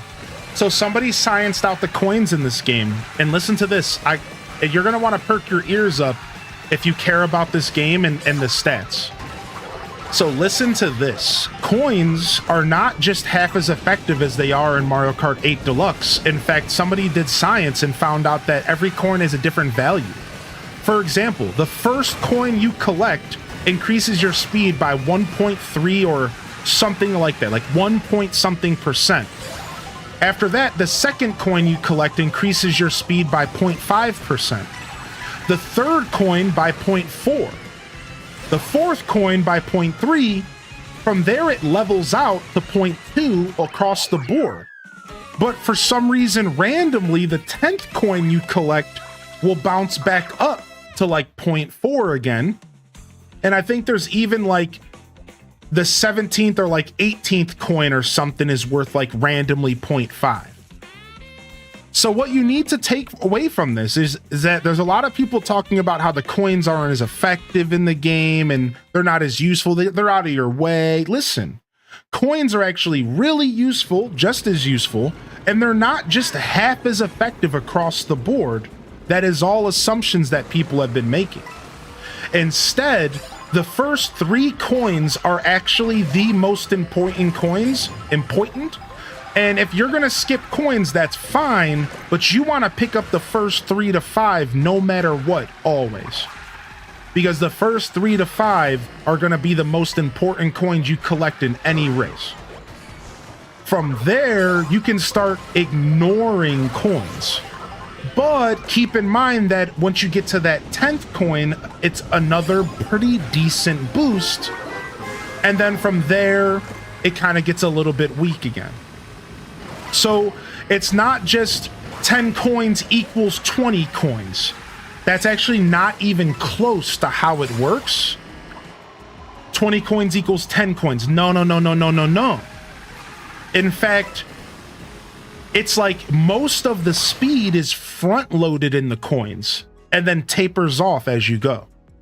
So there's a lot of data out there, and I'll have to share the video with you later, but a specific person on YouTube did a ton of research sitting there doing tests and experiments, doing races with the same character in the same cart, collecting data on how each coin affects speeds, and then did a bunch of nerdy math to come out with actual pretty solid numbers.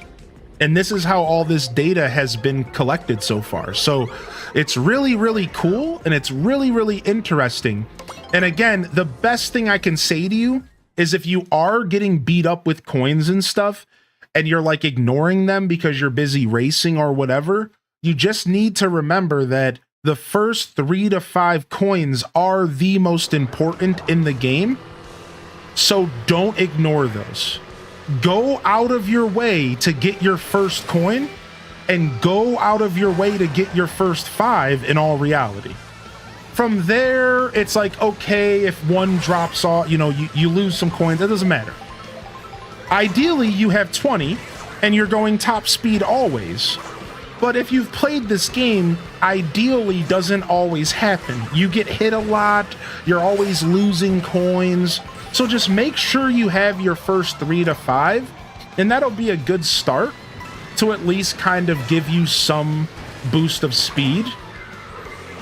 And yeah. And again, I'll find this video again. It's in my watch history, and I can pull it up and I can even show you the stats this guy found, because it's pretty cool information. I really enjoyed it.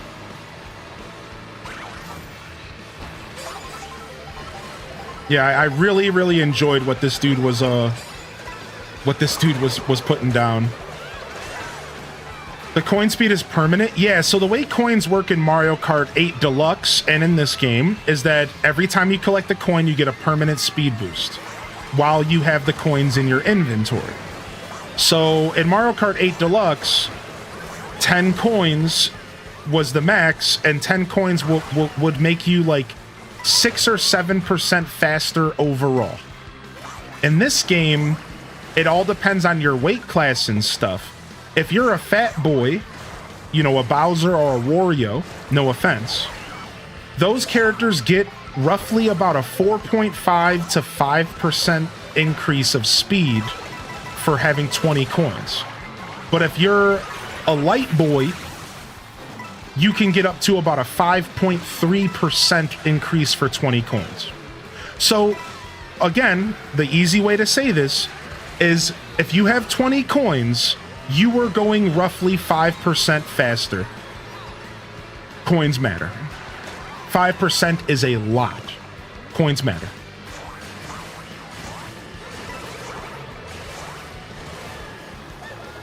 So every character in the game is going roughly 5% faster for having 20 coins. And again, it's not as simple as, okay, so if I have 10 coins, I must be going 2.5% faster. No, because the first coin you collect is worth like 1 full percent, like 1.5. So in all reality, if you collect 5 coins, you're already going like 2%, almost 3% faster. It's front loaded. And then once you get up to like 10, 15, you start getting up towards that 4%, so on and so forth. Do. I love this freaking song. I love this song. It's so good. I'm always interested to me when people do deep dives of games to find out the mechanics of everything. Yeah, I know. Isn't it super cool? Yo, no worries, Mike Travis, man. Thank you for the Prime, man. Thank you for 39 months, dude. And good to have you back in here. Come out for some 115-degree days in LA. Ohio humidity on the 90-degree day hits different, though. 115 degrees in LA is crazy. 5% matters. Yeah, it really does. It really does. So a lot of players were trying to say that coins don't matter that much, specifically for like time trials. And to some extent, they're right about that. Right? Like, to some extent, if there's a coin that's really out of the way in a time trial, it might not be worth it to grab it, depending on how many coins you already have. That's the key. If it's your first coin, it's very worth it. But if it's your 12th or 13th, you could probably ignore it. And you wouldn't really be damaging your run too much. I've heard if you pick the random race, you do 3 laps of a track instead of traveling to a track and only doing 1 lap. So I'm not sure what you're saying, but I can tell you how it works in just a second. So just pay attention, and this is how it works. Every track can be played by just clicking on it and choosing the top track. You see how it says Mario Circuit? But instead, what you can do is you can also just choose a path. So if I choose Starview Peak, it's going to take me from Mario Circuit to Starview Path. Or I can just click on the actual track and do a traditional 3 laps around the level. So I'm not sure about the whole random thing, but I can just tell you that you can always just choose to do 3 laps. You don't need to click the random button to do 3 laps of a level. You can just choose the level normally and do 3 laps anyways. I think there's some confusion there that like using random is like the secret answer. You can just choose the track and you'll do 3 laps of it. So I guess the random is also a perk, which is cool, but online randoms, it will be a secret.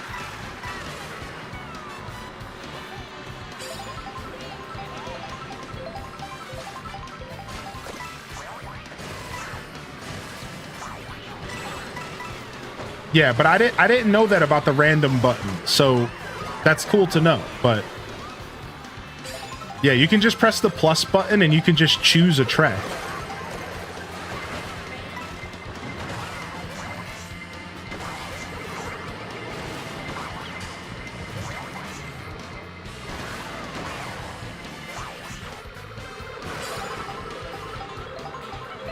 Yeah, there's been a bunch of super dope science coming out. And I'm like super excited about more science coming out, dude.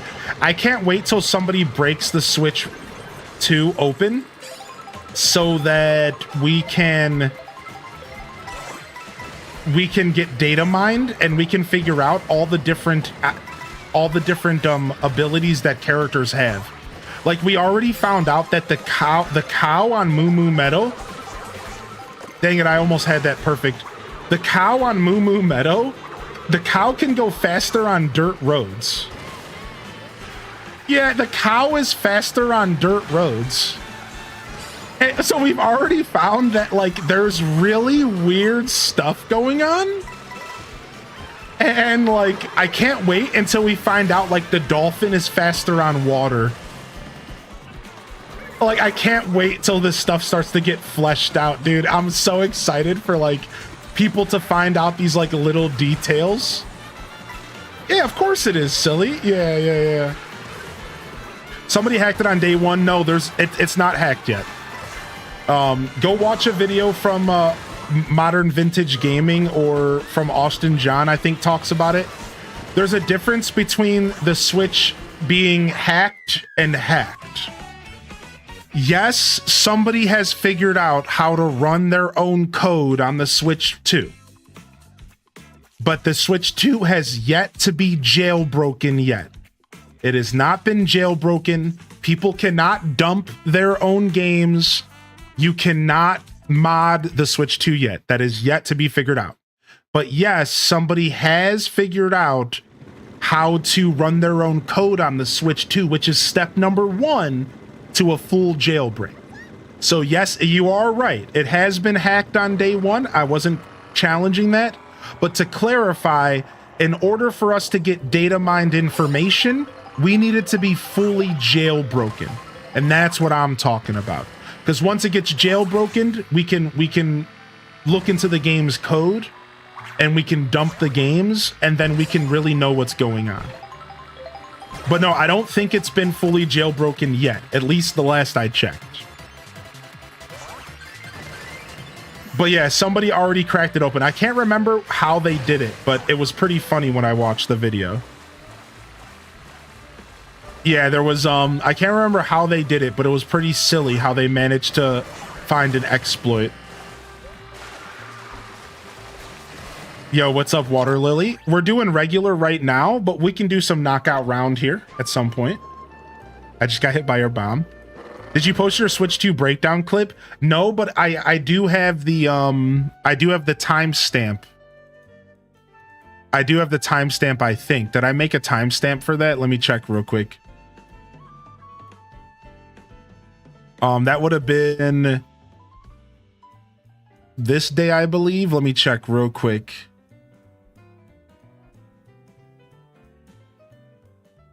No, that would have been Monday. It was Monday. Let me go find this VOD. Boom. Yeah, here it is. Check out this video right here and go to the timestamps. And it should be the start of my Switch 2 first impressions review. Yeah. That should be it. Go to the timestamps and you'll see it.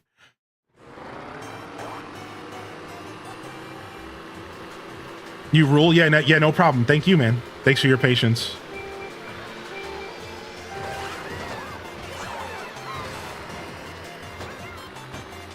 I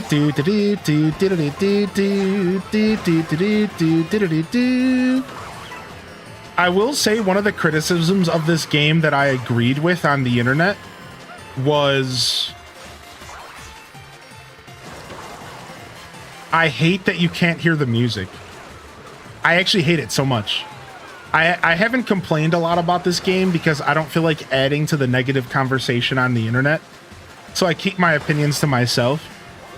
But I absolutely despise that there's not audio settings and that the music is literally unhearable. Because it all sounds like so great. It's like I can just barely hear the music. And it's like, I don't know, man. But I heard that criticism from someone else on the internet, and I was actually like, I'm so happy I'm not the only one that feels this way.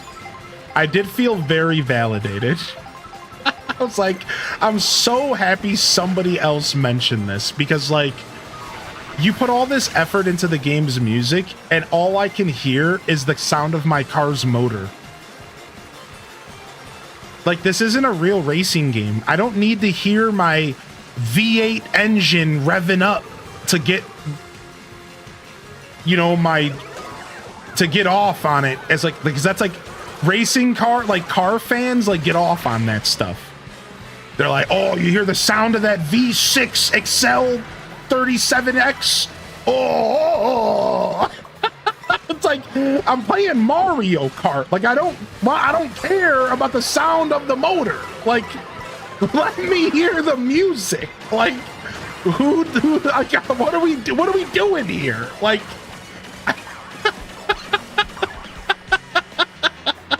like what is happening? Wait, who decided that this is what I want to hear while I'm playing this game? Like,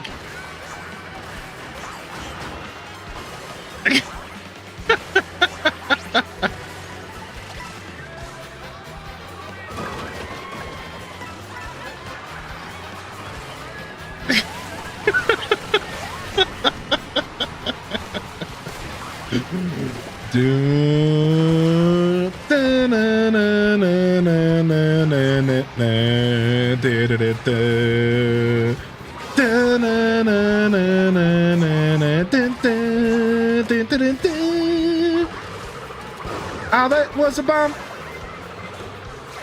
Oh, that was a bomb. Oh, that was a bomb. I'm real sorry. You hit the wall, and then I hit you with the boomerang. It was very rude of me. Ah, da, da, da, da. Gonna go shroom my way back to the front of the line. Whew. Watching others play Mario Kart has become truly one of my favorite things to do now that the hype is hyping. It's a lot of fun, Water Lily. I was doing pretty decent at first in this GP, but the past two races I haven't really been doing well. I'm the type that turns down the other sounds and turns the music up in games. Yeah. No audio settings exhaustion. Yeah, it's like a very Nintendo thing not to provide us with audio options, right? It's okay though. Like I said, it's not anything more than just a complaint. It's not that big of a deal. I just want to appreciate their hard work. You know, I want to hear all these songs. I want to jam. So what's going to happen is I'm just going to wait for somebody to rip it all to YouTube, and we're just going to listen to the YouTube soundtracks of it all. That's it. I'm just going to wait for someone to rip it all to YouTube, and then we'll just put on YouTube and we'll turn the game down, and we'll just listen to the music on YouTube. That's what we always do. There's always a solution.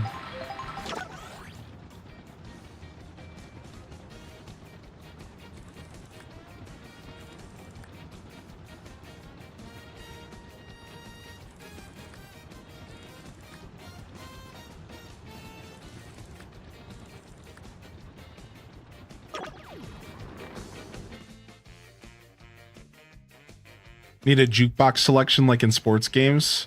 I'm so trash at this game, but it's fun. Yeah, dude, it's so much fun. Nintendo says you get what you get. Oh, there's the YouTube playlist. Yeah, it's probably already ripped. Yep. It's probably already ripped. Mario Kart World official OST. I'm gonna go ahead and bookmark this. Don't mind if I do. Don't mind if I do. Let's go ahead and save this to my library. Thank you. Thank you very much. What did the hidden question marks block do? And they just unlocked little stickers. They're just all fun collectibles. That's all. We're pretty sure that if you want to unlock mirror mode, you need to find 10 question mark blocks, and you need to find 10 peach coins, and you need to find, that's way too much airtime, 10 of the P switches. What? Wait, I wasn't allowed to go up there? Wait, what? Well, that's one way to start a race. I wasn't even trying to race with y'all anymore. I was just trying to go off road. I said, screw you guys, I'm going home.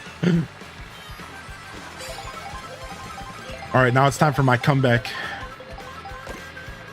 Let's go!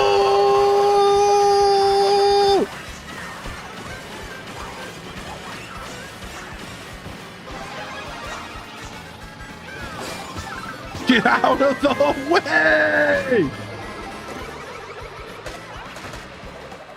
H day steer, H day steer, H day steer. Pretty much. What the air tricks do? So if you air trick at least once, you get a boost when you land. So you want to air trick at least once to get a boost when you land, and that's about it. Multiple air tricks don't do anything. Now, there's also the benefit of air tricks giving you some sort of momentum in the direction that you trick.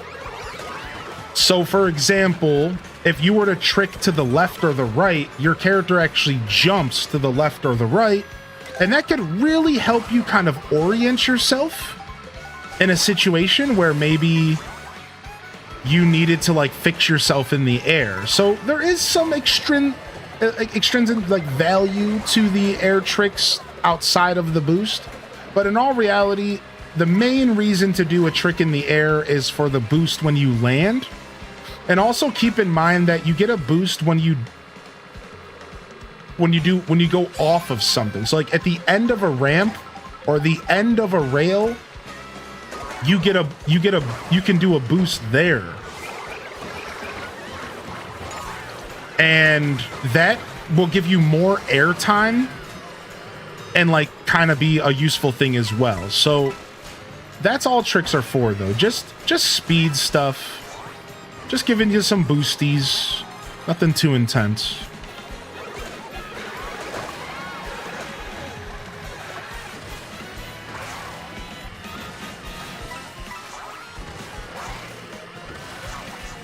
So you see people like spam them, but in all reality, like you only have to do one trick. Now, I will tell you this though.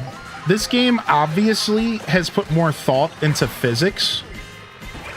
And because of that, I will say that I've noticed that like if I do a certain trick and my cart lands a certain way, sometimes like it will like maybe hurt me or like mess with me. So I think there's also something to be said about the physics of the game, and certain tricks might mess with the orientation of your car, and that could very well affect your speed or something. All the data videos I've watched says that even though it feels that way, it's probably not true with the tricks, but you definitely want to pay attention to that stuff as we're all figuring out all these details about this game. You know, it's like, nice, third place. As we're figuring out all these details, it's like there's probably going to be some stuff that comes out in the wash over time, you know?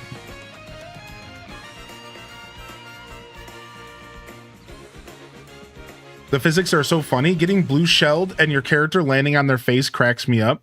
Yeah, like for example, if you get hit with a red shell, depending on the angle at which you're hit, and depending on how fast you're moving, will actually help determine how fast you recover.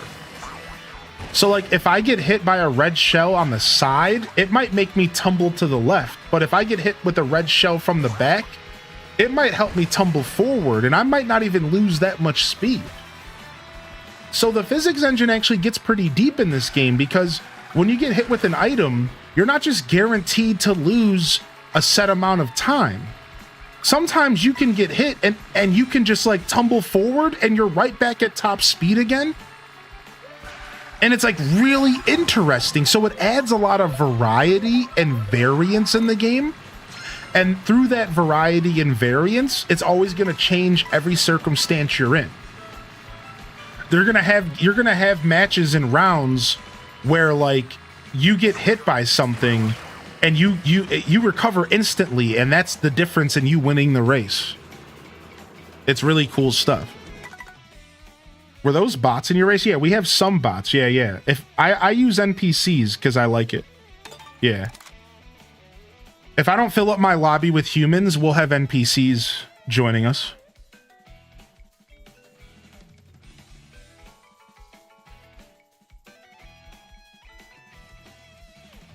Do do do do do do do.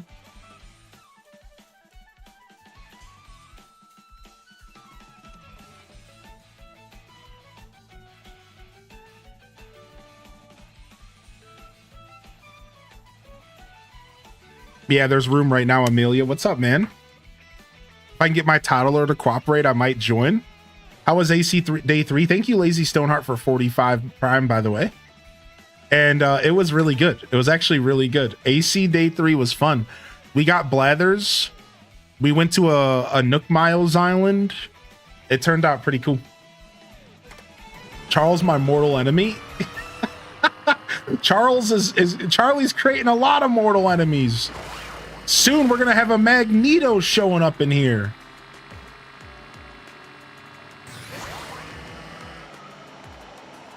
What's going on over here? You see this? It's the dance of the moonlight jellies. Look. It's the dance of the moonlight jellies. Yeah, yo. Elden Ring jellies. All right, we're gonna start the next Grand Prix. If you join late, that's fine. If you join late for the Grand Prix, that's fine. And then we'll do a knockout round afterwards, all right? But we're gonna start the next Grand Prix. We do a minute between. I like a minute to have some time to explore. Let's go. When are they gonna add Mayor Lewis as a playable character?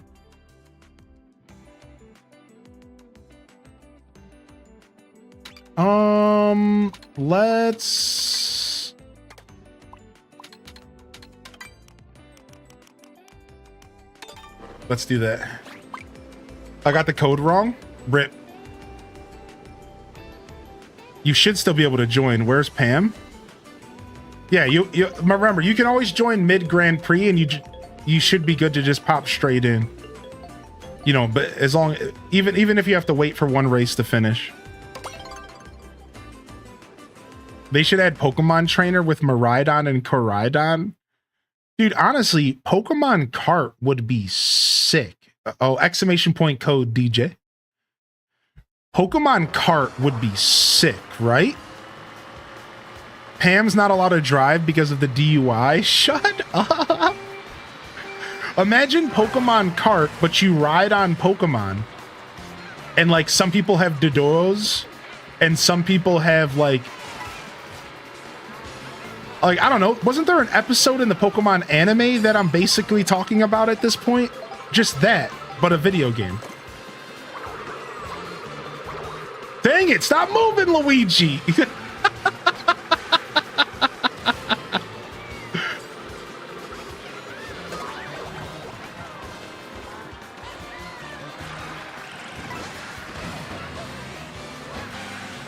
You could choose a Pokemon to ride on the back of. I think that would be so sick.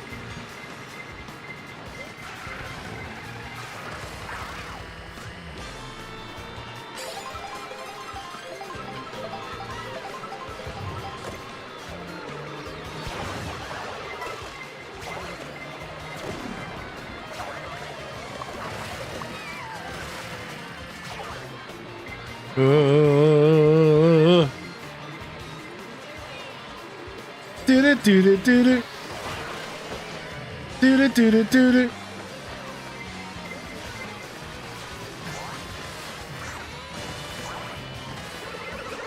Oh, back off. Freaking Goombas out here.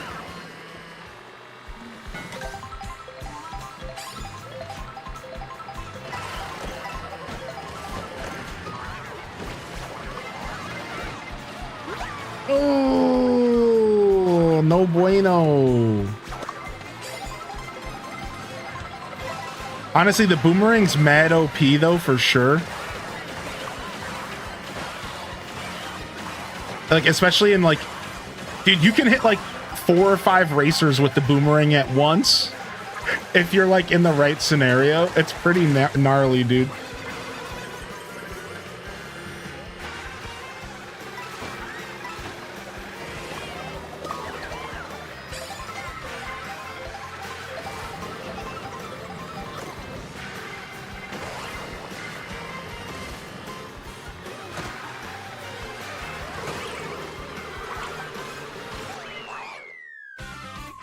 Ride-on races. Instead of item boxes. could be powers for the Pokemon as you go. Dude, now we're thinking, man. Amazon refund notificate. Listen, get these scam text messages out of here. What these spam text messages are bad, dude. Here's your Amazon refund request. No, I didn't request no refund. Shut your mouth. Went from 14th to 4th. Nice.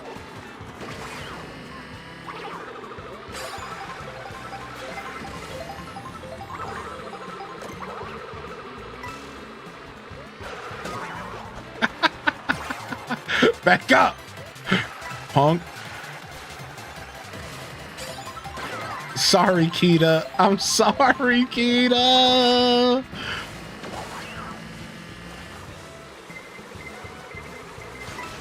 Yeehaw. Wait, there's a wall there.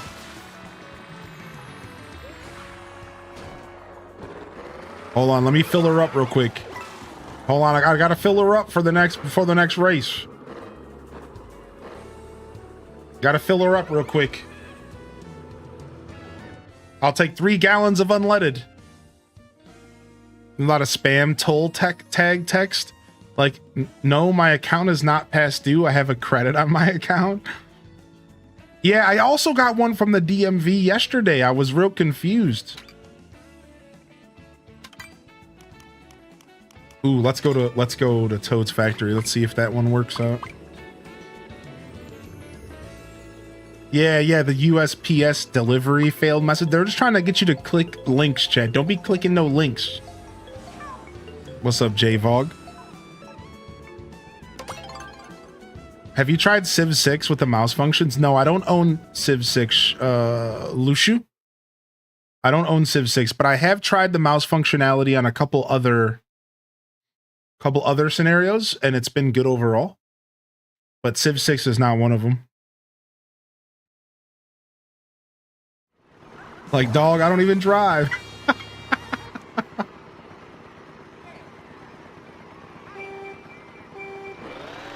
Oh, I was a little late there. Oh, we still got some kind of boost. All right, I'm not sure where we're going here. We might be doing just 3 laps here. I think we are.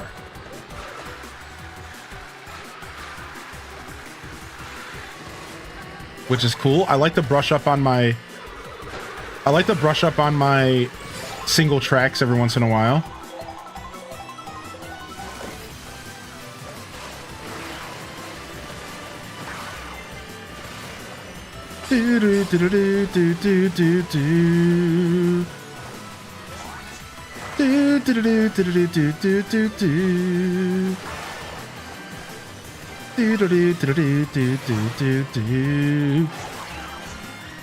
Dang, I missed that second boost there. Whack.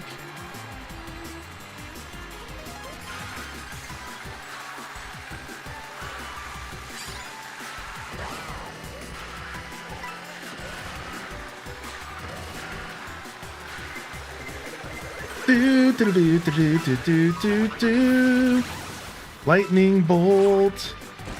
I'll take these coins real quick.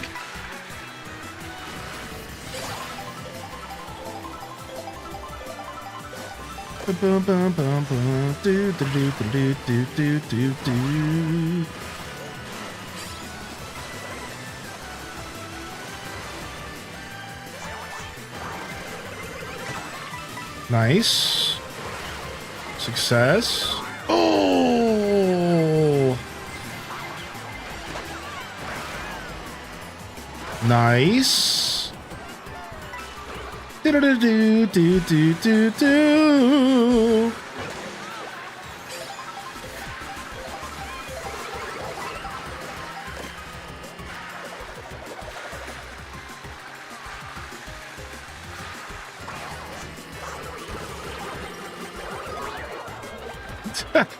Frick, dude, I got punished for that big time.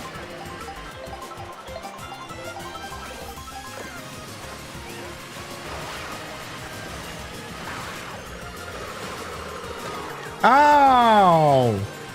Dude, these green shells are out here.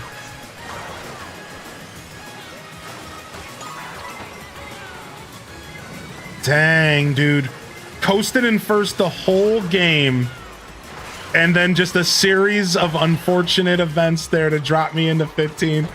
Dang, we were doing so good. I was in first literally the majority of the game.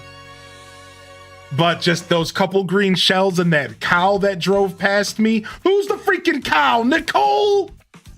Get back to the pasture.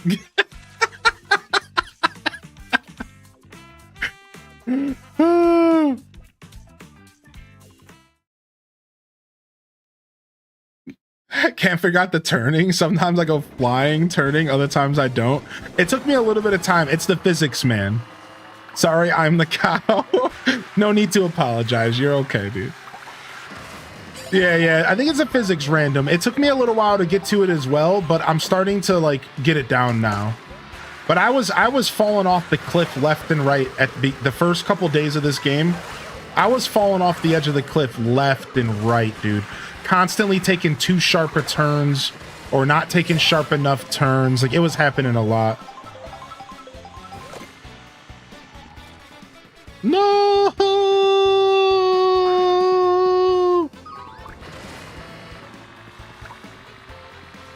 Gotta drop out to tend to some tours. Okay, dude, no worries.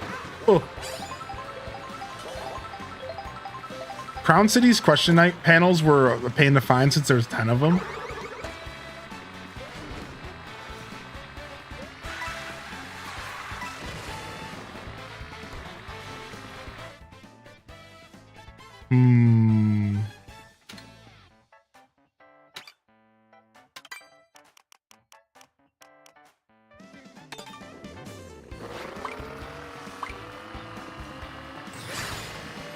Yeah, I can't wait to see if they add more tracks.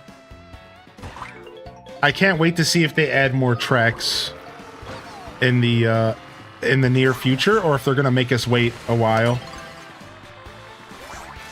Like, you know, I hate to be that greedy goblin gamer that just wants more, but I can't wait to see if they add more. No, I haven't unlocked any characters today. No luck with comic. I did 50cc of all of the Grand Prix in single player. I don't know if that's all the characters in the game from that, or if I get more from doing 100 and 150. And then as far as the different Mario enemies and stuff,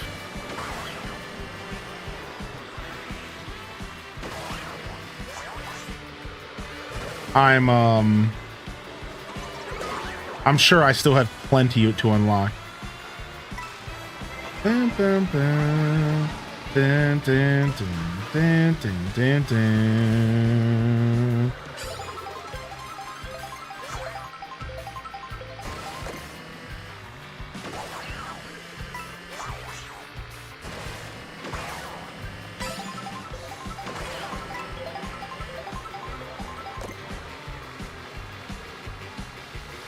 Get out of the way, massive, oversized, shy guy.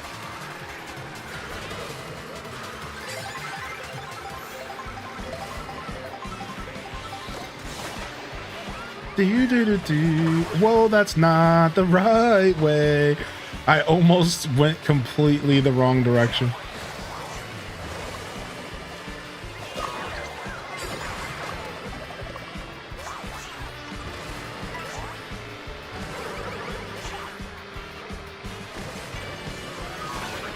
Oh, I was saving those mushrooms. Wooed. Ba-bum-bum-bum. I was saving those shroomies, man.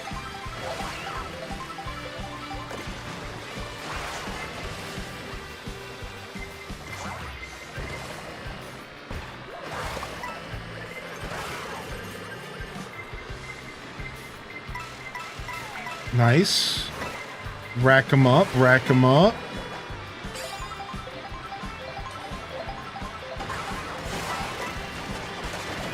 Nice, nice. We'll take that. Oh, I misjumped. That's fine.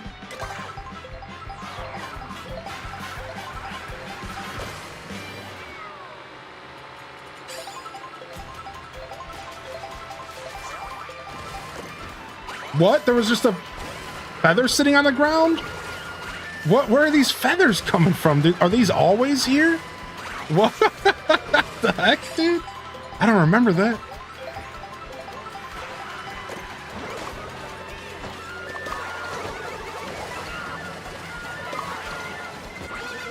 No, no, no. If you're taking me down, I'm taking you all down with me.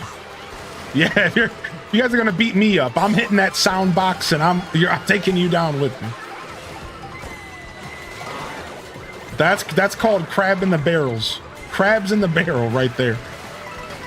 I'm taking you with me.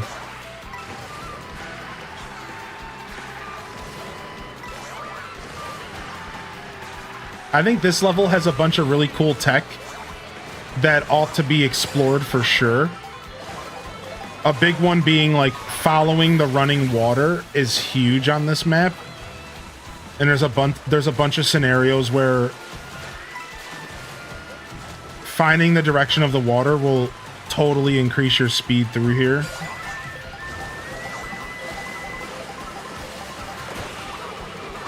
Eat green shells!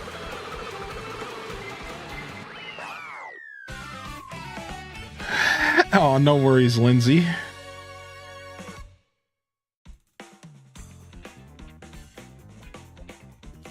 Was that track based on Zora's Domain? I don't think so, but wouldn't that be beautiful? I saw you right when I hit the finish line. Willed my way from 23rd to 2nd. Where there's a will, there's a way. There's a food truck that drops meals, mushrooms, and feathers. Occasionally the hammers too. Interesting. Speaking of food trucks. Yeah, boy.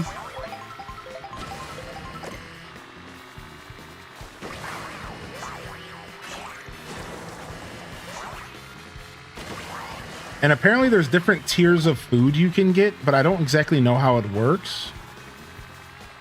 But there's different tiers of food you can get from the fast food stalls.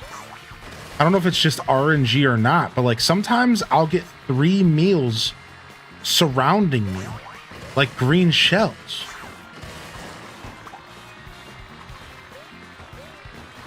Like, I don't know like what triggers that, if that's like certain food stalls or...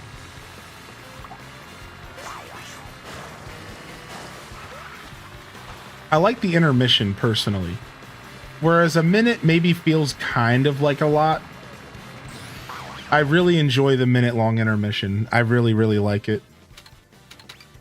All right, let's see where we want to go from here. Let's see if we can go to Shipyard. Even though I'm not a big fan of all the water. Let's see if we can go to Shipyard. The minute's perfect. Yeah, I think the minute is like spot on. Just enough time for me to kind of just drive around a little bit and explore. Maybe get a question mark block. What up, Taco?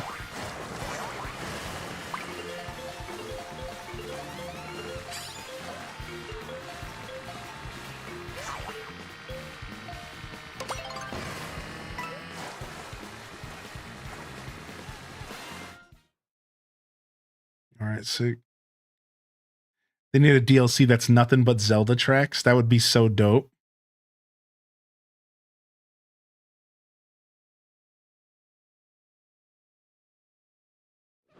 Ice cold Barks root beer and some cold grapes. Dude, that sounds so good, man. I haven't had a Barks root beer in a little while. Go! Oh, get away from that dirt. Nice, give me that item. Oh, taking my coins, that's fine. I'll take that coin instead. Sounds good to me. Those shortcuts are a little bit hard to stick with if you don't have more than 1 mushroom. 1 mushroom's not quite enough to take a good corner sometimes. What? Did this Mario Sunshine looking jerk just steal my double block? I think it's an NPC. Oh my god. Next time I play Mario Sunshine, I'm rooting for Baby Bowser, you punk.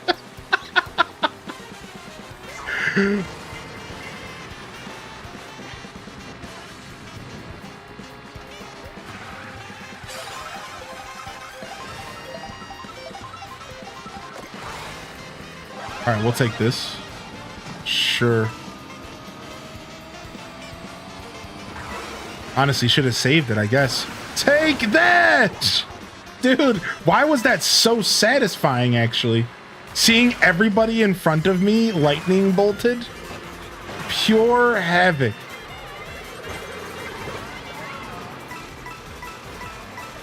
All right, we'll grab some takeout real quick. Don't mind if I do. Grab some more takeout real quick. Don't mind if I do. Perfect little takeout location.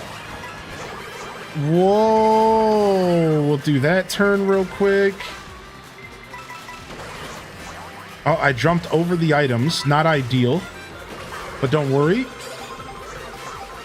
Dude, I like this level a lot. I like this level a ton, dude. This is great. No blue shell. You got so many people with that lightning. So lightning only works for the characters in front of you, for the record.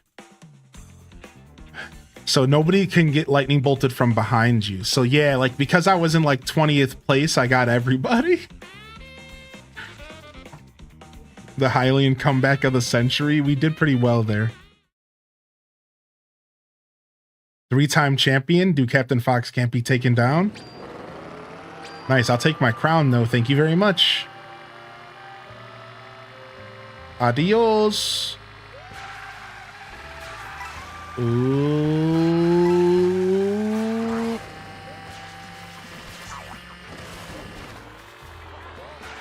That actually seems pretty legit if you have a mushroom there.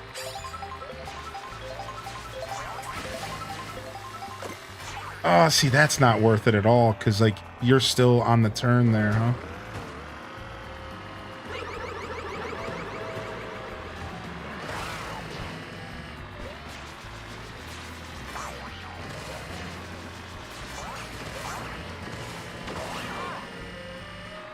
Give me that Donkey Kong barrel, baby!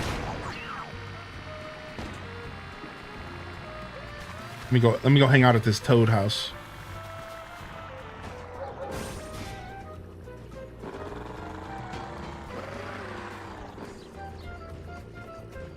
I keep forgetting it's 5 races. Yeah, sorry, dude. Yeah, we do. I like to do 5. It's nice. You unlocked a new outfit for Yoshi. All right, from Peach's Stadium, we will go to... we can go for this again, since we haven't done it yet.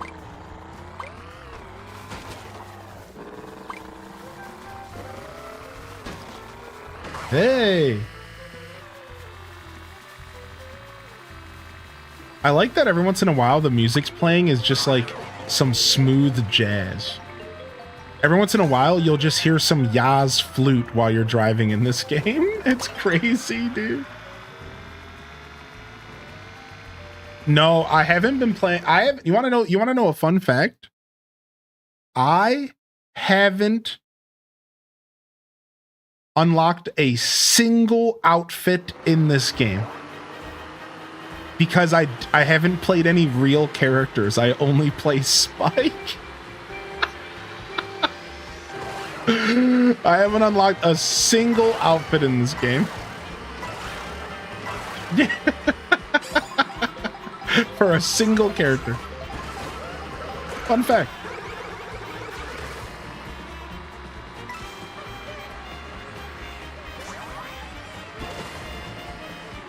Nice, we're heading over to Toad's factory here. We're heading out here to Toad's factory.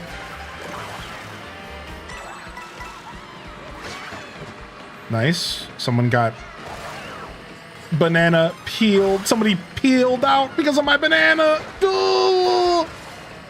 I hope that was a very appealing banana. Ooh! You might be appalled that you got banana peeled. Oh! All right, that last one was... We were pushing it.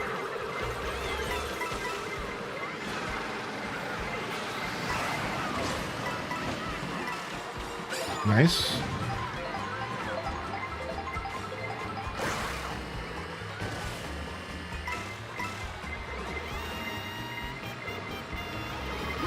Dude, why you gotta run me over like that? Huh? Huh, Pink Yoshi? You think you're so cool. take the boomerang into the whole pack. The boomerang in the whole pack, dude. You can hit so many people with the boomerang in this game, especially if you're from behind, dude. I think I just hit 6 people with one boomerang stroke. It was pretty dope. Oh, there's a van there, a bus. Dun, dun, dun, dun. Dun, dun, dun, dun, dun, dun. Oh, that's a car right there. That car really hurt.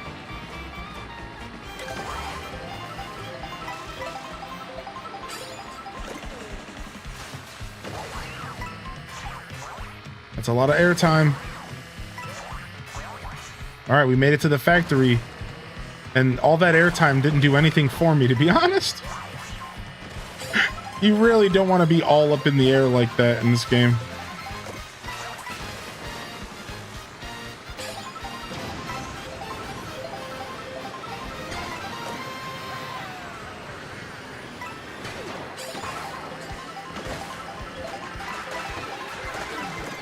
Dang it, you had to steal my last one, huh?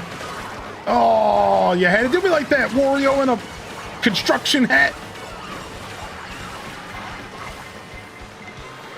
Wario Maker is the next Maker game confirmed. Oh, the buzzer beater boomerang. The triple B's. Boo, close this stream. You hit us with a bunch of banana puns there. A bunch of banana puns. I like that. These puns are drifting off course.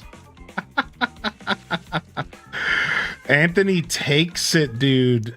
Anthony takes it. There it is. There it is. Dude, NPC Wario got 7th place, and NPC Waluigi got 7th place. They tied for 7th, and they're only on normal difficulty. These guys are big boobs. We should increase it to hard mode. All right, let's do a knockout round. So once we start the knockout round, you can't join. So make sure you're in here. If you want me to wait for you, I can. You just got to say something in the chat. Otherwise, we'll start the knockout round in like 30 seconds to a minute. So go ahead and, do what you got to do.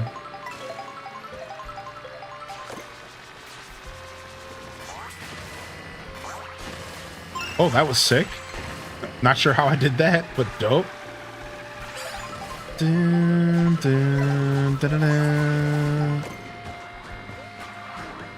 Of course, Rachel. You're gonna be joining some friends now? Yeah, of course. No worries, dude. Thanks for popping in, man. I'm sorry I didn't even see you. I didn't see that you joined. I'm happy that you made it though.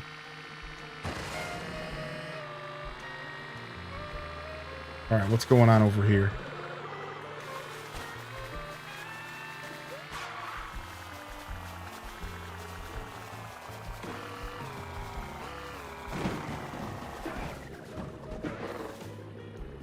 Did you guys know you can throw items sideways? Look.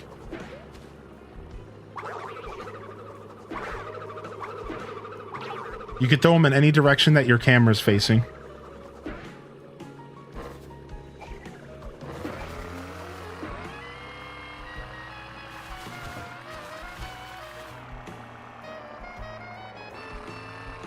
All right, we're gonna start here.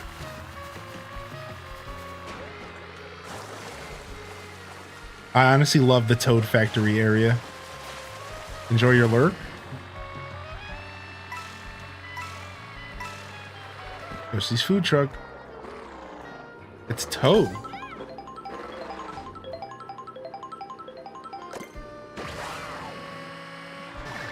Yo, what's up, my Jinx?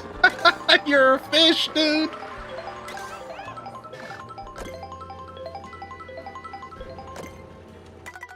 I still think that's such a sick addition, yeah. All right, let's do a knockout round. Normal NPC. Waffle, please. All right, we're going in, dude. What knockout round are we going to do? I hope that later what they do is I hope that later they let us create our own knockout rounds. Wouldn't it be sick that if we could make our own custom knockout rounds? Even though, like, to be fair, they seem like they got a lot of the options covered. But it would be kind of cool if we could make our own too. Choose what tracks and how we're driving where. Toad Factory is such a throwback course. I love it. An all cup knockout every single the world tour. Oh my god. Every single racetrack around the whole world. Yeah, one person removed at a time. All right, we're starting up here at the Toad Cinema. Bum, bum, bum, bum, bum, bum, bum, bum. All right, take your time. It doesn't matter. Beginning of the race is always a little bit slower. Sorry, Jacob, I had to do you dirty like that. I'm sorry I had to do you dirty like that.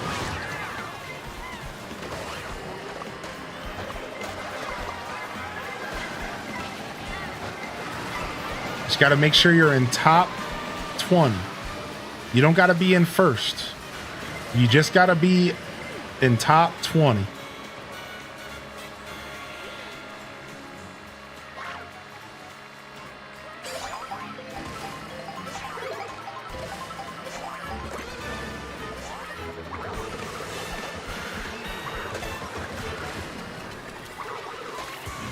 Oh my god.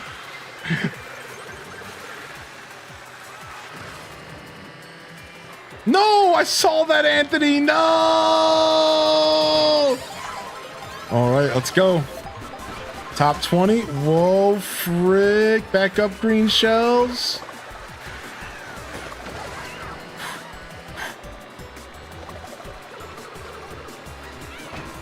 Oh.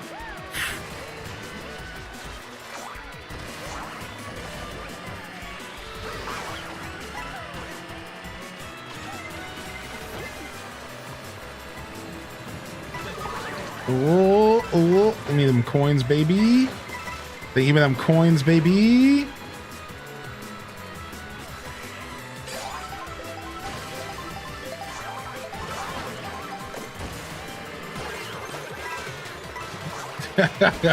Move it or lose it.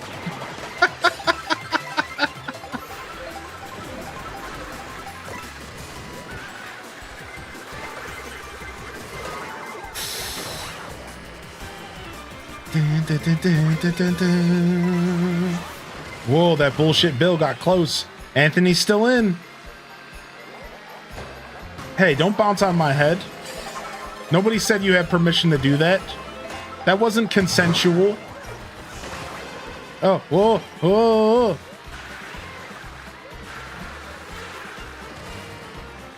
All right, top 12. Let's go.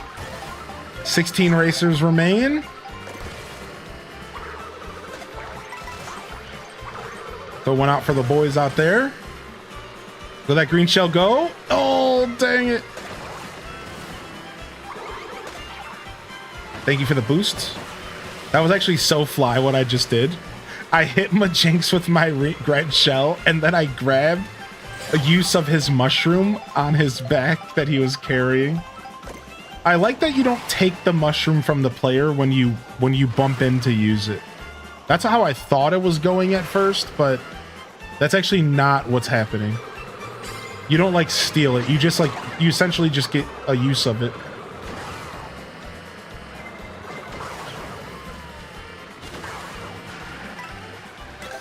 Take that.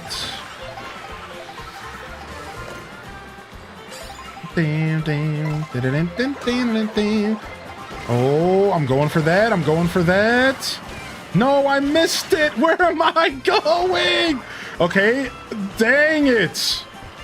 I completely bombed that, dude. That sucks. I wanted that truck so bad that I threw the race for it. We're not quite out yet, though. We're not quite out yet. A little bit of golden mushroom and bullshit Bill saves the day, per usual.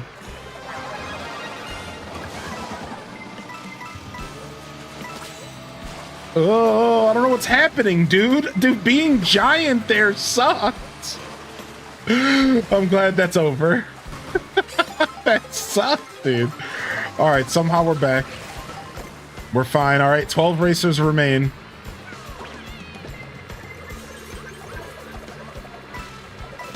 Oh, back up. You better leave me alone.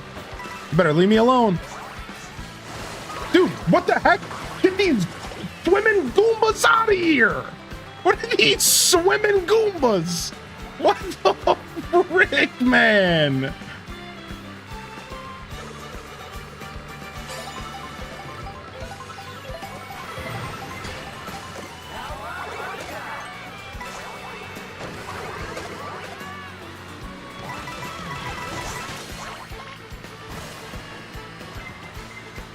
This is close.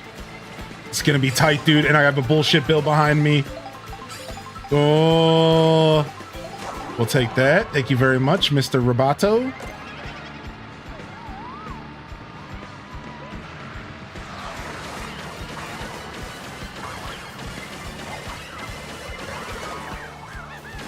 That red shell was dirty.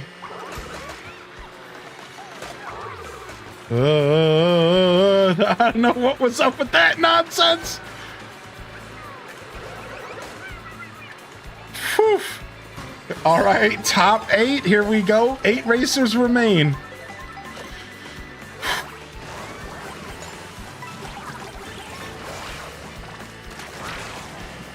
I'm glad the water just instantly cleans up the stupid ink.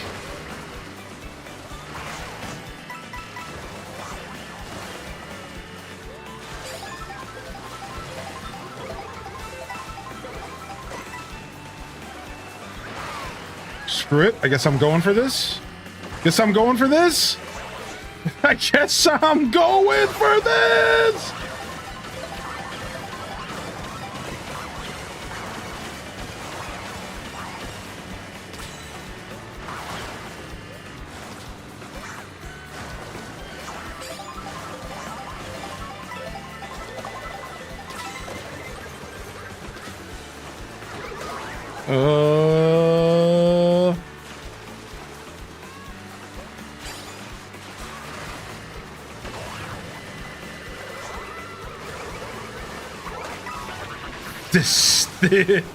This got super dicey in the water, man. This whole water area has been crazy. Oh, dude, I don't know if was I in dead last. I was in dead last. Okay, here we go, dude. Dude, oh my god.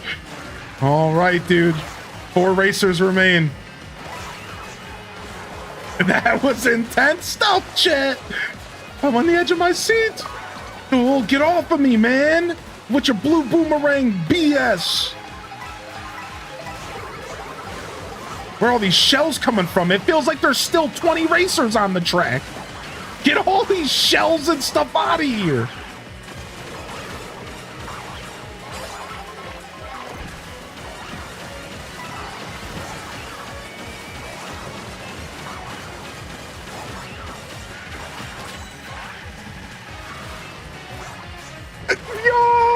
Yes! Let's go! Stolen from Rob, dude. Rob was cruising in first the whole final lap. Stolen from Rob, dude. Stolen! Woo. Ah. I didn't think you were going to make that jump. I didn't think I was going to make that jump. Yo, what's up, aloofness? Yeah, I'm glad. That last corner was clutch, dude. Oh my gosh, dude. Now it's a game of knock the crown off his head. No, no, no. See you later. No, no, no. All right, we're gonna do a Grand Prix. Let's go back to Grand Prix for a round. Man, that was super intense stuff. The back-to-back golden at the end really made a difference. Those back-to-back goldens at the end really made a difference there, dude. Holy heck. One of the slickest steals. All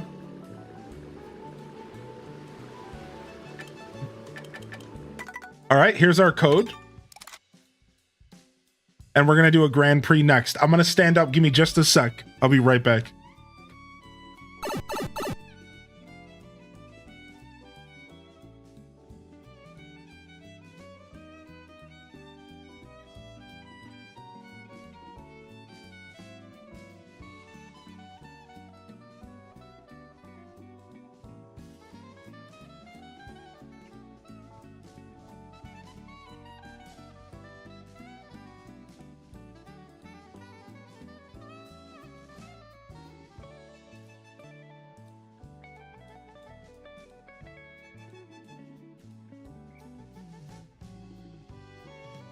All right. You should be a regular character to get more outfits. Finally able to join. Nice. I don't know. Maybe one day I'll switch characters and start unlocking outfits.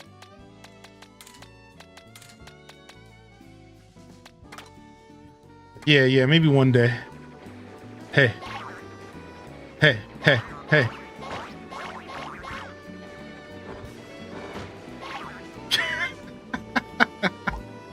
I'm back. All right, you guys ready?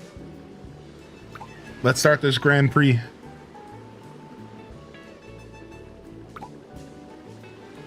I'm out of here.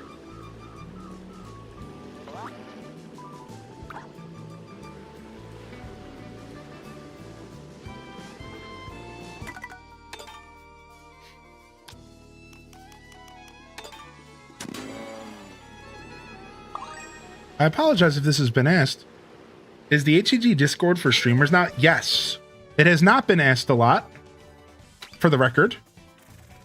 And yes, I have made a pretty big change, and I'm going to be slowly converting the once public Hyrule Gaming Group Discord to a private stream team only Discord, a place for the stream team and I to connect, to plan future events, and to collab with each other, and a place where it's just us so that we don't have to deal with random people. And honestly, something that we've probably needed forever now, because as cool as the Hyrule Gaming Group was, it was 7-8 years that we journeyed alongside each other in that Discord. It was a time to close that chapter, because we just don't need a big place to hang out. Like, everybody has Discords.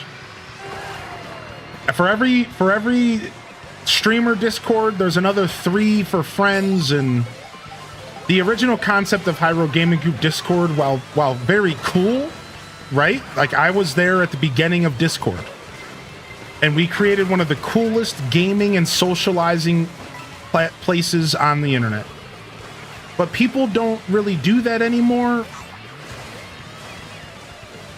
At least not in our Discord, and the people who do that are doing that in their own Discords and with their friends. And besides for Minecraft, which was the only thing holding me back for doing this for years now,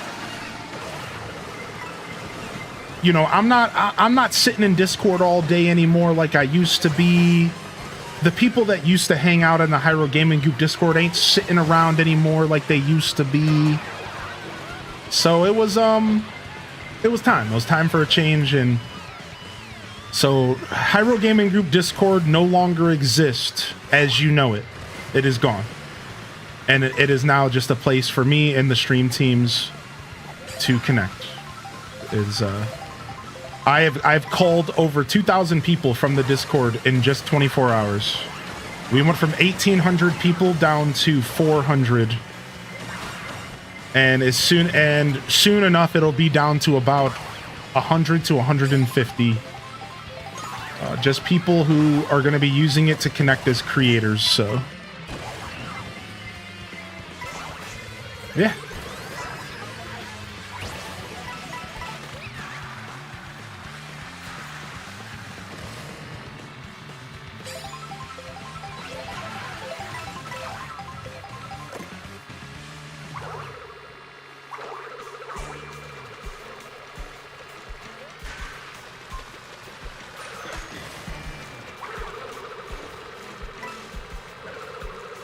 Like, if I'm going to hang out on Discord, I'm going to hang out in my Discord with all of you here on my stream. And that's how every Discord, that's how every content creator is going to function. Right? Like, why would Taco Existential, for example, come and play video games in my Discord when he has his own beautiful, bright community that he can go and hang out with? And that's how it goes across the board. Every creator, you know, people, we're hanging out with the people that we spend time with the most. Like, if I'm gonna sit in a voice call and play video games, I'm gonna sit in a voice call and I'm gonna do it with this community in the Deku Scrub Den. And that's how the majority of creators work. If you're gonna put the time to spend with people, you're gonna do it in your Discord, in your community, around the people that you spend the most time with. So the Hyro Gaming Group was becoming redundant. It was becoming a very redundant space where the only time we ever hung out there was because it was forced. It was like Alto Girl hosting movie nights. And like, that's really cool. But Alto Girl could have just been hosting those movie nights in their Discord. They were just like really trying to bring life into the Hyro Gaming Group. And as much as I appreciated that, yeah, it's time to move on. I got other plans.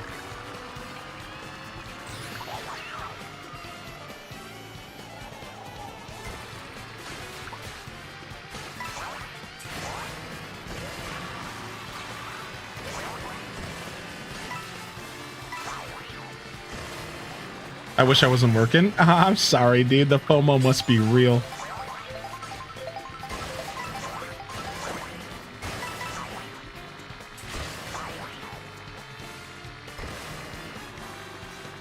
No, I haven't gotten a good case for my Switch 2 yet.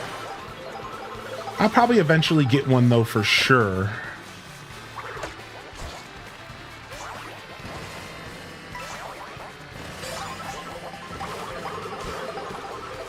But not yet. Not yet, not yet, not yet.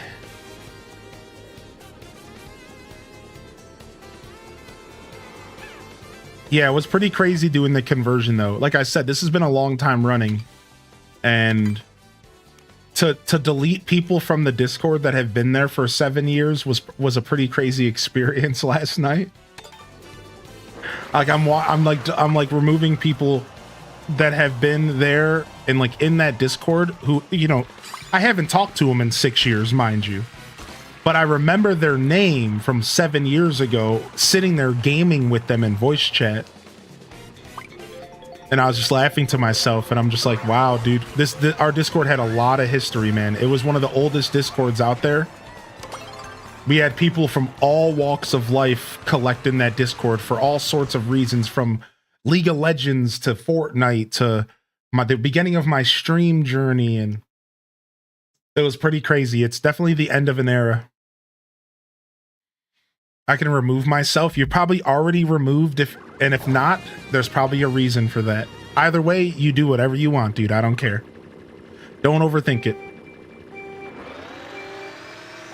If you're not already removed and you're not supposed to be there, you'll be removed. Don't worry. Yeah, just keep living your life, son.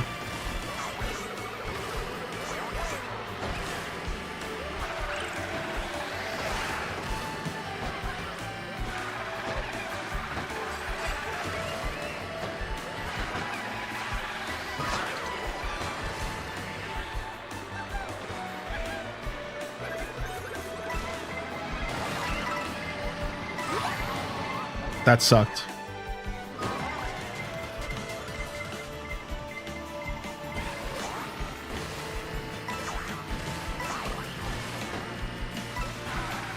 But I'm a female. I know. Whew. That was close.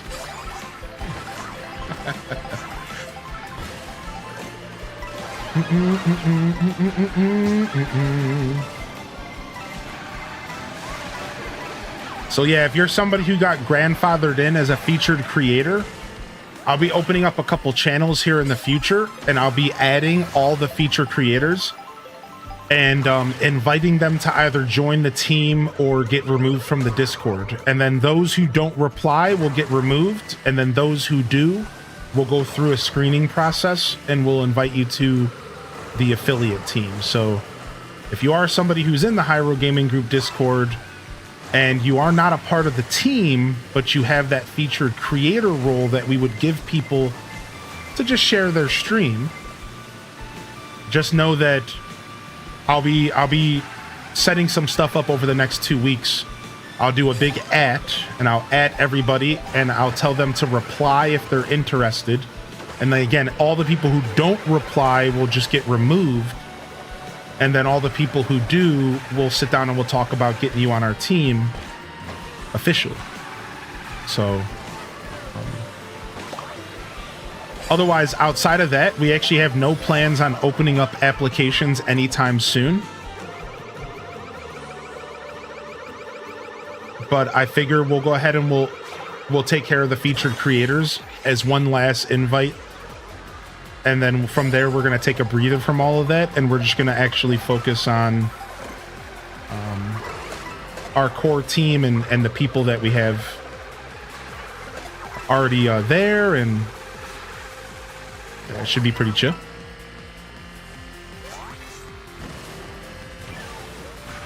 I never take this direction. Let's try this direction.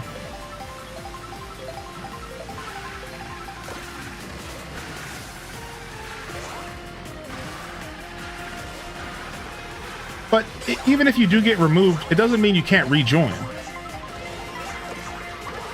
You know, in the future or whatever.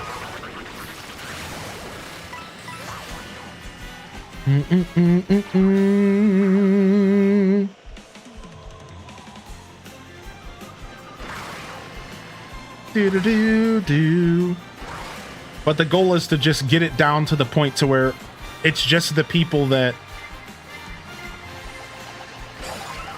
are a part of the team, so that we can start to focus a little bit further on...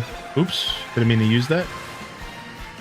So we don't have to worry about it. Because, like, man, that Discord had so much history. There were people in there that didn't even know what Twitch was.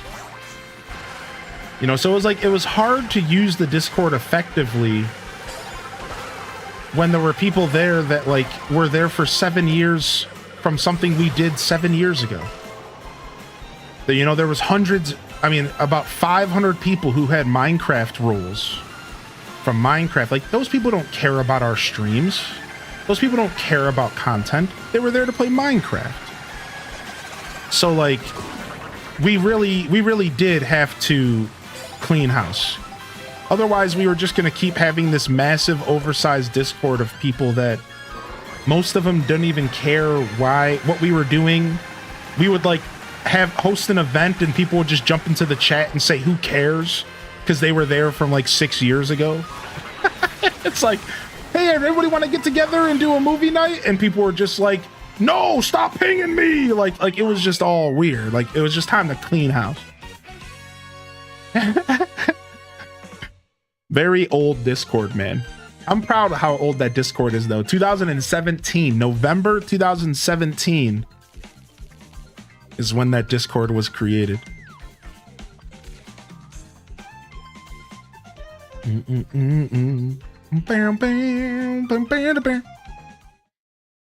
Discord users when ping. Yeah, it just didn't make any more sense.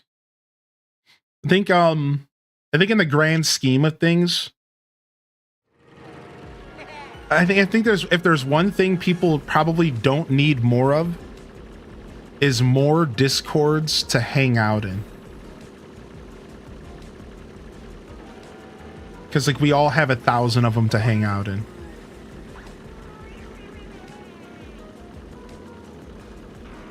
I felt that personally, can relate. Give me just a second. Sorry, I'm trying to fix something real quick. Hopefully I can get my signal back here.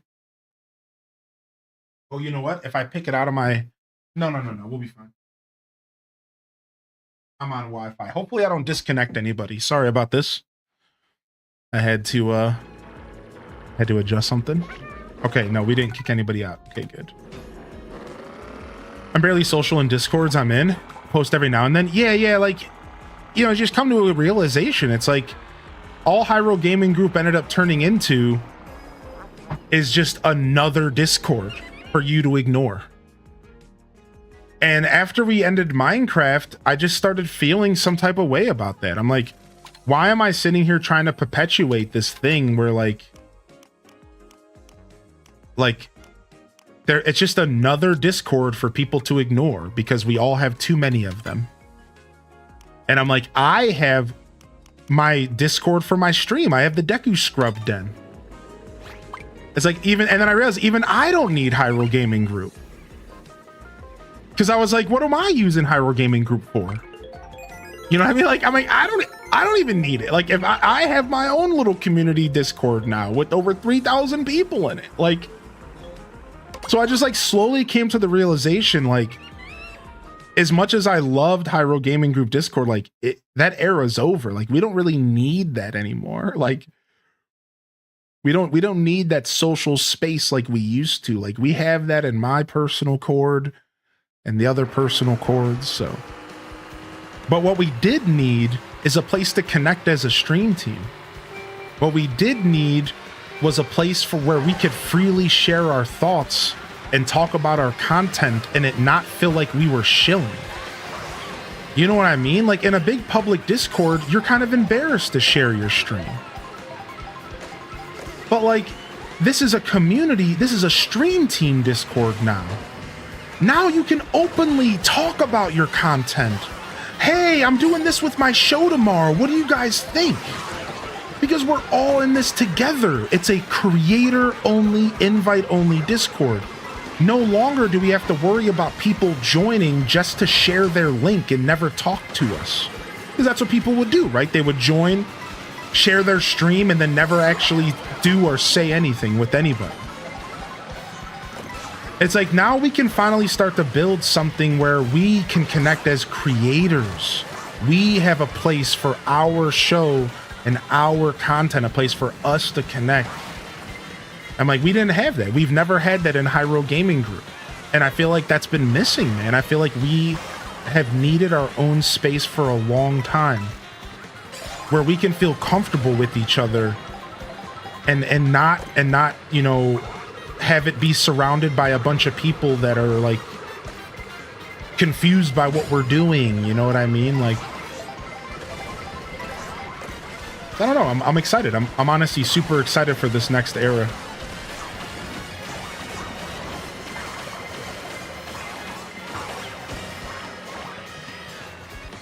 It's always nice when the homies support the homies. A platform can only get better when its creators work together. Right. It's like, so I think my stream teams, I've been running stream teams for 6 years now, and I think we've been missing our own space to really connect. We could start planning events out. You know what I mean? Like, we can use the voice chats and we know that some person's not going to jump in. Like, you realize, like, dude, the last time I tried to use the Hyro Gaming Group voice chats, some dude jumped in that knew me from gaming like years ago. And just like, no, like it was like a kind of awkward. Where it's like, now it's like, all right, if we're using the voice chats in the Discord, you know that not some random person isn't going to jump in and like start dropping slurs or something. You know what I mean? Like, you know, it's the only people, it's a vetted Discord. It's only us and our creators. You could use it while you're live on Twitch. And you'll know, like, the people that are going to be able to join that voice chat are going to be vetted creators. That's cool. Like, now I want to start hanging out in the Discord voice chat, maybe while I'm streaming. You know, screw Twitch's knock feature. You can just pop in the voice chat. Hey, what's up, dude? Hey, how you doing, homie? So I don't know. Anyways. Yo, what's up, Brassy Arrow? Good to see you today, dude. Chad, has anyone here played Palia? I've always been interested in it, but I only want to play solo. I'm not interested in free-to-play games. Just curious if solo Palia is a proper way to play. That's a really, really good question. I almost want to say